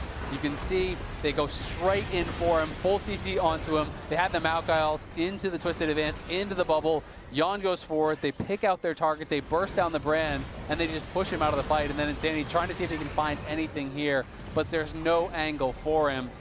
Luckily, Zeyzal was able to get home at least, but it is a big advantage now for TL. It was a great start for Shopify, but TL are just outplaying them in the 5v5 and have now created for themselves a 4,000 gold lead. I'm not sure what Rainover is gesturing towards, whether he's upset or he's surprised. Yeah, it's like, that was crazy. I will say, Team Liquid still ahead in this game, but Shopify have done a better job at punishing some of the overextensions from Team Liquid. The dive onto 3. I think UMT's just going to dive, but they trade one onto Tomio, making sure that APA can follow up on the engage. So it's jungler for jungler, 4v4 now on the map. Yeah, Tomio kind of walked up a little bit too close. So they did have the extra man, but APA just guns him down. Takes out Tomio, no problem. They're pushing up through bot as well. So meanwhile, they have that mid lane trade. But bot lane, you lost the tier 2 bot. Now you're losing the inhibitor tower, and Jan is just completely unafraid. Meanwhile, Insanity was pushing on the tier 2, got some gold back over to the side of Shopify, so somewhat of a trade. But they still have the Baron buff on their side on Team Liquid, so they should be able to take out this tier 3 in the bottom lane. Yep, going to be able to grab that. At least they got the objective bounty, as he called out. But going to be probably the retreat back towards the dragon here that is now up. Baekot, though, maybe overextended a bit. They got to be careful because Tomio's respawning and Umti's walking back from the base, but they just might be content in getting one pick off. The push back, Culling rips apart Baekot and tears a hole in Zazel's back as well. Impact is just moving on this Cassante before it eventually goes down, but Jan follows up with the flash. Team Liquid were ready to end the game, and they don't even need Umti to be there to do it. That is crazy. Jan is just styling on him here. Dodging everything, playing so aggressive on the knife's edge there. TL are just going to end the game. You know, Shopify did make it slightly more competitive this time around, but it's still Team Liquid all day, every day, when they're the #1 team in the league for a reason. Umti throws out the Nature's Grasp one last time, maybe an extra kill to pad the stats, and Team Liquid will close out this series 2-0. It's actually wild to me that this was a faster game than game 1. They're going to end it Was it faster really? than game 1. Last game was 27-minute game. That this one is is wild. 25 and a half. TL with the absolute killer instinct there. This is the confidence we saw from Jan playing on the Lucian at MSI, where he is in their face. He is believing in himself to actually be able to dodge the abilities. He's dodging the Zenith Blades. He's dodging all the key abilities, and he's just going aggressive. They don't even have Umti there. It doesn't even matter. APA TP's in, but this is like them playing that confident in basically a 3v5 almost. Yeah, that is so funny to me that this was a faster game than the absolute domination that occurred on our screens in game 1. But I imagine that Team Liquid just found the window where they said, hey guys, you want to flip it? Want to see what happens? It's like they found out quick. That is just insane to me that they made it happen. Well, that ends it for us. We're going to be joining Raz and Team Liquid on stage for the interview. What's up? Actually, show me the post game on this one. 27k damage. Gee, how'd the game go for you? Well, this game, Insanity was really not in good condition mid lane, and Umti told me he's gonna come mid, and then I chose a suicide. But then I think Insanity felt bad for me that I suicided, so he said he's gonna suicide back to me. Yeah. So then his wave ended up getting so bad, and then I don't know, mid was super free after that. I don't know. I don't want to call on these guys too bad, because I mean they're not really contenders to the league, so it's just whatever. Like whatever win. That's fair. I got a question for you, actually, Core. Okay. So we saw the Lucian Nami come back. You guys ended up bringing it back here. First of all, like, we have not seen much Lucian Nami in general, but you guys found an angle to pick it. What's your thought process overall on the pick? We have the best Lucian Nami in the West.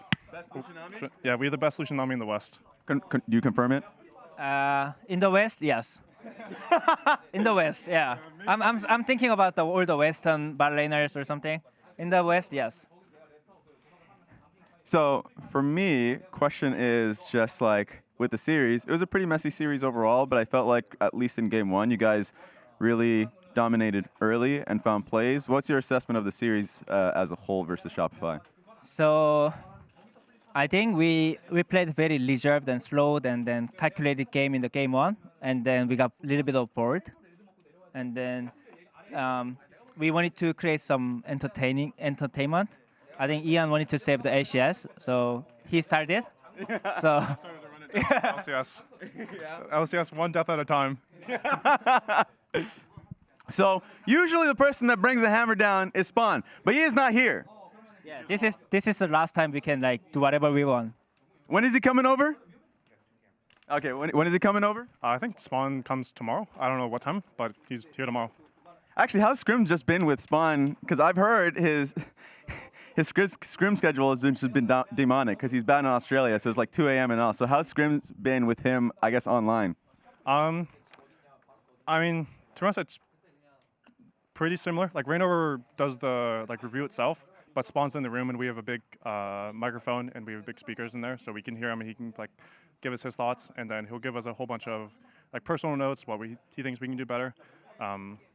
It's not like the biggest difference. I think it would be nice to have him back in person, though.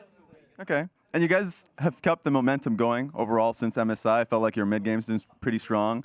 What have you guys been kind of doing in practice and just in general to kind of keep up the momentum since that point? Because usually people tend to slack after MSI with a break or anything like that, but you guys have just been doing quite well. I think I had enough break after the MSI, so not much thing to say. But I think we really want to win. We all know season was not over when MSI is done, and then we were not happy with the leader.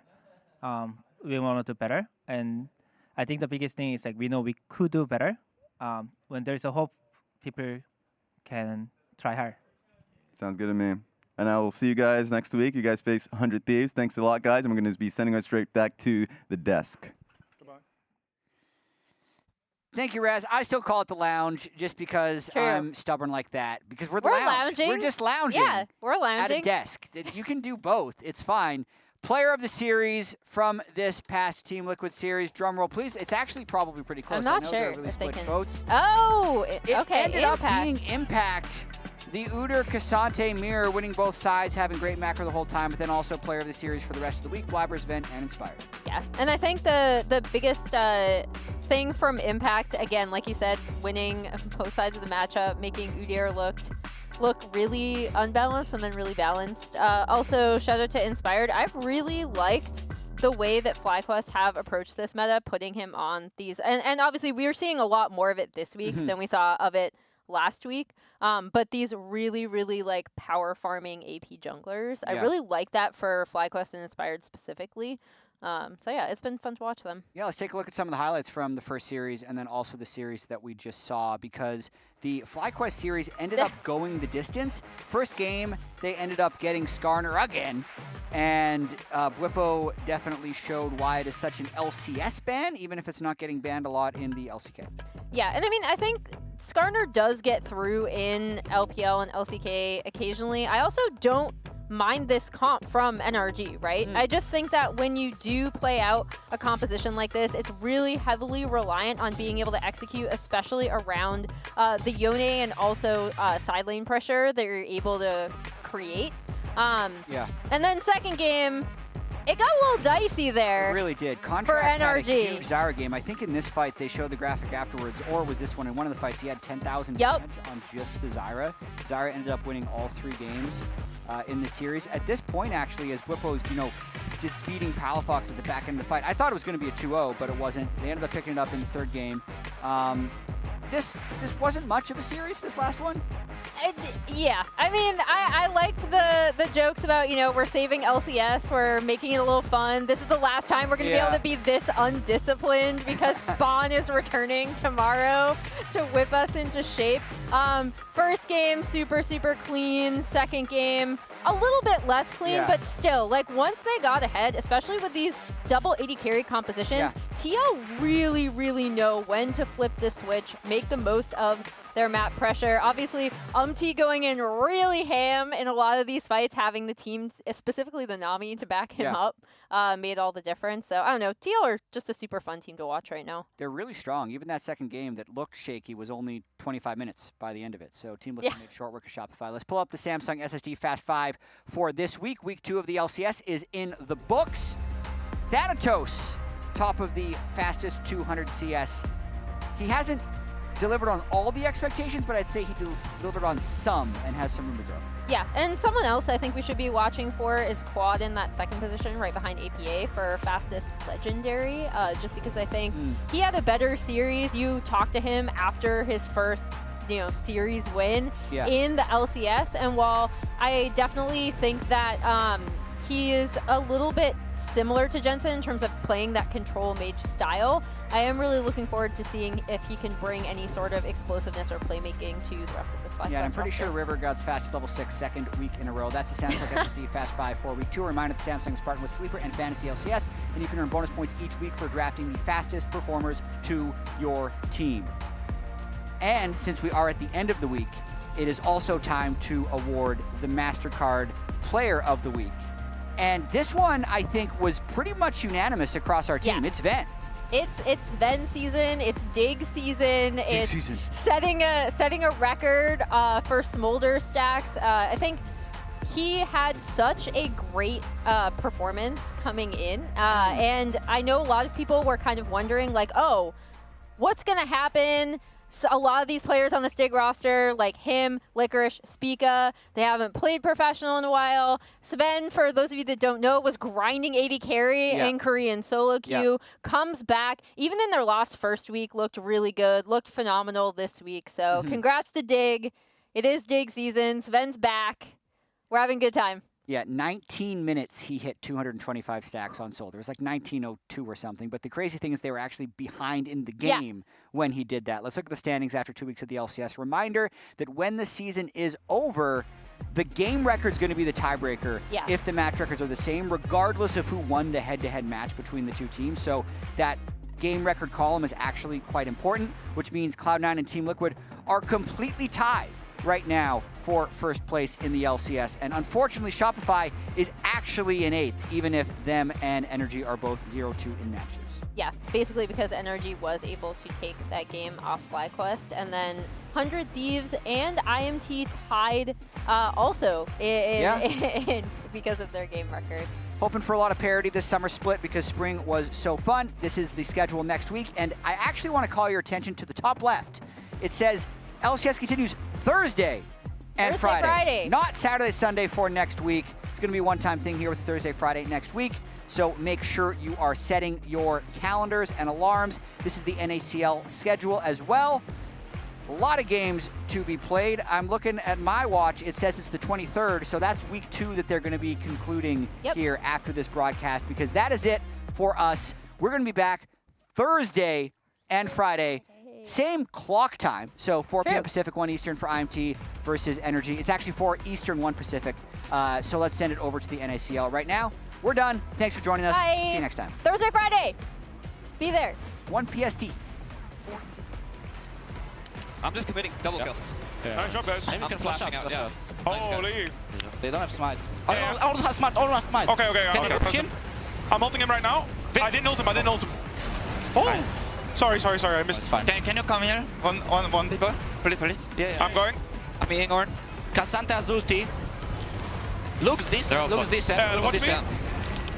Big. Nice. The only ult he can't. Just careful cast. I can base CP and we can enter. I think we can. 16-5. FlyQuest crushes game 1. I was on a flash. Nice. There we go, baby. We're back. We're back, baby. The card is no flash. Yeah, I'm going behind them. Careful. Yeah, he should die. Karsus is up in 7. I'm basing Christian. Yeah, base and then we can do Nash, I think. No! Close. I'm out. Bye. That was not low, I think. No, she was half. Yo, people, don't get so excited in fights, please. Don't go forward like that. We were already winning. I'm coming right now. Tristana, no flash. I'm running on Tristana. No cleanse. They're going just on me. I gold carded the thingy, the Tristana, and the Kaisa. I'm winning. Andrew is killing everyone. Yeah, we can use wave. I'm more bugging. 2 seconds on gold. I kill him. Pulling gold. Diana's golden. Diana's getting. Diana knows Zonya. She has no flash. Rest in peace, brother. Oh, look at B-Boy. He's looking handsome. They gotta look at your handsome face while they play. Thank you. Yeah. You're so handsome. Then here's me. Yeah, stroke that beard. Oh yeah. That's a specialty. Oh yeah. That's specialty. That's the specialty right there. Yeah, yes. Yep. 1 HP. I jump. I'm okay. Go to Knowles. Okay. Push wave. I think we can tent. I can mid wave. I'm watching. Yeah, I'm fine. We're going. Cole, come here. Cole dead. I think kill Jaina first. Be good? Cassandra, don't W. No, place it. We can end. Leave one and then go in. Mid is kind of 1v1 right now. It's okay. No worries. Don't worry. Yeah, I'll stay. 21. Yeah, I'm fine top. I'm still looking. I'm fighting Maokai. I'm just dead. He doesn't have flash, he only has Ghost, and it's still off cooldown. He gets gunned down by Yawn, and the Twisted Advance follows Insanity all the way over the red buff wall. He's forced to run, and the rest of his comrades at Shopify are just getting delivered. deleted by Team Liquid. Culling rips apart FakeOdd and tears a hole in Zazel's back as well. Impact is just moving on this Cassante before eventually goes down, but Yon follows up with the flash. Team Liquid were ready to end the game, and they don't even need Umti to be there to do it. One last time, maybe an extra kill to pad the stats. And